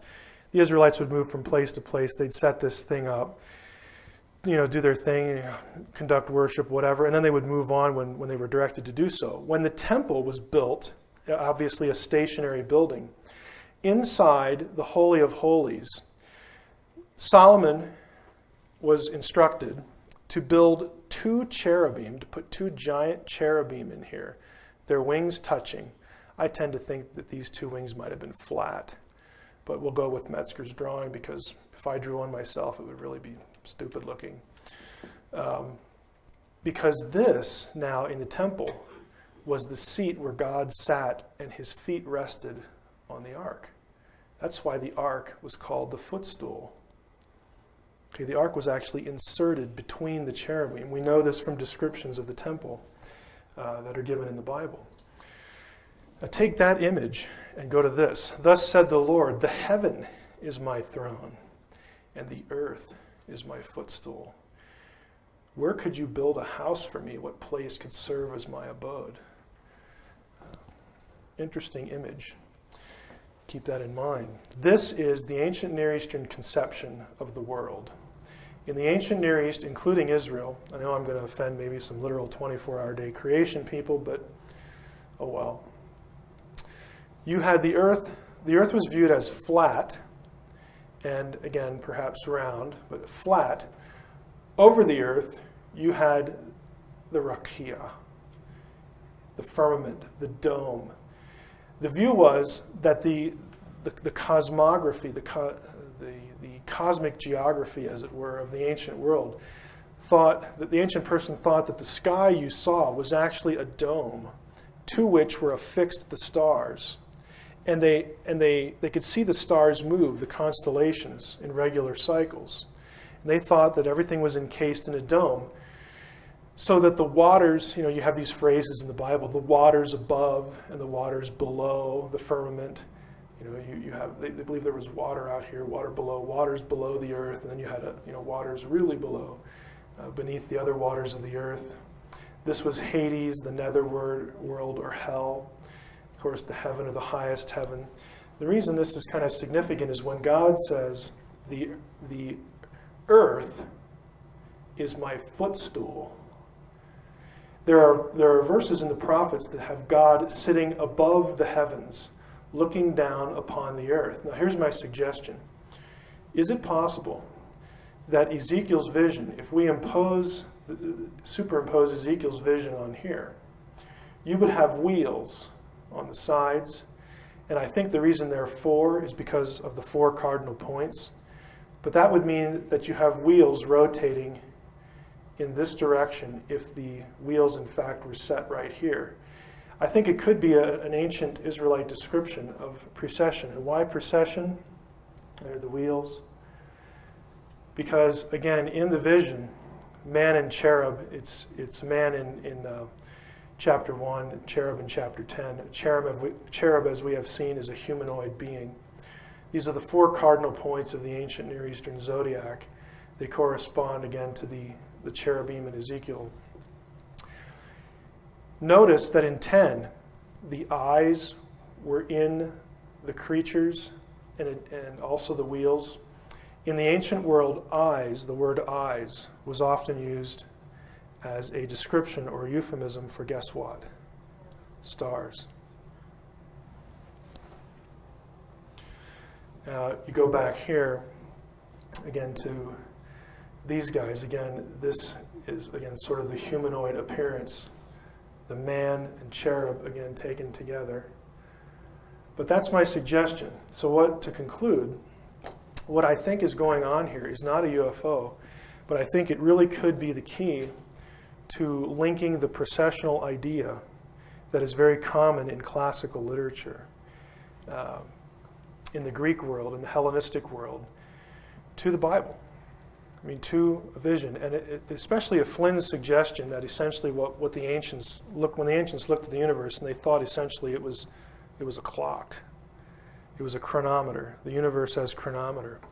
If that's the case, and I don't have I can't really take this any further, what I'll say here, but it really fascinates me to wonder if the time when the vision is given is when the exile began. And of course, Ezekiel is told that the exile is going to end. But the fact that it shows up in Revelation later, and it shows up in Daniel in connection with the four beasts, which are identified as four kingdoms, again, which are taken up in Revelation, could it be that precession has something to do with prophecy, and prophecy has something to do with precession? Because when it shows up in Revelation, it's the beasts again. John says, I looked up into the heavens and I saw the throne of God in the heavens, and the four beasts on the throne, and they were filled with eyes. Okay. I think if you take it literally, it might mean exactly what he says. I looked up in the heavens. The heavens is where God's throne is. The earth is his footstool. And I saw these creatures, and they were filled with eyes, and they surrounded the throne. Again, just a suggestion, but something I'm going to be playing with for probably the next year. And if we do something related to that next year, you might hear a little bit more. So that's all I have for that. And I think they're going to take Q&A afterwards. So what do I do now? Actually, we do have time. I'd like to ask a couple of questions right now on Okay. the subject. And there will be a Q&A mic, so get that set. Okay, however that one you want that to be done. Any questions? Yes, sir. I cannot Check. be ahead of it. How did that fly? Well, I don't think the point of the vision is that the throne was literally flying. I mean, when Ezekiel sees it, it's in the air. Okay. But how did it get in there? Because that's where it appeared. See, Everything I know. right, but you're thinking that it is a vehicle or a contraption. And what I'm suggesting is that when Ezekiel sees this, he sees all these elements. And I think he is thinking of prophetic statements. And that the point of the vision is that God is showing him essentially, again, through precession. But is he seeing a real thing? Well, real in what sense? Could you go up and touch it and, Right. and punch it, that kind of thing? I don't think there are places where visions like this show up. For instance, in Isaiah 6, where one of the beings will touch the prophet. Okay, so in that sense, if we were in Isaiah 6 or whatever passage, I'd say, yeah, he's touched by them. We don't have that here. It's in the air. It never comes down and never interacts with him. He's just observing it. So in this case, I don't know. Why is it in? Because I'm sorry. When he says it's in the air, Well, I think it is in the air. it's a solid object. That we don't know. We can hear it, which implies It's solid. okay, that it's solid. But if you had, let's say you had a ghost appear in front of you and the ghost said something. You hear something, but that doesn't mean you can go up and grab it and touch it. It doesn't mean it's corporeal. In other words, when a vision may be just visual, or it may be something solid. And I'm saying in other contexts, we're actually told something in the text where we could conclude that it is solid, but in other cases it might just be, again, something purely visual. I don't really think it matters because I think the point of the vision is prophetic. I think he's telling Ezekiel that the time of the exile will end in 70 years. I think, again, the point is that I control the future. If you want to know when these things are going to happen, follow, I hate to make it sound this way, but follow the stars. I mean, I really think that if you match this to Daniel 7, which everyone who studies prophecy knows is a significant passage. You've got the four beasts, again, in Daniel 7. You got Daniel 2 with the image, you got Daniel 7, you got Ezekiel 1, you got Ezekiel 10, you've got Revelation. In Revelation, John just merges them all together into one massive heavenly vision. I think the point is that the God of Israel controls the future. And if you want to know what his timetable is, relatively speaking, in terms of epochs, you look at precession. But that beast has got to be an actual thing. Which beast? You're talking about the beast in Revelation? In any, There has to be a reason why the beasts selected correspond to the zodiac. And by the way, I do believe the beast, the Antichrist, is a person. Okay. But what we're dealing here with is the throne of heaven, the fact that the Lord as sovereign controls time, controls the progression of events, and is giving Ezekiel a glimpse into the fact that, yeah, you're my inheritance. You're sitting here, if you read the whole thing of Ezekiel, they're sitting there by the river Kivar. They've just been taken into exile. And there are certain psalms that refer back to this episode where their captors are taunting them, saying, hey, sing us one of the songs of Zion now. Tell us how impenetrable Zion really was after we just basically kicked your butts all over the earth and brought you back here. And they're wondering, what are we doing here? Isn't God supposed to be on our side? And Ezekiel has sent this vision to basically say, yeah, he still is. He controls the future. You still have a future. You're here, it's your own fault that you're here. If you remember yesterday, we read the covenantal passages about following the other gods and what's going to happen to you. God says, well, you didn't listen. You're in exile now, but you are still mine. And there's going to become, I know the future. I know the future. And these beasts give you a glimpse of it, give you a little hint of it. And it's going to show up in Daniel, and it's going to show up in Revelation. Because I think, again, if I'm wrong, I'm going to blame Flynn. But nobody does this. I only know of one New Testament scholar who's actually a credentialed scholar in the field who nowadays takes Revelation as astral prophecy. And I think he's right. I think he's onto something there. It used to be 100, 150 years ago when people were more in tune to the kind of thing that Flynn is doing now, that you had scholars, and I mean major mainstream credentialed scholars that said, this really looks like astral prophecy. That's very uncommon now.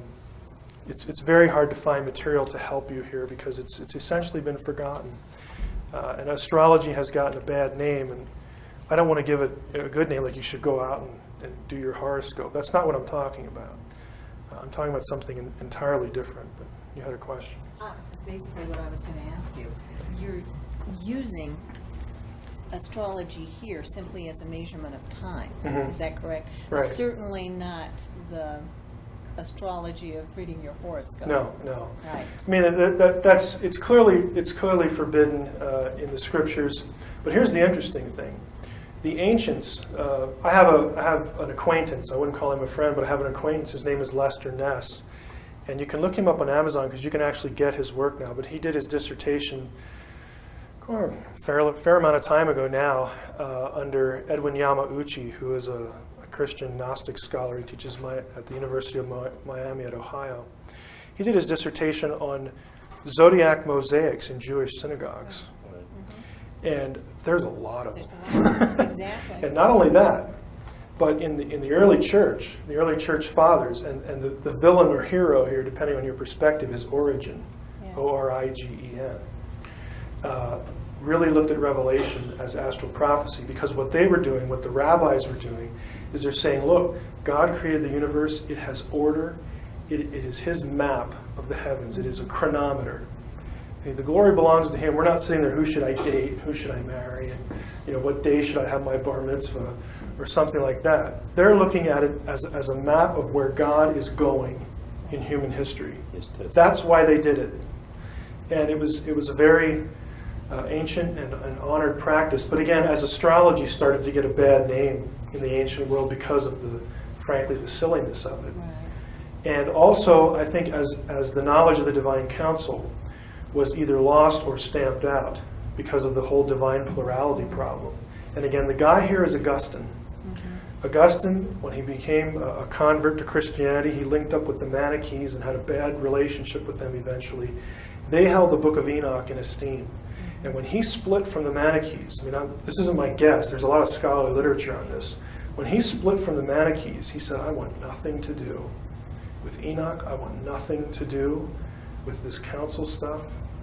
And he became so influential in the early church that is when the Sethite view of Genesis 6 came up, because he created it. Uh-huh. Okay, he is the pivotal figure in church history for why all of a sudden the church just sort of moves away from this, and what people like Flynn and what eventually I hope to contribute here is essentially we should go back to our roots. We should go back to what the early church was thinking. We should go back to viewing Christianity through a Jewish lens and ultimately through an ancient Israelite lens, and then take a look at what biblical theology is. I'm not saying we're going to come out completely in some other direction, but I think it will sharpen the focus and lend a lot of clarity to some things that right now people are just pulling their hair out. Who knows what this means? So yes, in the back. Two questions. I didn't hear you say the word theophany, which is what I thought was the prominent Christian view of Ezekiel. And then the second one it is a theophany is just an appearance of God. They're usually anthropomorphic, but not always, like the burning bush. But go ahead, continue. So do you believe that the Ezekiel vision was a theophany, or was it? Did he actually? Was it a Christophany? No, a theophany. Okay. Or what's the alternative you're going to give me? or he actually saw the throne, a vision of the throne of God. Well, he says he sees the throne and something like a man sitting on it. So yeah, I would call it a theophany. Some Christians want to say, and I'm not saying there's not merit to this. I don't know if you can say it every time, but some would want to say that anytime you have the God of Israel, because of aniconism, the resistance against images, thou shalt make no graven image. Some people would say anytime in the Bible when you see God pictured in human form at all, even if it's like just his feet, that's Christ. That's like a pre-incarnate appearance of Christ. I don't have any trouble with that. I'm just not sure that that's the case. But yeah, I would use the word theophany. And then the second question is, how did you offend the 24-day literal or the 7-day literal creation? Because when you say that the ancient Near Eastern worldview, including Israelite, has a flat Earth, a lot of them aren't going to like that. And by the way, if you want to read somebody who, if you are a conservative Christian or a conservative Jew in the audience and you're wondering, well, how do we square this with ideas like biblical inspiration and biblical inerrancy, I could say subscribe to my newsletter, but I won't. I'll tell you where it is. There are a couple articles by a guy named Paul Seeley, S-E-E-L-Y. He's done 3 of them on this subject. 2 of them are in Westminster's Journal. And you can buy the major theological journals on CD by going to a place called Galaxy Software. But he's done work on this, and he essentially takes John Calvin's view of inspiration and inerrancy, where he says that there are places in the Bible where God, to get across a very difficult intellectually concept to an ancient people, will accommodate himself to the beliefs of their day to get the message across. And he says this is an instance of that. Yes. Here in the black here.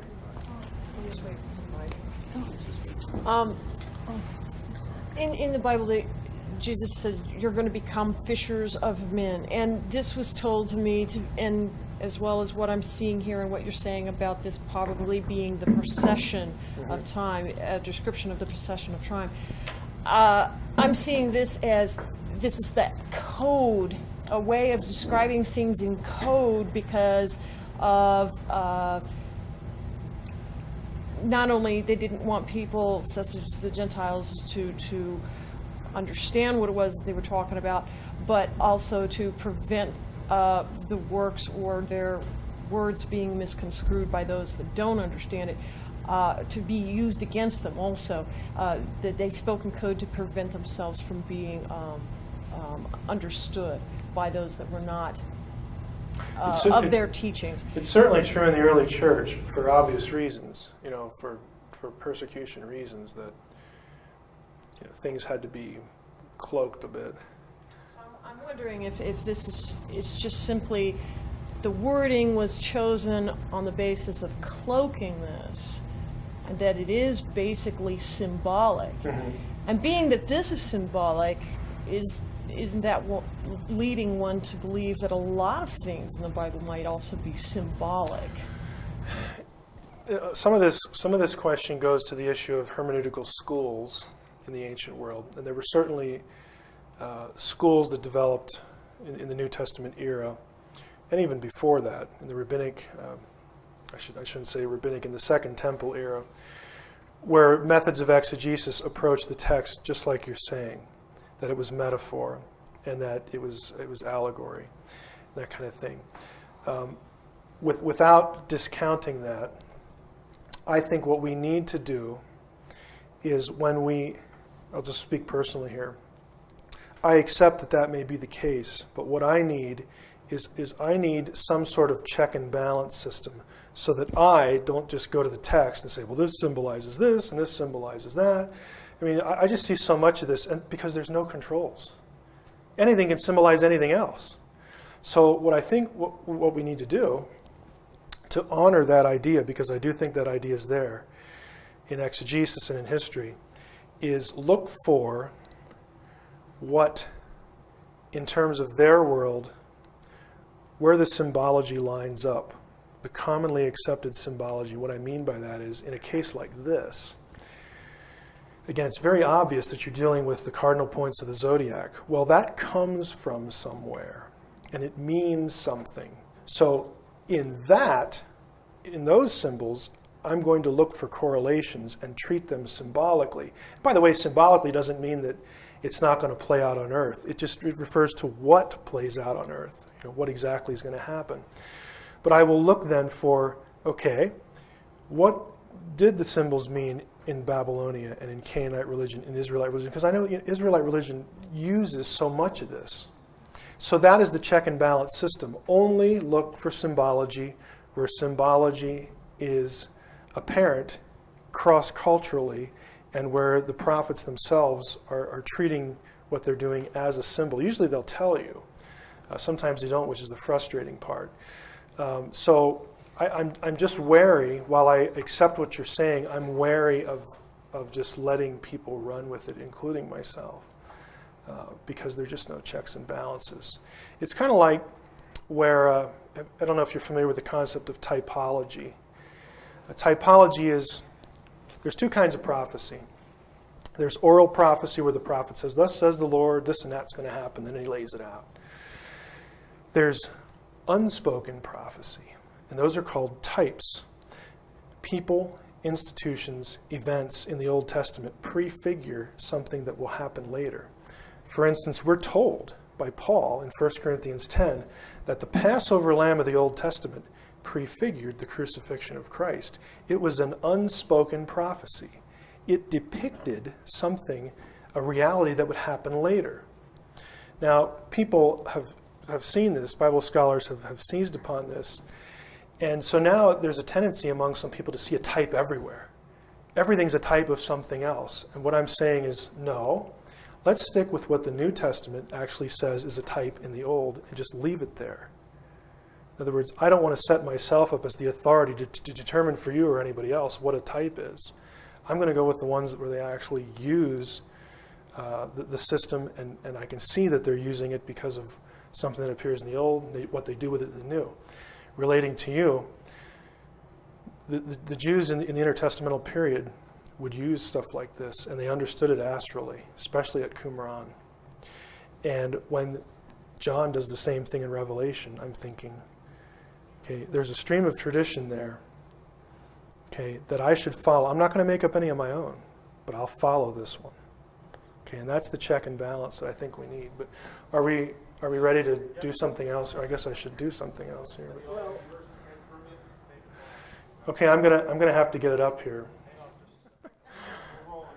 Okay, we're going to switch gears a little bit here, and this is something I did it last year, but it was kind of I don't want to say thrown together because that makes it seem like I got up one day and just sort of did it on a napkin.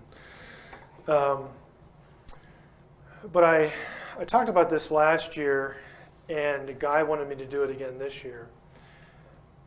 And so I agreed. What we're going to talk about here is, let's just assume, for the sake of discussion, that the extraterrestrial as creator of humanity. Now, none of the literature I'm familiar with has ETs claiming to have created the universe.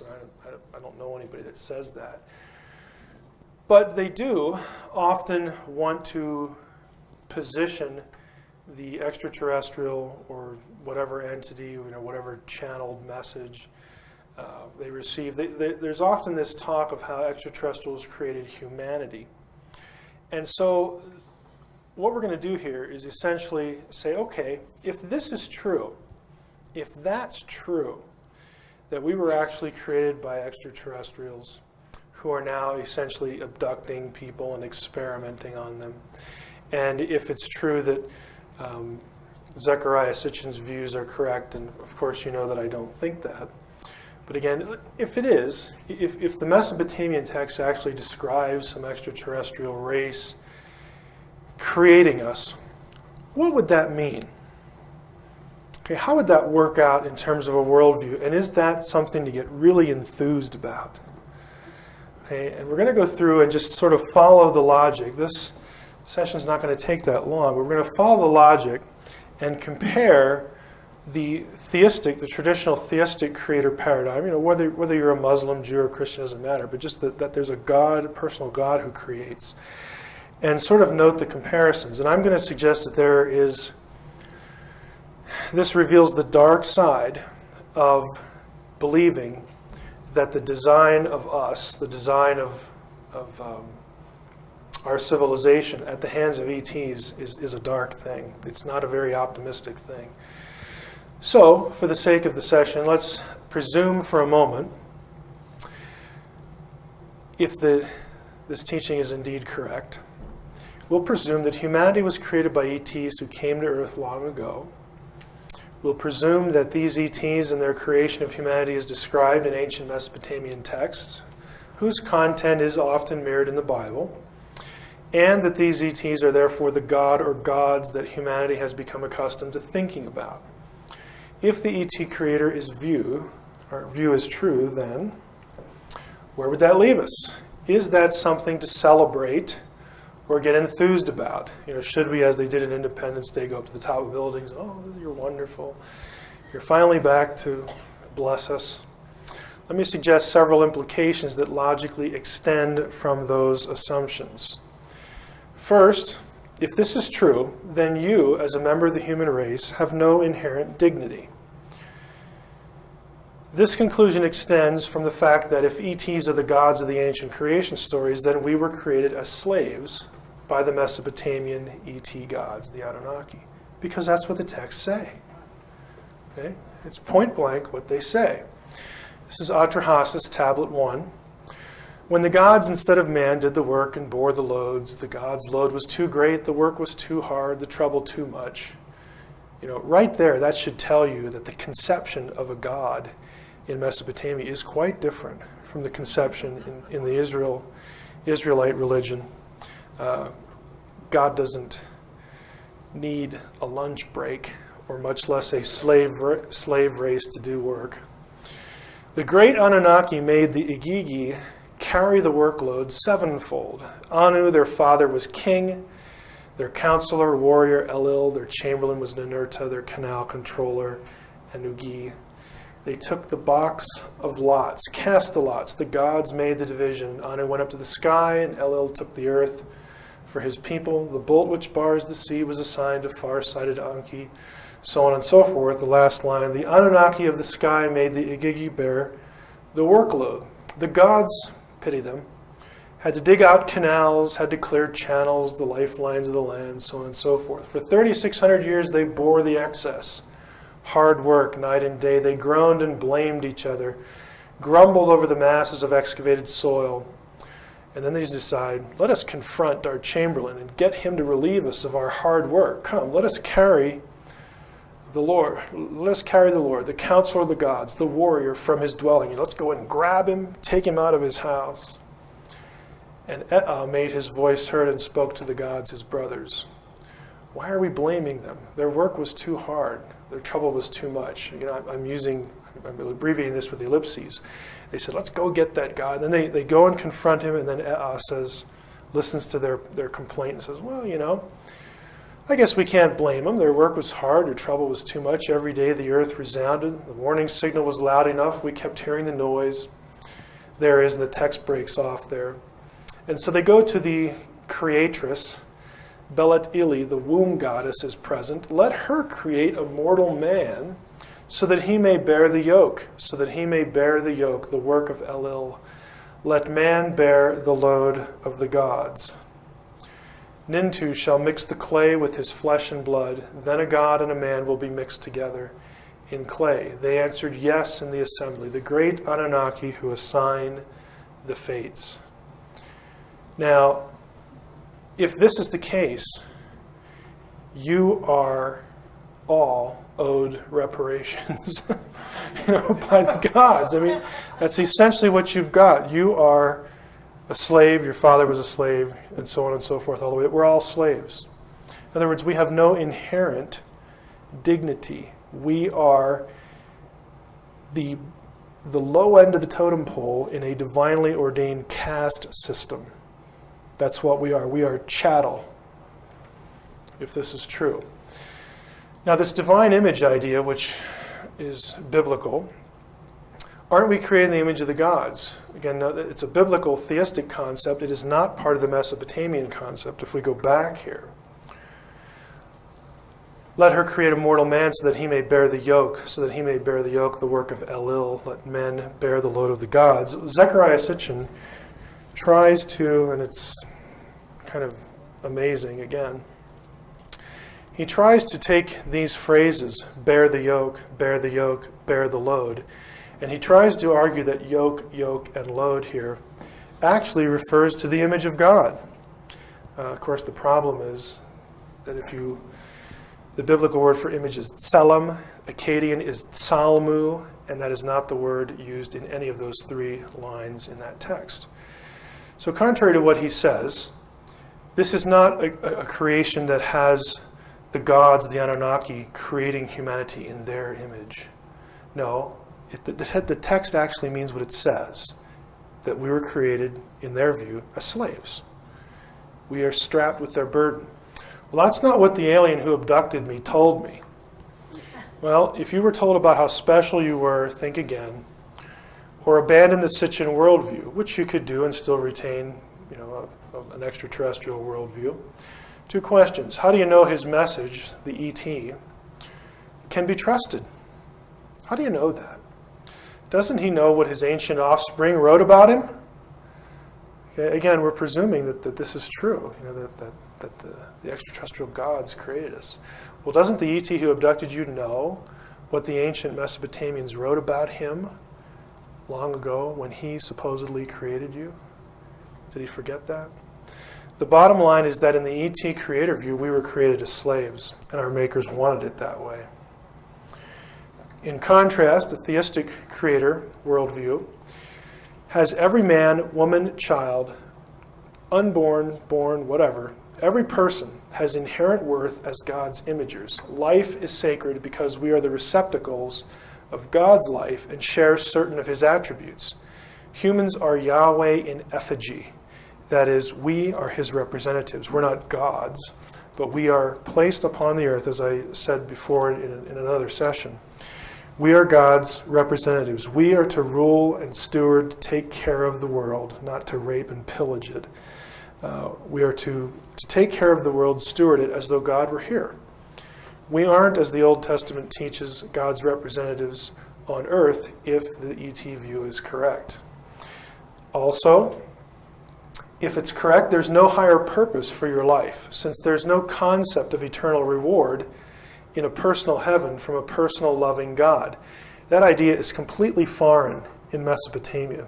If you read any introduction to Mesopotamian religion, Mesopotamians were the most pessimistic of all ancient people about the afterlife. The only semi-positive thing they have to say about death and Sheol and the underworld is that if you're a king or a peasant, you wind up at the same place. So the ground is level in Sheol.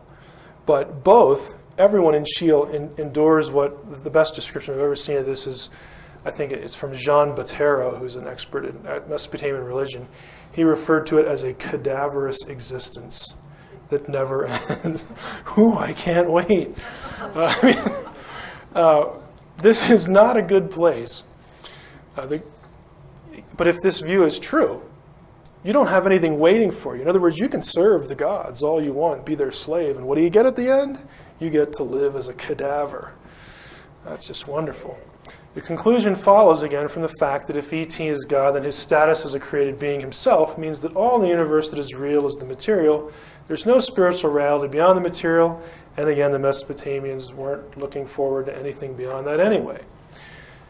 Pantheists and those who want to give the universe itself life or treat it as a living being or biocosm are left with this reality. No matter how spiritual they think the universe is, it's still just matter, beyond which is nothing. There's nothing beyond that. Because if you say there's something beyond matter, something outside creation, you've just dumped your pantheism.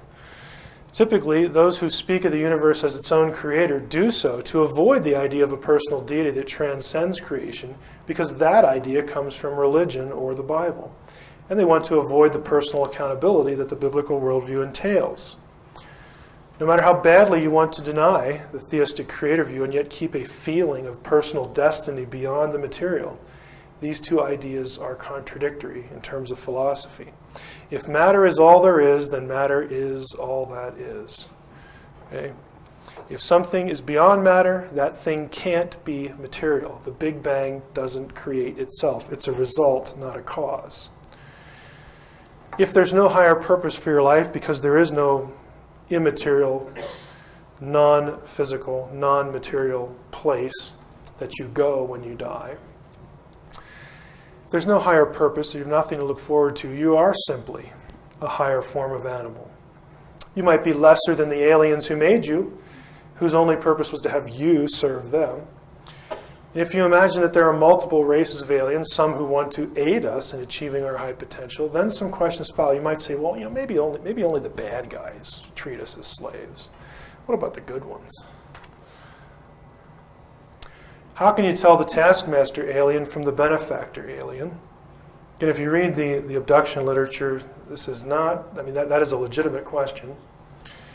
We know from Sitchin's account of the conniving escapades of the gods of Sumer that they behave just like we do. The point is, they are fully capable of deception and self-interest. So how do you know they can be trusted and who to trust? If this is reality, again, the polytheistic Mesopotamian Anunnaki scenario, if that's the truth, how in the world do you know who to trust? Because they're constantly going behind each other's back and conniving and deceiving and lying and cheating. Who are you going to trust? If alien abductees are to be believed, how are the violations they undergo benevolent? I know, it's rhetorical. Why is it that Dr. David Jacobs, leading authority on alien abduction, has concluded the alien motivation is not our benefit, but for their own? Again, he's not the only one. The theistic view, in contrast, has an ultimate purpose for humanity. We are to image God, which we've talked about before, to work in his stead, to be his representative. And what that means down here, this idea is actually the basis in Reformation theology, that all work, any gainful employment, is godly. All work has value. There should be no distinction. Let me phrase it correctly. I don't want to say there is no distinction. In God's mind, there isn't. But there should be, in our mind, no distinction between what we think of as secular and sacred. It's all sacred in God's mind. It makes God happy when we are creative and industrious, and God wants us to find work that we enjoy and then revel in it.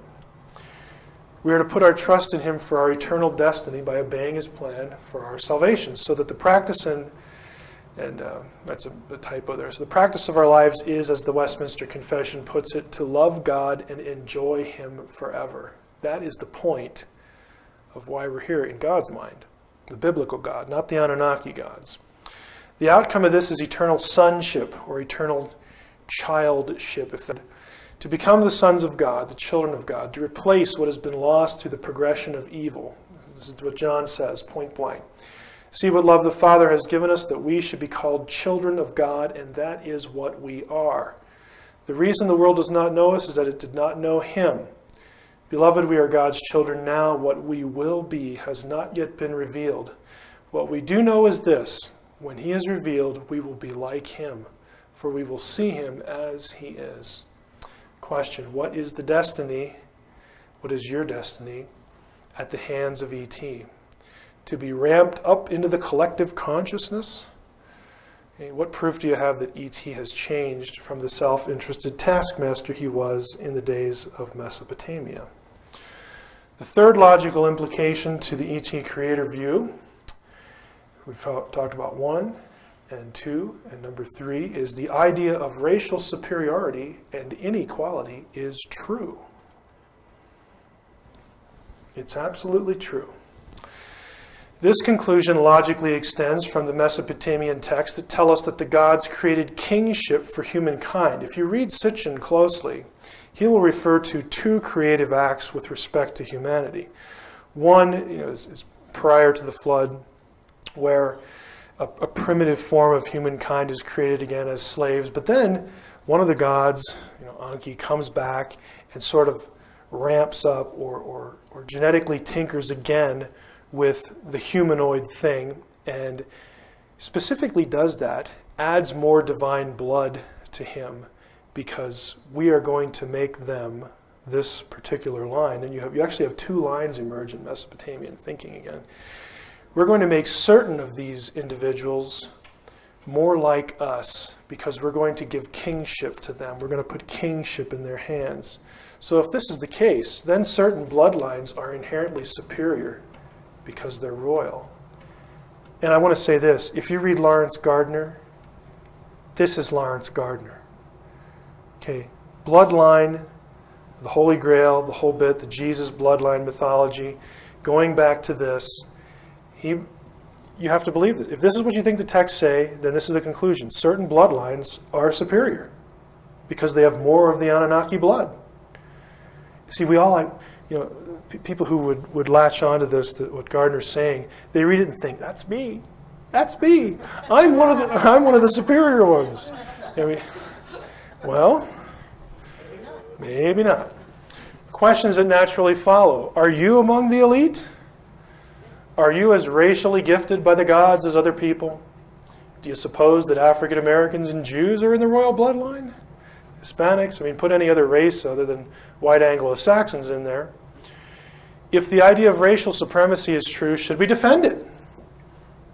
Should we defend it? Will the gods enforce the idea when they return? Will they weed us out? Will there be those that rule and those who serve? Again, in contrast, the theistic worldview is that all races are equal because all races are human. All humans are God's imagers, male and female. There are no exceptions.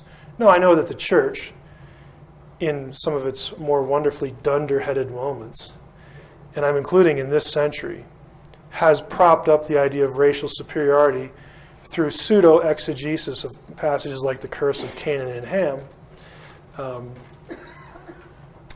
It is not what the text teaches. It's what people who are predisposed to racial inequality have said the text teaches, but it is not what the text teaches. And frankly, today, I think the exegesis is a little less self-serving than it was perhaps in the Civil War and in the 60s. Those humans who follow God's plan for salvation for all are considered royal offspring. Every believer is specifically called a son of the king. It is a royal title. The sons of God who will rule over a new earth with him. Male and female, no exceptions. The idea goes all the way back to the Old Testament. It's not just a Christian thing. It's very present in Jewish theology. Hosea 2:1, the number of the people of Israel shall be like that of the sands of the sea, which cannot be measured or counted. Instead of being told, you are not my people, again, remember they were exiled, they shall be called children of the living God. Daniel 7:27, the kingship and dominion. It's the same chapter, by the way, the divine council chapter we just looked like with Ezekiel. Kingship and dominion and grandeur belonging to all the kingdoms under heaven will be given to the people of the holy ones of the Most High. Will be given to the people of the holy ones of the Most High. Their, plural, kingdom shall be an everlasting kingdom, and all dominions shall serve and obey them. John, New Testament now, but to all who received him, who believed in his name, speaking of Jesus here, he gave power to become children of God. Galatians 3:29, if you belong to Christ, then you're Abraham's offspring and heirs according to the promise. the promises given to the Jews above in Daniel. 1 John 3:1 we've already looked at. The fourth logical implication to the ET creator view, again we looked at 1, 2, and 3. The dignity, no higher purpose, and racial inequality. And fourth, then the ET gods are your creator masters, not your brothers. Now this is a little repetitious with the first one, but it's a different angle. They're not your brethren. If ETs created us, they have the right. They have the right of ownership over our bodies, souls, and children. We are theirs by right, if this is true. What that means is that whether you like it or not, royal kingship is a monarchy. It is not a democracy.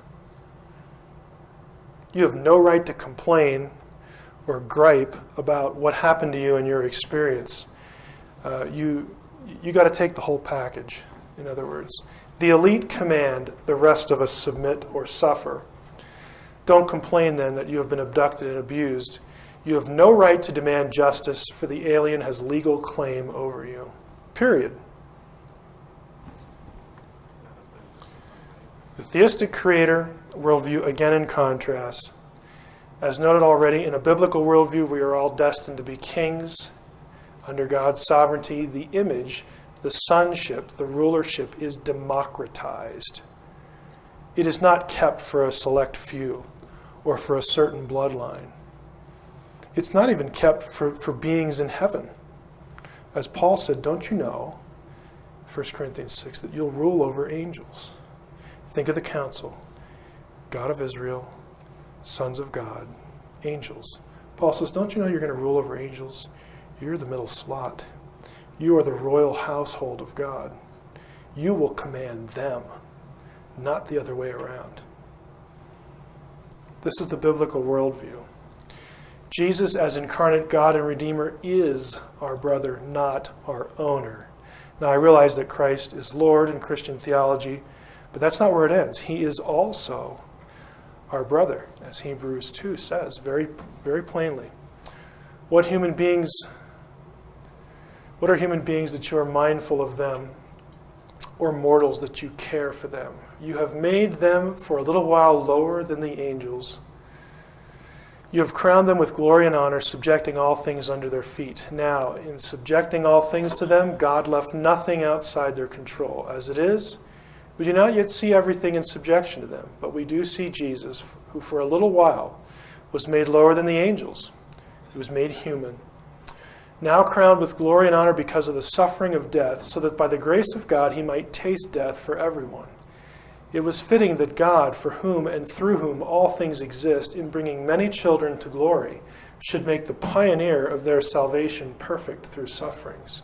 For the one who sanctifies and those who are sanctified all have one Father.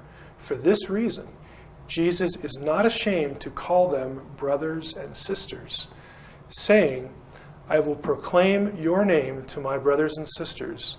In the midst of the council, I will praise you.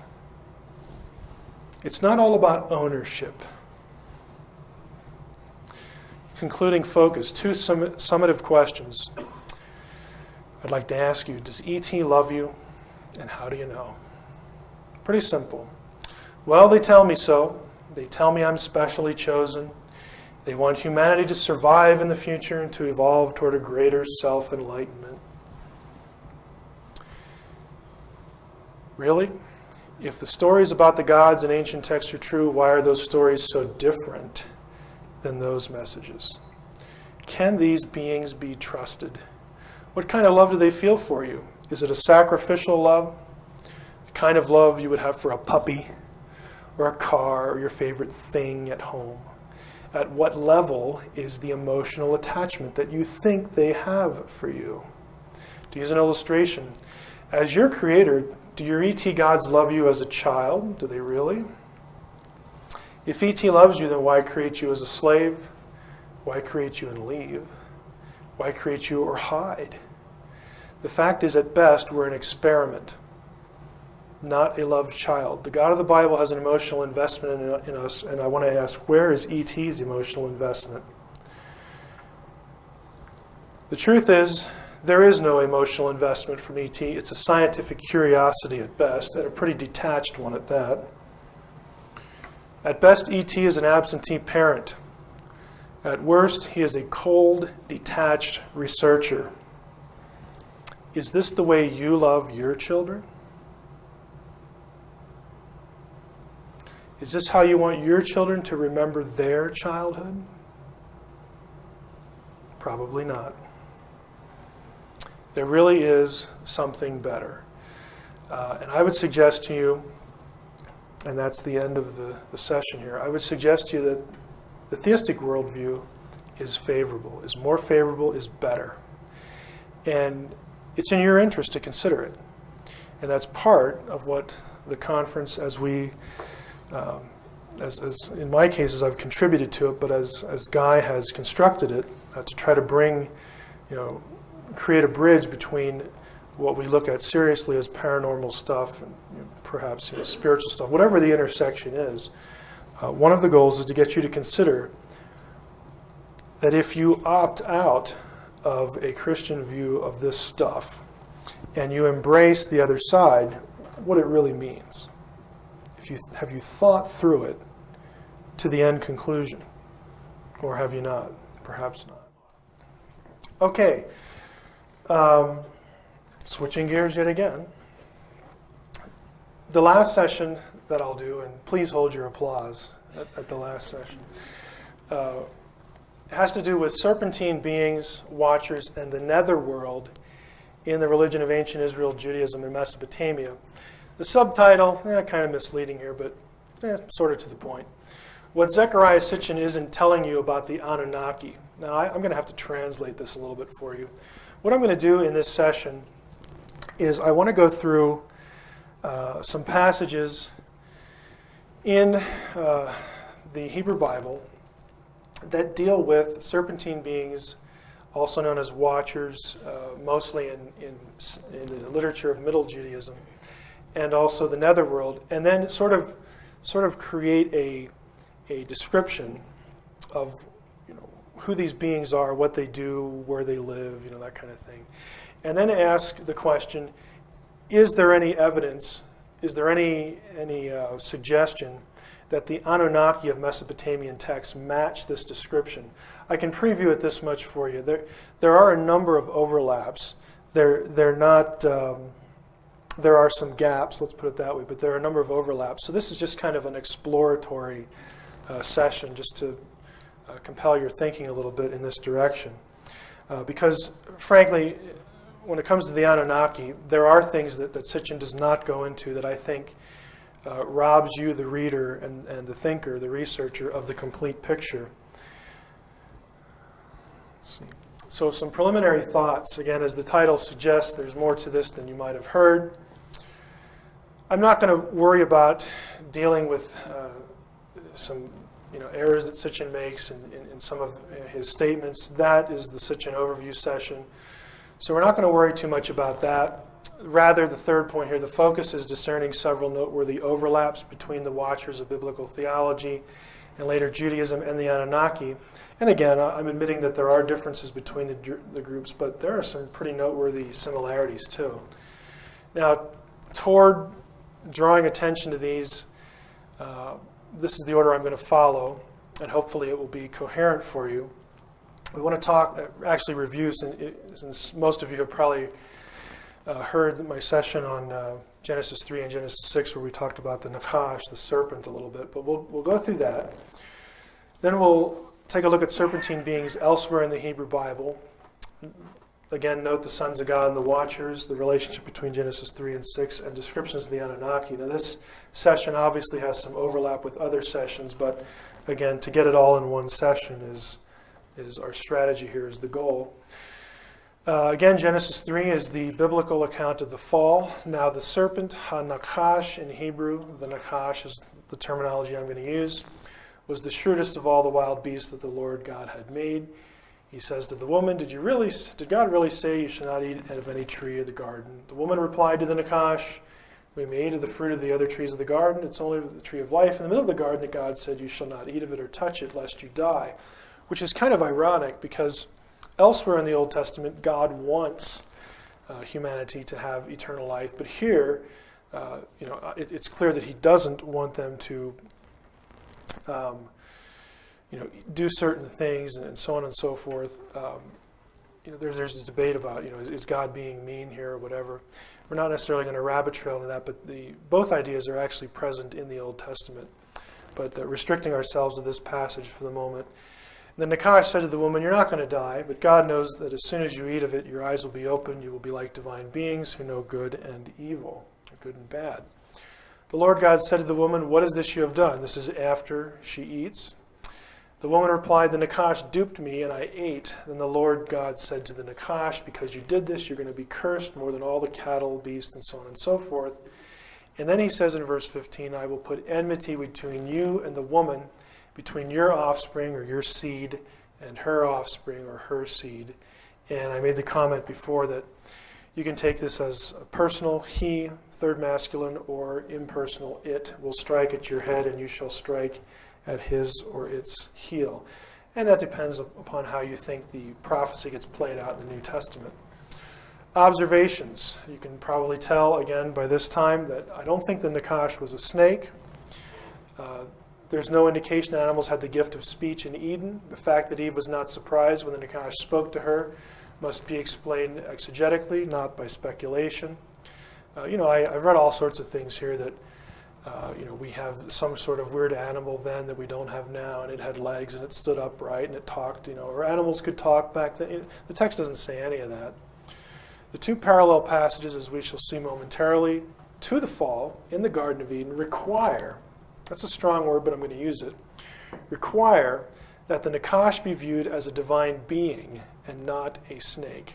Now, where we're going to go here is that you're dealing with a divine being that had some sort of serpentine or reptilian appearance, was also luminous, very intelligent, very beautiful at the same time. So can this idea that the Nakash is a divine being and not a snake be established in the text here? And does that rule out a serpentine appearance for the Nakash? And the second one I've already played my hand. No, it doesn't. But again, the word itself, 3 consonants in Hebrew, the nun, chet, and shin, Nakash, can function as a noun, verb, or adjective in the Hebrew Bible. If you take it as a noun in meaning, it would just be translated serpent. Again, perfectly workable, as we've mentioned before. If you take it verbally, with its verbal meaning, the word would be translated deceiver or diviner. Again, the practicing of divination, the act of deception, perfectly workable. But I'm suggesting that we ought to take it because of 2 other passages we're going to go to today. Okay, I'm trying to triangulate them and see them consistently together. That's the reason I'm saying that if we take it as an adjective, the word would mean shining one, because Nakash, as an adjective, when it's used to describe nouns, objects, it means to shine or to be brilliant or luminous or something like that. We get there's the Hebrew word nekoshet. Okay, you just add the T to the end to form the noun. It means polished brass, burnished brass. So again, the shiny effect. Interbiblical parallels, I think, establish this, and I take it this way primarily because of parallel passages to the fall. Ezekiel 28, Isaiah 14, where a brilliant, shining, angelic, or divine being is cast out of Eden.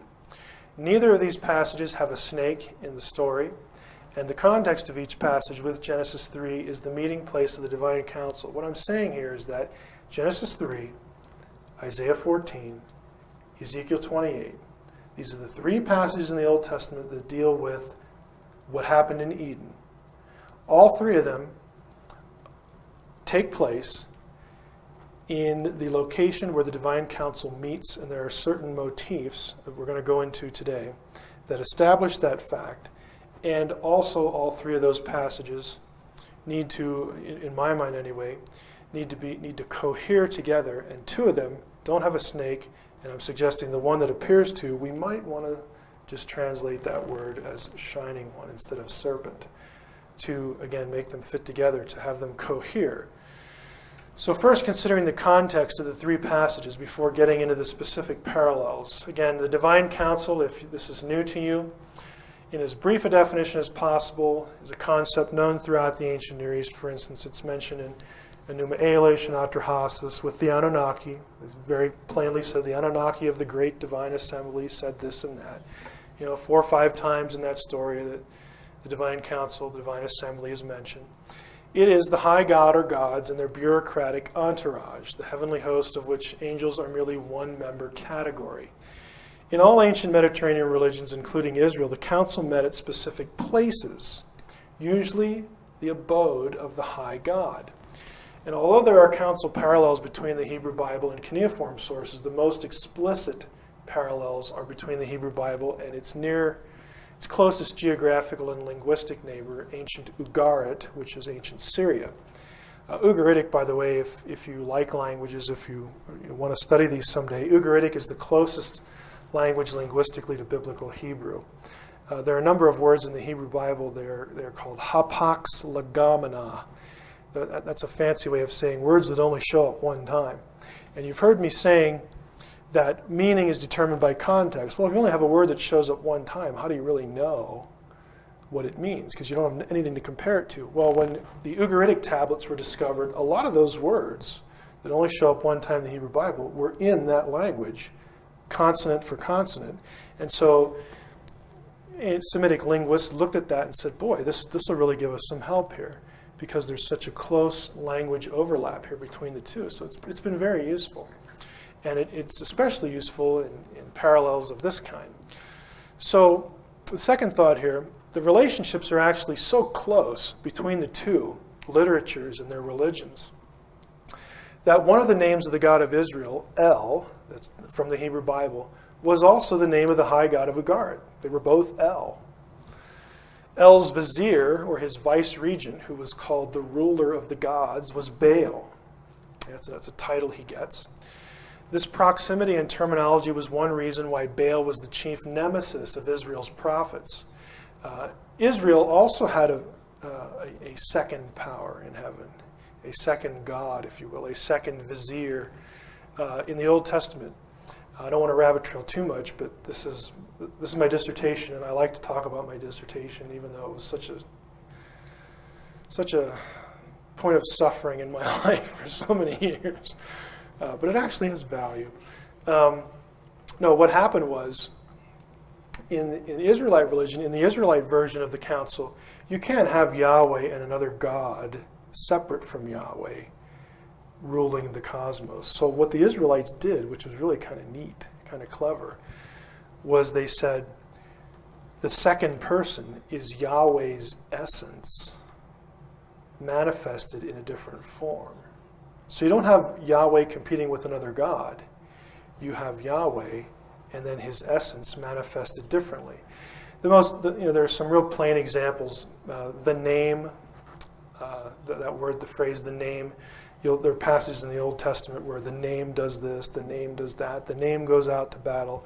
It's sort of euphemistic, but the technically correct term is that this is a hypostasis of Yahweh. It's Yahweh's essence manifested separate from him. It is him, but it isn't. This is the basis. It's the basis. It's the beginning point for binitarianism in Jewish thought. Now later the Spirit of God is going to be spoken in the same way. That's where we get Trinitarianism. It's actually Jewish. I mean, it's not something the Christians invented. It's well known in Middle Judaism. The Malach Adonai, the angel of the Lord, God says, this angel is different than all the other ones because my name is in him. Okay, my essence is in him. And that's why the angel of the Lord and Yahweh are interchangeable in a number of passages. Because he is Yahweh, but he kind of isn't. He is and he isn't. It's that sort of difficult binitarian, Trinitarian problem that we look back at in theology and struggle with. But, by the way, hypostasis was also a common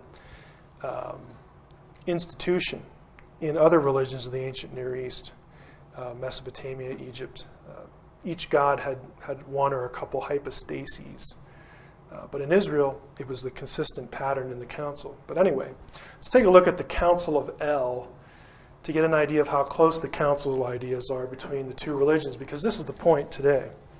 Because I'm going to try to establish that Ezekiel 28, Isaiah 14, and Genesis 3 are divine council settings. Now, at Ugarit, the location of the meeting place of the divine council went by these descriptions.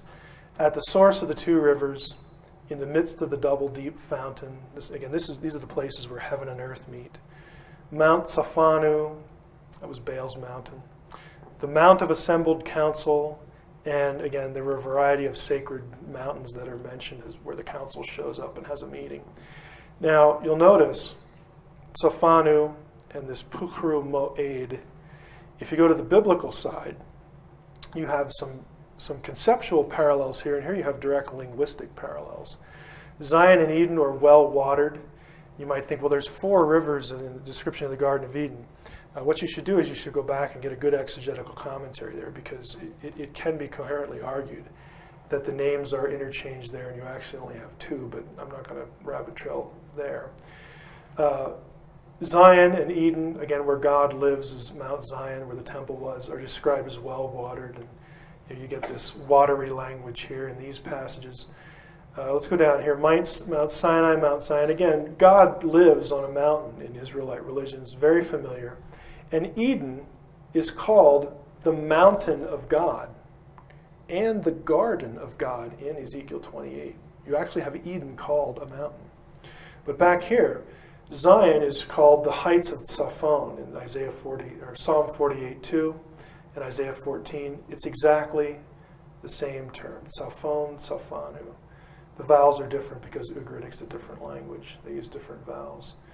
Mount of Assembly, Isaiah 14. Look at the passages. Isaiah 14, Ezekiel 28.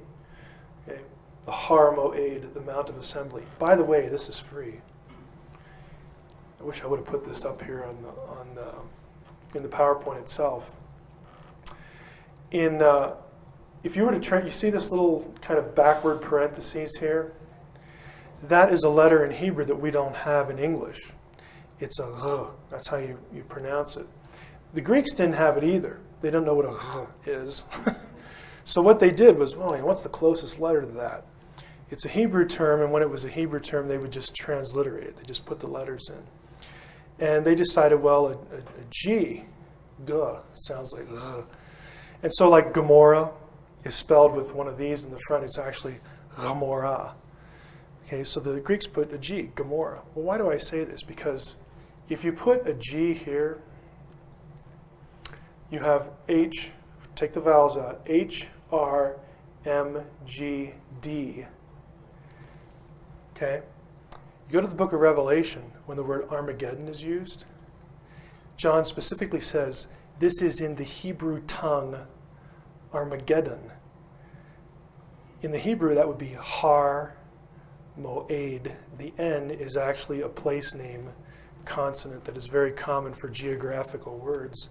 What I'm suggesting is the Battle of Armageddon is actually a battle on Mount Zion because it is the battle of the Mount of Assembly. It's the war, as the Qumranites put in the war scroll, it's the war of gods and men. Read the war scroll sometime, then go read the book of Revelation. It's kind of shocking. But anyway, that's a little off the beaten path. Description of the divine council meeting place. Continuing here. At El's house, El's abode, decrees were issued from the tents of El. This is Vad-Il in the Ugaritic. El and the gods lived in tents, Ohalim, and tabernacles, Mishkanot. El's abode is a dwelling, Methav and Mazilel, the shelter.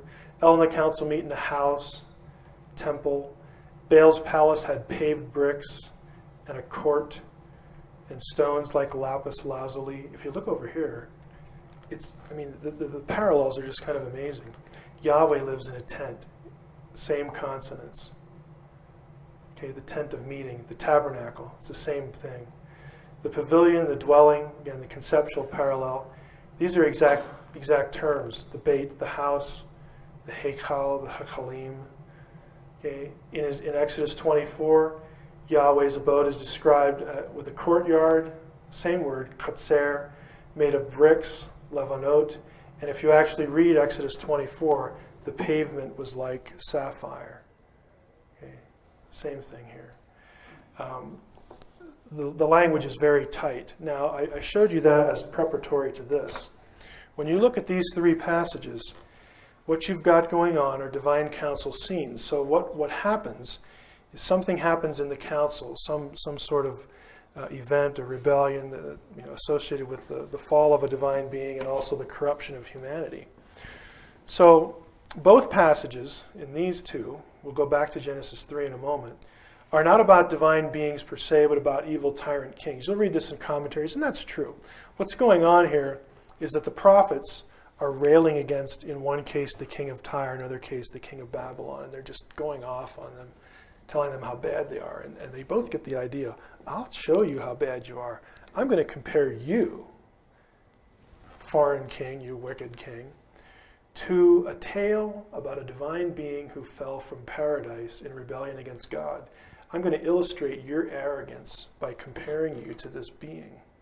And that's what they do in these passages. Let's go over here. Let's take a look at them. Ezekiel 28. The word of the Lord came to me, O mortal, O human one, O son of man, literally. Intone a dirge over the king of Tyre and say to him, Thus says the Lord God, you were the seal of perfection.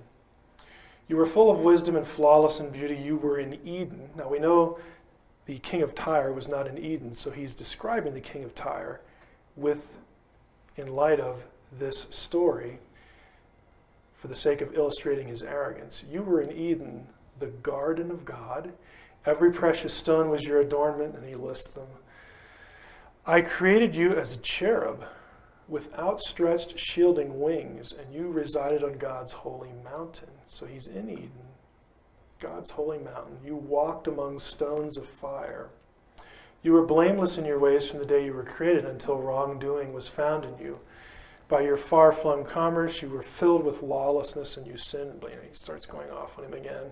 So I have struck you down from the mountain of God. I have destroyed you, O shielding cherub, from among the stones of fire. You grew haughty because of your beauty. You debased your wisdom for the sake of your splendor. I have cast you to the ground. I've made you an object for kings to stare at. Isaiah 14, you're going to see a lot of similarities. Here the rant is against the king of Babylon. He's such a tyrant and such a jerk. And so Isaiah says, Sheol below was astir to greet your coming. When you think you're something special, well, that's where you're going to end up.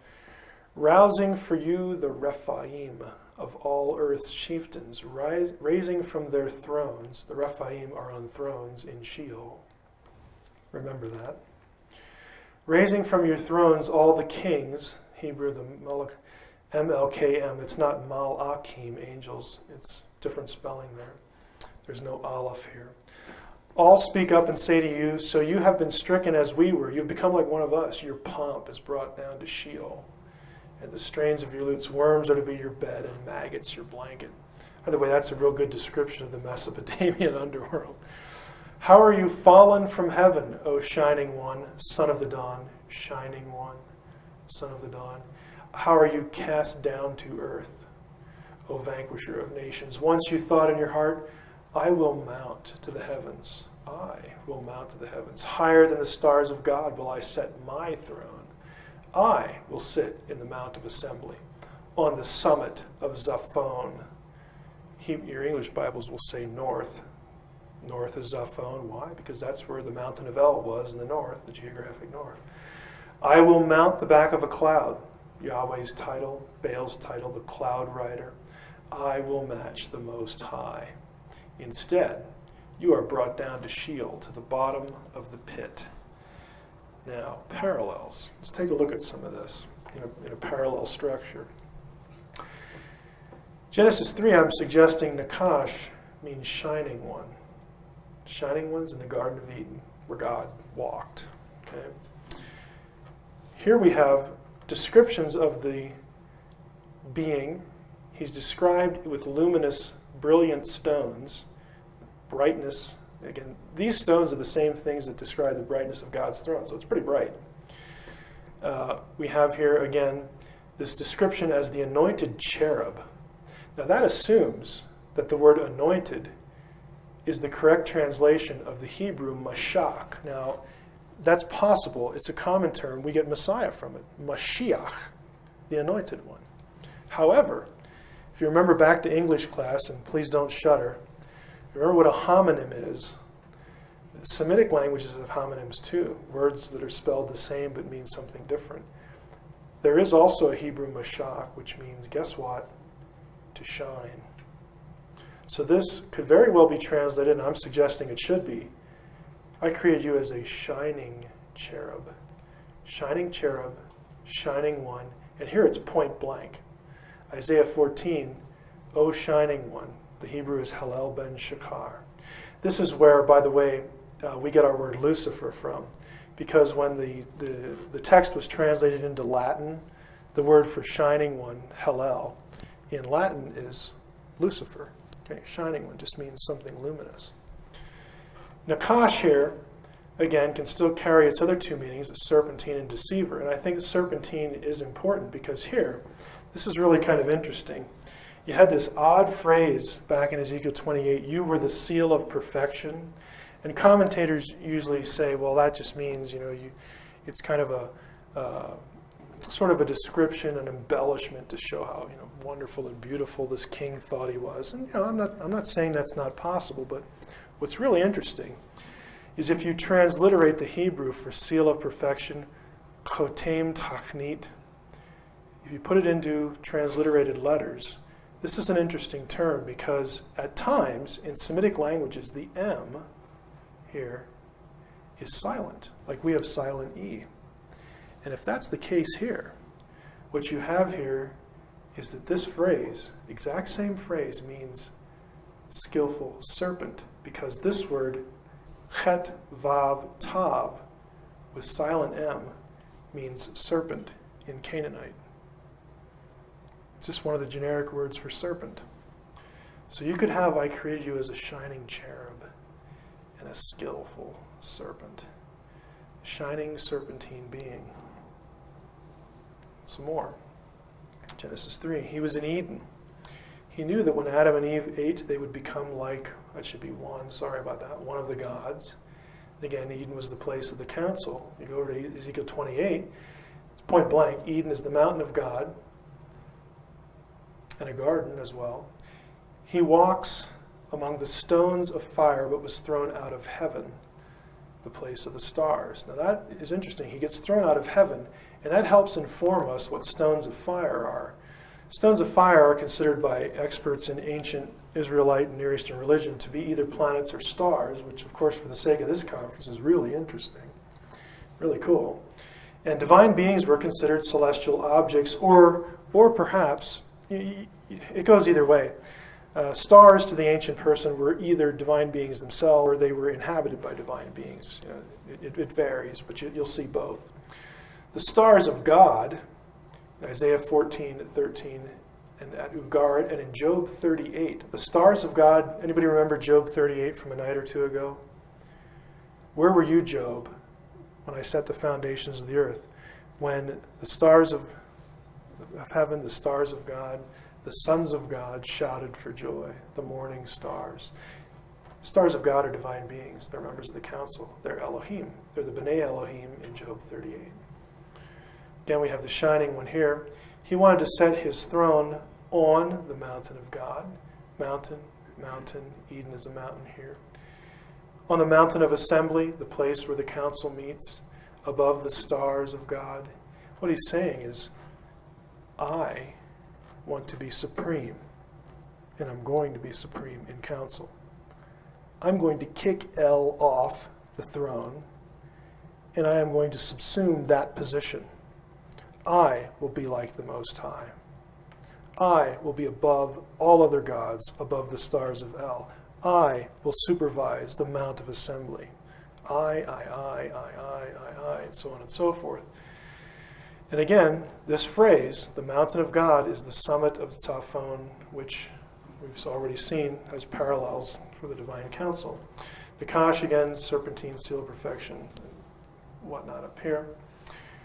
Going again here, if you look at, again, the rest of the passage in a fuller sense, you might say, well, what about the curses?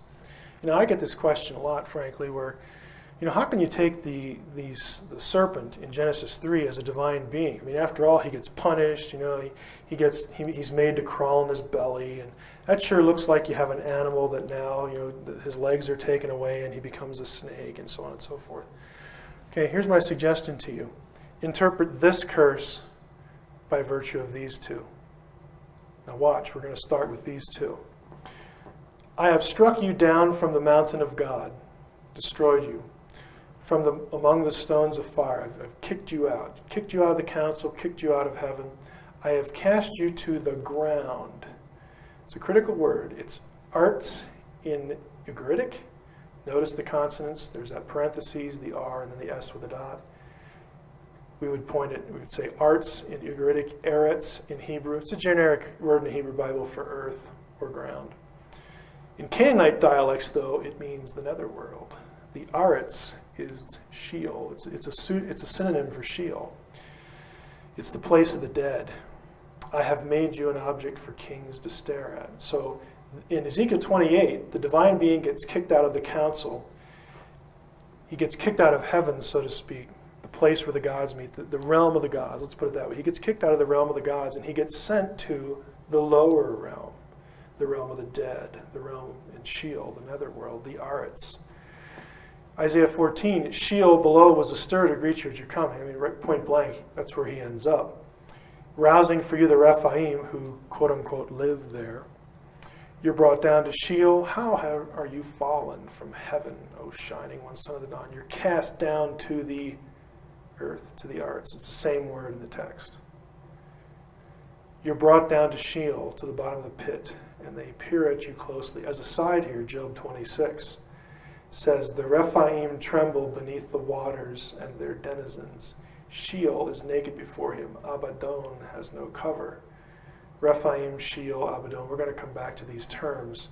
If you were here for the Ezekiel presentation, I'm going to show you this in this presentation, but just to prep you, I had a graphic of what the ancient Near Eastern conception of the world was, and you had a flat earth, you had the dome overwards, and then underneath you had Sheol.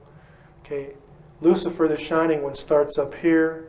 He wants to be at the very top of the council. God says, no, I'm going to cast you down to the arts, earth, and arts, underworld. There's a word play. It's a double entendre here. This is why Satan, in later theology, is the god of the world, the god of the earth, and he's also the god of hell, the leader of hell, because of the wordplay here. Point of comparisons. The three texts describe a divine being who was a member of the council, but who was kicked out. He also has a serpentine appearance. So again, there's a demotion here. There's a serpentine appearance. He's cast down to the ground, again, the netherworld in Canaanite mythology. He's under the earth in Israelite and Canaanite cosmology. Again, later when you get to the Satan in Job, this being, the shining one, is said to run to and fro throughout the earth to accuse people before the Lord, and is called the God of this world by Paul. Going back here, again, to the curse. Serpents don't eat real dirt. They don't eat dirt at all. And not all women and humans fear them. I don't think that the curses should be taken literally. I think they should be taken, pardon the term, mythologically or metaphorically. The point is that the Nakash is cast down to the ground, just like he is here. And what that means is, just as it means here and here, that the Nakash, the shining one, is sent down to the human realm to rule and affect and interact with humans. He's kicked out of the divine realm, and now he rules hell, he rules Sheol. That's exactly what the point of the curse is here. If you take it literally, then you have to explain why snakes don't eat dirt and why all humans aren't afraid of them. If you take my suggestion, those aren't issues. But again, it's just my suggestion. By the time Isaiah and Ezekiel wrote, Sheol was associated with dead giants, the Rephaim, whose spirits were alive in the netherworld. Again, if you missed the session on Genesis 6, it's a word for giant, for one of the giant clans. Isaiah 14, Job 26, and other places, Ezekiel 32 is another one, I didn't put that up here, have these guys, just like Enoch does, residing in the pit. Additional note, it is interesting to note that in the Gilgamesh epic, tablet 11, a snake steals the immortality of humanity, line 283. After which Gilgamesh laments that this is a really weird phrase in Gilgamesh. Gilgamesh laments that the earth lion, in Akkadian Neshu Shah Kakari, had stolen his chance at eternal life. What in the world's going on here? Why? The story has a snake, it's Bitsru here, and when Gilgamesh is sitting down feeling sorry for himself, he refers to this thing as an earth lion. Well, what the heck is that? Earth lion is the same way that Greek expresses the word for chameleon. Kamai leon. Kamai is on the ground, on the earth. Leon, lion, earth lion. That's what chameleon literally means. Noted cuneiform scholar Ake Joberg has suggested, and it's just a suggestion, but I think it's worth thinking about, it may be possible to connect Akkadian Neshu with the Eblaite Na'ish, and that word with the Hebrew Nakash. Now, why do I bring this up? Because Neshu, okay, Nakash. And what that leads to is the significance of this possible connection is that one would have a serpentine being in an Eden-like story who was a changeling. Chameleons change their appearance, don't they? This might resonate with 1 Enoch 19:1, where the Watchers were said to be able to change form, and perhaps 2 Corinthians 11:14. This is the verse where it talks about Satan being able to be transformed into an angel of light. He can appear as something brilliant and wonderful when he actually is not. The identity, we talked about this, was our first point, identity, nature, and fate of the serpent. Let's talk about serpentine beings elsewhere besides the one we think of, the Nakash in the garden. Some tentative comments and speculations, and again, I'm deliberately saying this because, quite frankly, I'm still thinking about some of this. I don't know quite what to make of it. Trust me, folks, this is, pardon the expression, virgin territory.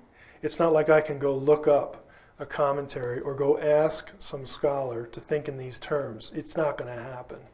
And so, I'm still cogitating on a good bit of this. The reference to the shining being in the Garden of Ezekiel as a shining anointed cherub is interesting, but it's rarely received much thought, since scholars assume that cherubim and seraphim are different. Many scholars assume that seraphim means burning ones, from Hebrew saraf. That cherubim are sphinx-like creatures based on ancient Near Eastern divine throne iconography. Now, if you were here with the Ezekiel session, you know that there's a lot of cherubim that look like sphinx-type creatures. That's true. The question is that all they are? Is that only what they are in the Semitic mind? Now, I think all the assumptions are open to question, and some observations might come to fruition here, or at least contribute. The relationship of cherubim and seraphim is uncertain. If one removes the four-faced cherubim from the category, and you know my view now that I don't think the point is literal cherubim, I think the point is the four faces of the zodiac. So if you accept that and accept EXCEPT, the two-faced cherubim of Ezekiel, which again, if Flynn is correct, that's also precessional. If you exclude the precessional stuff, then cherubim normally described elsewhere are simply winged creatures. On occasion, the description of a cherub includes features that are not in the iconography of the ancient world, such as the hands of a man, but which are shared with seraphim. Here I'm suggesting maybe there's a relationship between cherubim and seraphim. Again, it's possible, I'm still thinking about it. The function of both could be called guardianship of the council or the throne of God.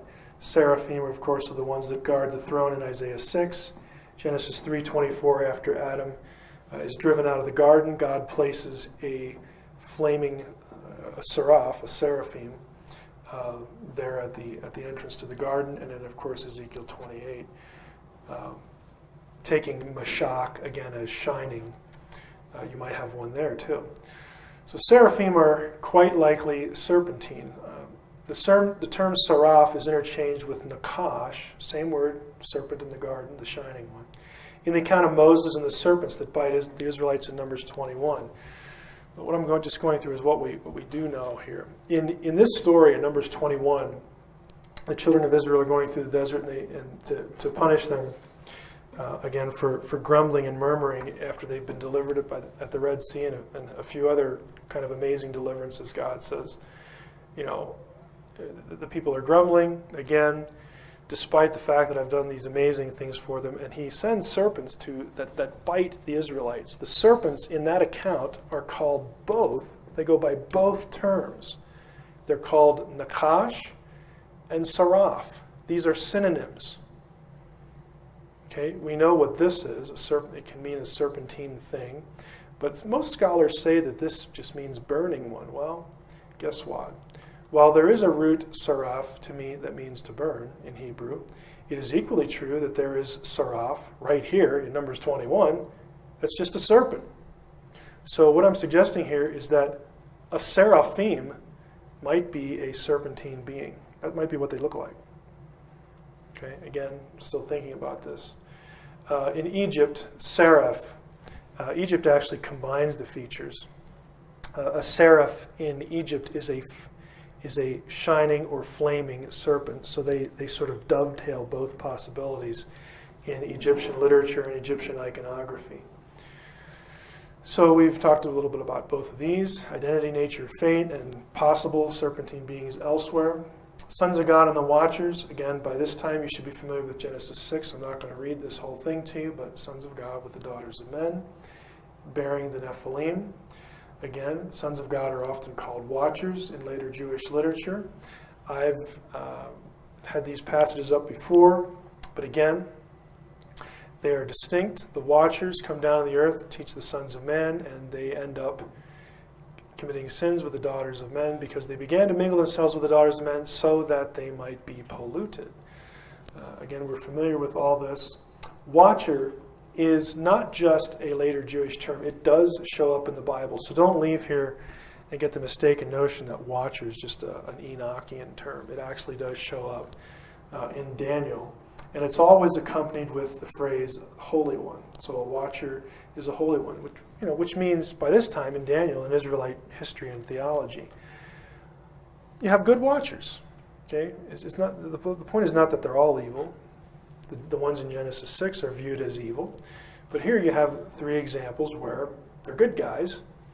In the vision of my mind in my bed, Daniel says, I saw a watcher, that is a holy one, coming down from heaven. This is when he's going to interpret Nebuchadnezzar's dream, and he gets, the edict passed down, the decree passed down by the watchers as to what's going to happen.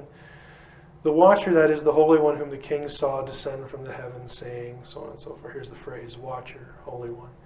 Daniel 4:23, a sentence is decreed by the watchers. This verdict is commanded by the holy ones. This verse is really interesting because it really gives them power. Okay, the point is not that they've come up with a sentence that God doesn't know about, but the point is that they are council members, and the council has decided, in Daniel 7, you have that council meeting, that this is what's going to happen. So there's some degree of participation, decision-making here in the council. In the book of 1 Enoch and other intertestamental Jewish texts, the watchers are evil. We know about that. You've heard enough about that. In 2 Enoch 18, the number of the fallen watchers is put at 200. That's an interesting number that we'll see later. They were sentenced to imprisonment within the earth for their corruption of human race. Again, we've seen these motifs, so I'm not going to read this whole thing for you, but they are reprimanded here. Down here you have, from henceforth you will not ascend into heaven into all eternity, and in bonds of the earth the decree has gone forth to bind you for all the days of the world, so on and so forth. 1 Enoch 18, I saw a deep abyss with the columns of heavenly fire, and among them I saw columns of fire fall. This place is the end of heaven and earth. This has become a prison for the stars, okay, angelic beings, and the host of heaven. Let me go back here. 1 Enoch 20. Uriel, one of the holy angels, who is over the world and over Tartarus. That's really interesting. Uriel is the one who is over Tartarus. which is the place of the abyss where the watchers get sent. And here we have a reference to Gabriel, one of the holy angels who is over paradise and over the serpents and the cherubims. This appears to separate the categories. Maybe they are. Maybe this is just what we call in literature a hendiadys, which is a repetition. Other references to the place where the watchers get sent. 2 Peter, God did not spare the angels when they sinned, but sent them to Tartarus, committed them to chains of deepest darkness, so on and so forth. The nature of their sin is somehow linked to sexual activity. We've talked about this before. In this phrase in Jude, referring to the angels who did not keep their own place, left their proper dwelling, he has kept in eternal chains and deepest darkness. Again, these are Enochian phrases right in the New Testament. In some cases, they're word-for-word quotes. Likewise, Sodom and Gomorrah and the surrounding cities, which in the same manner as them indulged in sexual immorality and pursued unnatural lust. Unnatural, again, heaven and earth. Serve as an example. Of course, the question, does them refer to the cities or to the angels? And grammatically, as I pointed out before, it refers to the angels because of gender number agreement. We're not going to worry about the grammar here. Let's add something else to make the mix a little more interesting. So you've got watchers that are bound in the abyss, in Tartarus, this place with deep dark chains and all that stuff. You have references to angels guarding serpents. You have references to good watchers and bad ones. Let's complicate things a little more. Uriel said to me, "Here shall stand the angels who have connected themselves with women," we know who they are, "and their spirits, assuming many different forms, okay, are defiling mankind, and shall lead them astray into sacrificing to demons as gods." Well, wait a minute. If they're in prison, who's doing this? Who are these guys? If the watchers are in prison, what are these spirits?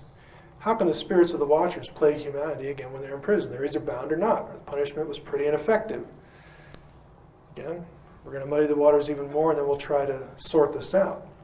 But now the giants, who are born from the union of the spirits and the flesh, shall be called evil spirits. Their dwelling shall be upon the earth and inside the earth. Evil spirits have come out of their bodies, because from the day that they were created from the holy ones, they were watchers. Now here we have Enoch calling the giants watchers, saying they're evil spirits, they live upon the earth and inside the earth. What is this? And what's going on here? Here's what we have in this mess. And believe me, this is why scholars of Jewish angelology just want to pull their hair out. You have watchers in prison in Tartarus, or the abyss. You have watchers' spirits that are still free to go run around the earth. These spirits can change form. You have giants fathered by the spirits, the watchers, apparently referring to the original offenders of Genesis 6 who were in prison. But then you have giants themselves called watchers or evil spirits. And then you have them in the earth and on the earth. And pun intended, what in hell is going on here? It sure looks like a messed up place. And here's my attempted explanation. Okay, hold on to your hats here. The original watchers who committed the sin of Genesis 6 are in prison according to all these texts. All the traditions, including the Greek Titan story, puts them there until the end times. Okay, that's one group. The offspring of these watchers, who were the Nephilim giants, were half watcher and half human. Thus it is true that they are watcher from birth. Okay, at least half of them, they have that line. As such, when a giant was killed by flood, cannibalism, Enoch refers to this a couple times, or an archangel, only the human side died. The spirit, the watcher half, lived on as a watcher. The spirit or watcher who came out of their bodies. These subsequent generation watchers were also called Shadim, the demons. And again, I've said before, this is the Jewish explanation for where demons come from. These watcher demons may be in the abyss, but they may also be upon the earth. They're not imprisoned, only the original ones are. And I have here a cross-reference to Mastema, who is the leader of the watchers in one Enochian text. This word can be linked to the word Satan, and so this might be Satan, but I'm not going to worry about that now. They are thus in the earth and upon the earth. They can assume many forms, and they want to be worshipped as gods. They solicit and receive sacrifice as gods. This is the picture of Jewish demonology, I guess would be more fair to say. Here's the kicker.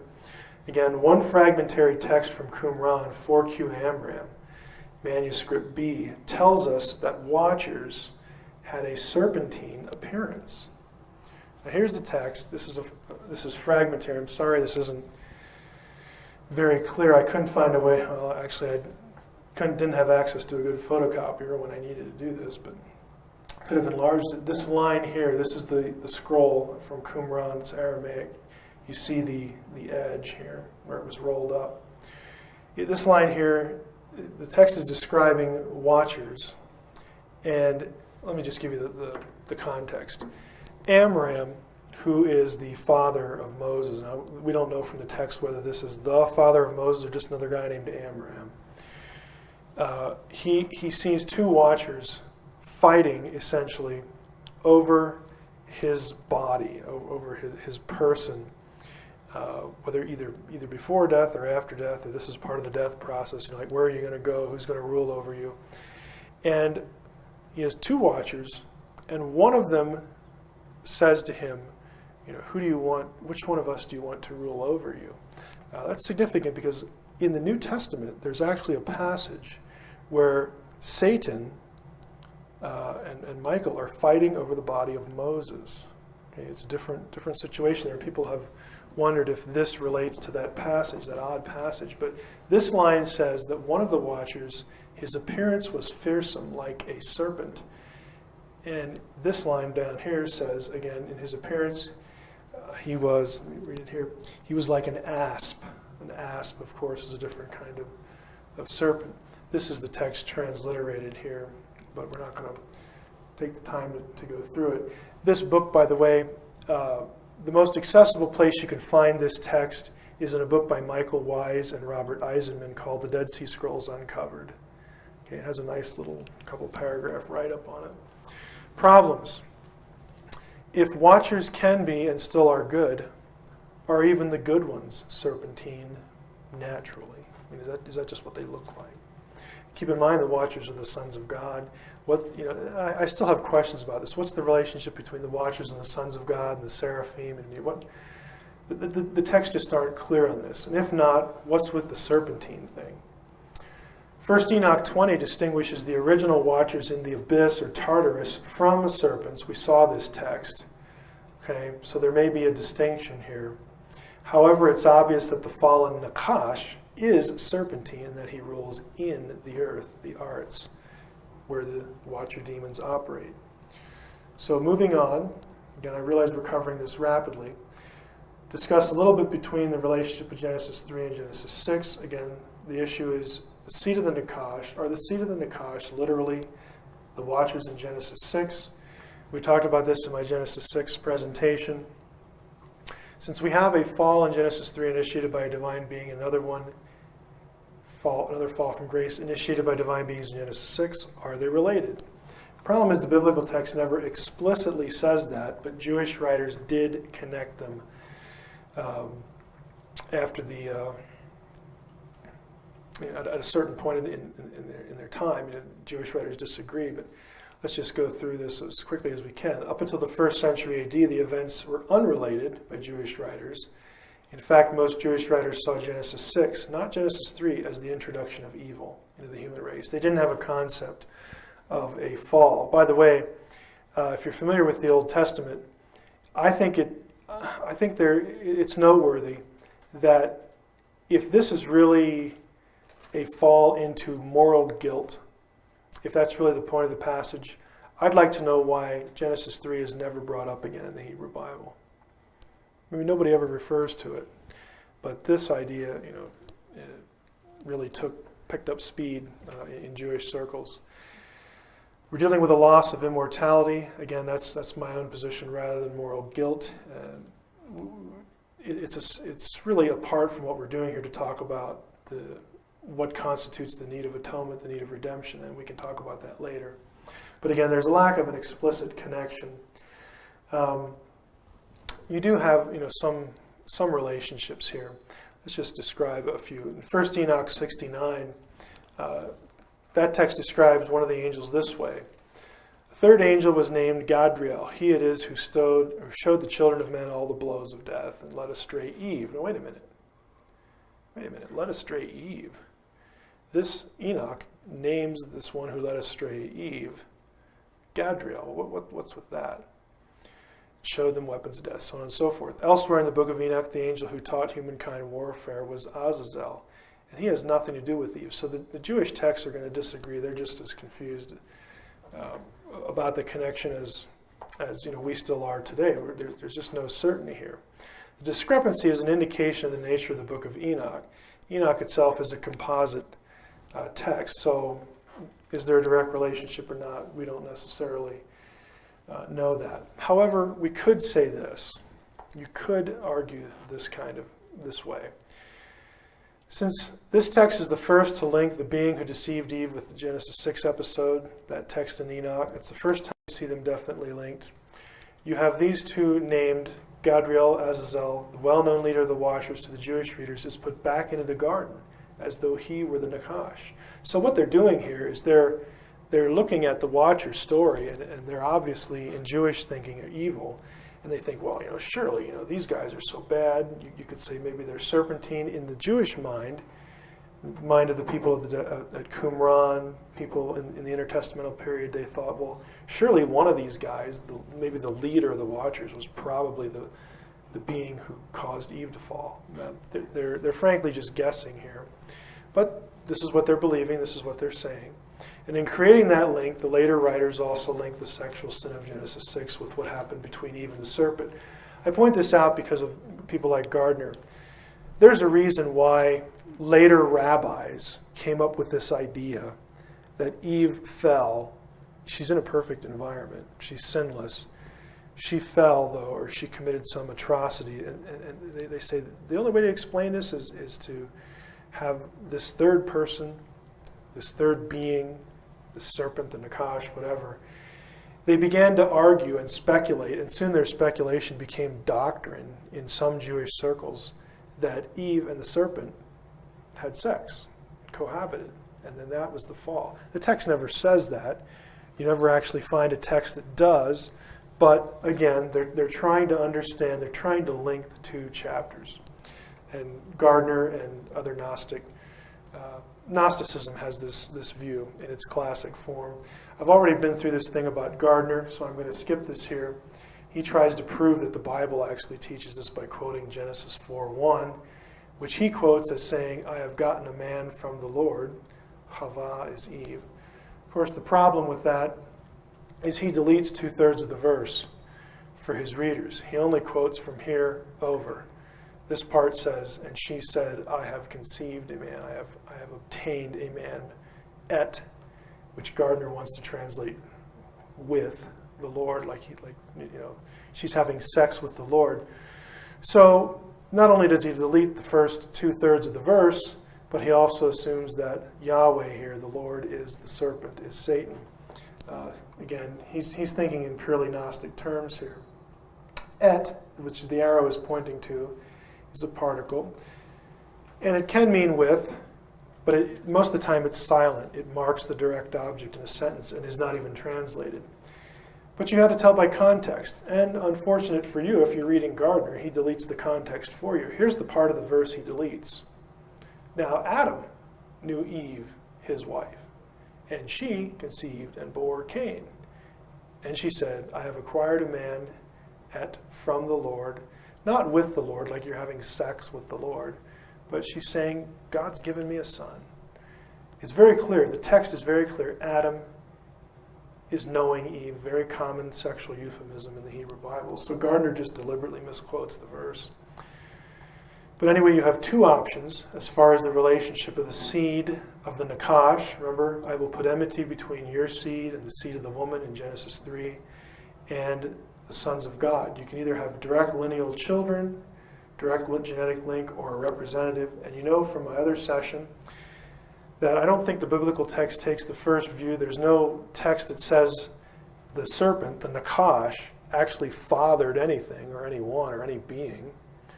Okay, so the biblical view you're really driven to is that the seed of the Nakash is any being, divine or human, any evil doer who acts in agreement with the Nakash's purposes. And this is the way the Bible sort of uses the phrase. In Isaiah 14:29, the stock of the snake, literally the root of the Nakash, is, again, speaking of Assyria, and the next conqueror, Babylon. These are just evildoers who hate the people of God, and so they get associated with the serpent, with the Nakash. Phrases like, your father the devil, you brood of vipers.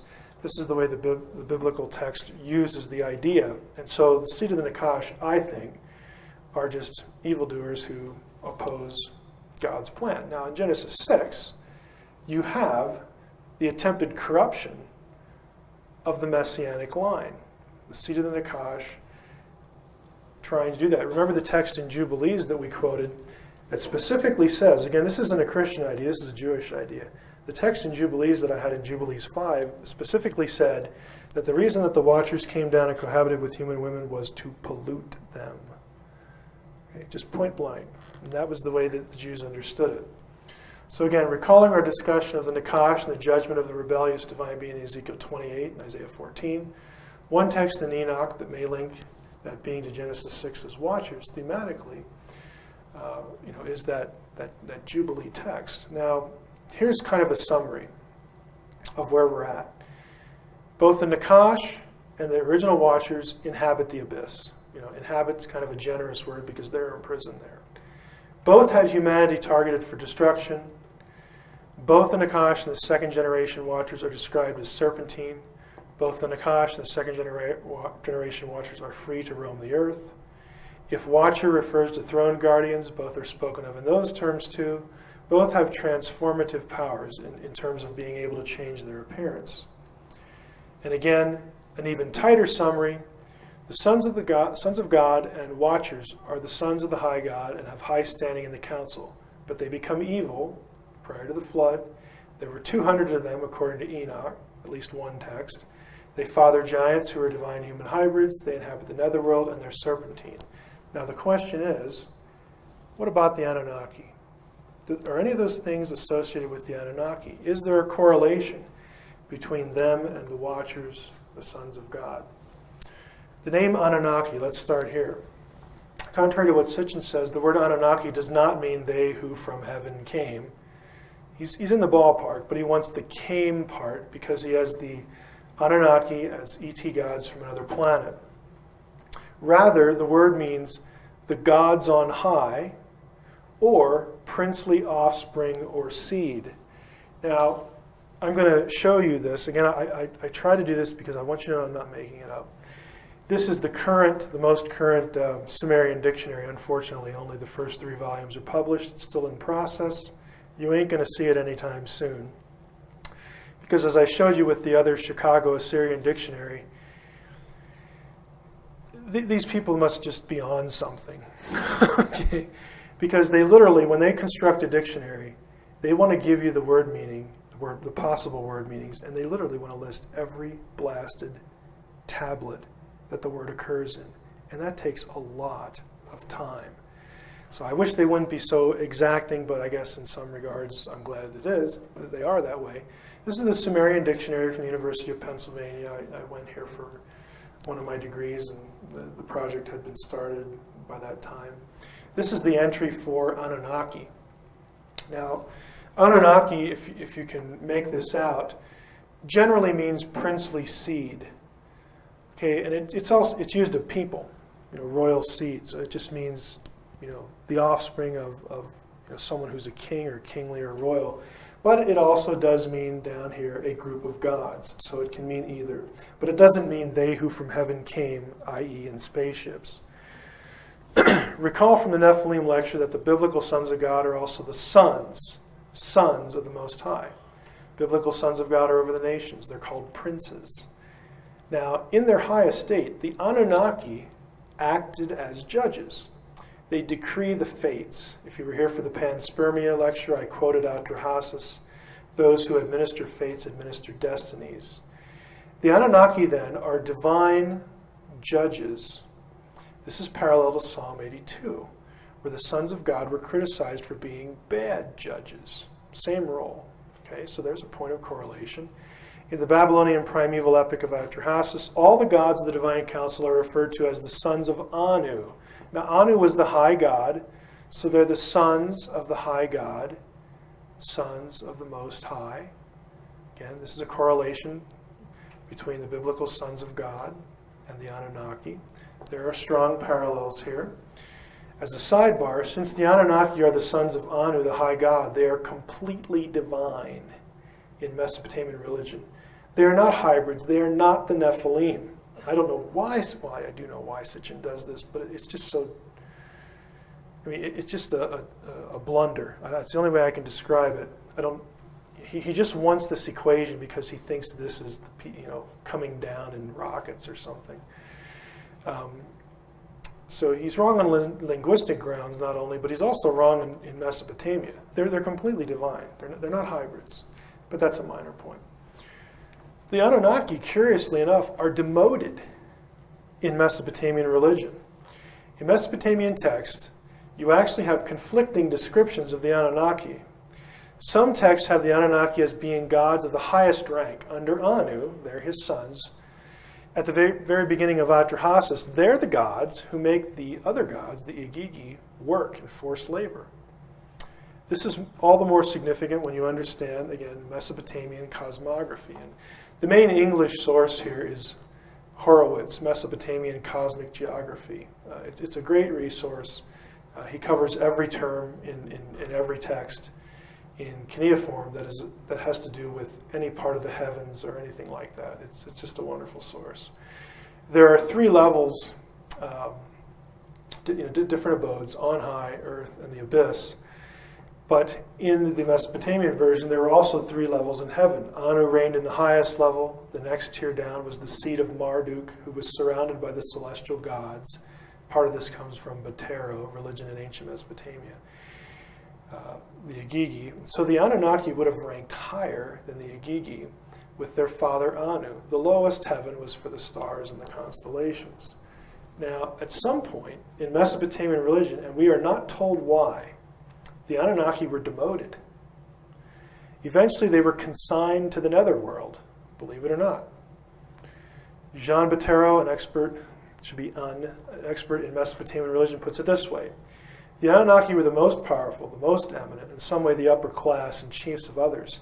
At the very beginning of Atrahasis, these high-level gods make others work. Those who worked were the Igigi. Later, we aren't told why, the situation was reversed, and the latter represented the celestial gods, whereas the Anunnaki became the gods who resided in the netherworld. They did something, for some reason, they were sent to hell, to be pretty blunt about it. They became known in later texts as the infernal gods, since they were sent to the lowest region of the netherworld, where human ghosts stayed after death. The descent of Ishtar is where you'll find this phrasing. In the netherworld, the Anunnaki judged. So they still do the judging. They still do judging here. They judged the Etemu, or that's literally death spirit, to confirm each of the dead's entrance into the Mesopotamian netherworld and hell. Are you getting the picture here? Okay, we have beings who, in the Hebrew Bible, inhabit the netherworld where the Rephaim are, the spirits of the dead, the bad place, and so on and so forth. Again, you have connections with the Watchers who are consigned there. Even the second successive generations of Watchers, according to Enoch, they're allowed to roam around on earth as demons, but they are also the inhabitants of the netherworld, of Sheol, of Tartarus, of hell. The number of the Anunnaki is interesting. Again, this is not an exact correlation, but it's just kind of interesting, so I throw it out here. The number of Anunnaki is inconsistent in Mesopotamian texts. One tradition has 600 in the netherworld, 300 in heaven.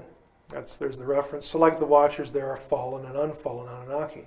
Another tradition, believe it or not, has 200, which corresponds to the number of fallen Watchers in at least one Enoch tradition. But since it's inconsistent, you shouldn't press the correspondence. Is there a sexual element with what the Anunnaki are or do? It's pretty obvious that the central concern in Genesis 6:1-4 is the sexual cohabitation. Many scholars have argued there's no such thing in the Mesopotamian version, despite all the other parallels to the biblical account, between the accounts.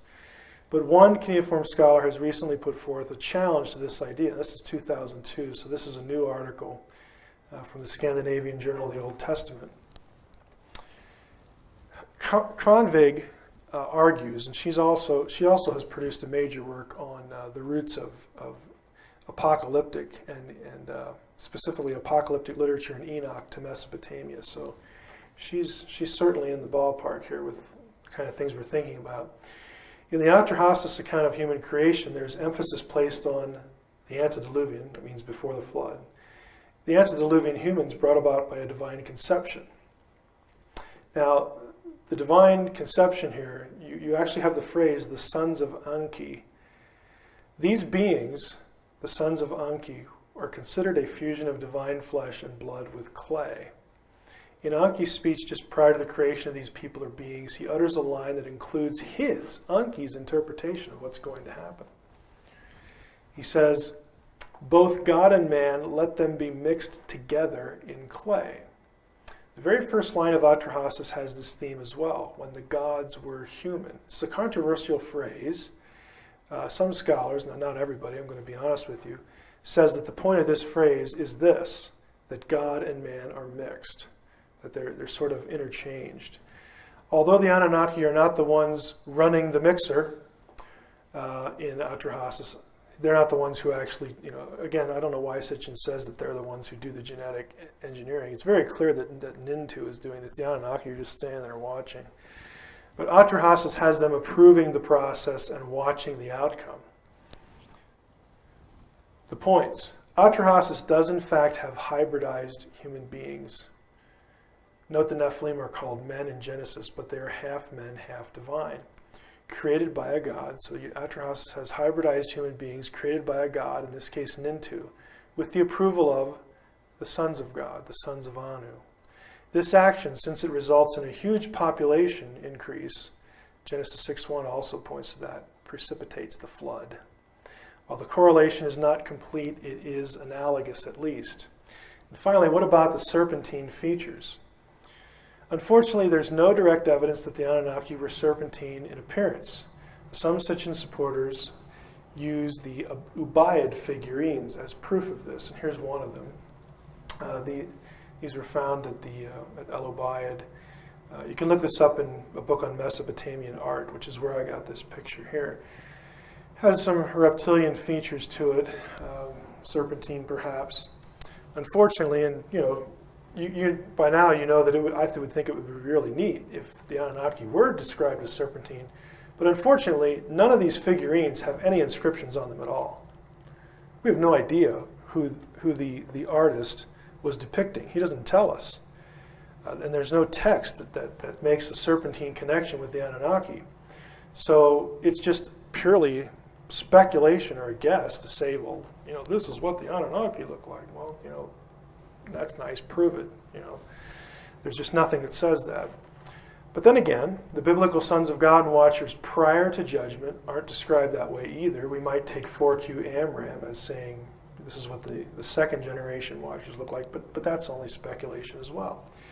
It's only after the original offenders are imprisoned, the one text is 4Q Amram, that we actually read that description. But it does bring up an interesting possibility. The first few lines of Atrahasis have the number of the Anunnaki as 7. Again, another discrepancy with another numbers. There's all sorts of numbers here. Some deity lists of gods in the netherworld list a subgroup of gods that are associated with serpents or serpent demons. Now, this is all Mesopotamian stuff. There are 7 such gods that are serpentine. So you see the number 7, 7. Maybe the 7 gods, the 7 Anunnaki, who are a subgroup of gods in the netherworld, maybe they're serpentine. Who knows? It's speculation. The article for this is Wigerman, Trans-Tigridian Snake Gods in Sumerian Gods and Their Representations. Again, it's just a speculative connection. So that is what I wanted to say about the Anunnaki. Let me conclude with this.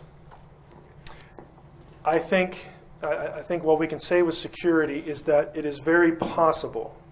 It's very possible that, again, according to Jewish traditions, that the sons of God, the Watchers, who cohabit with human women in Genesis 6 and in a whole bunch of other Jewish texts, it's possible that they could have had a serpentine appearance. There's only one text that even suggests that. It's 4Q Amram, and it doesn't describe the Genesis 6 incident. It just says that the Watcher who spoke to me looked this way. It's a weak correlation, but it nevertheless is there, so it's a possibility. And it is also possible that those beings who are condemned to inhabit the abyss and the netherworld, hell as we know it, and their offspring, the giants, the Rephaim, so on and so forth, who also wind up in hell, that they are the Anunnaki. I can't stand here and say that I think that correlation is tight. All I can say is that there's some analogous evidence for it, and we'll have to leave it at that.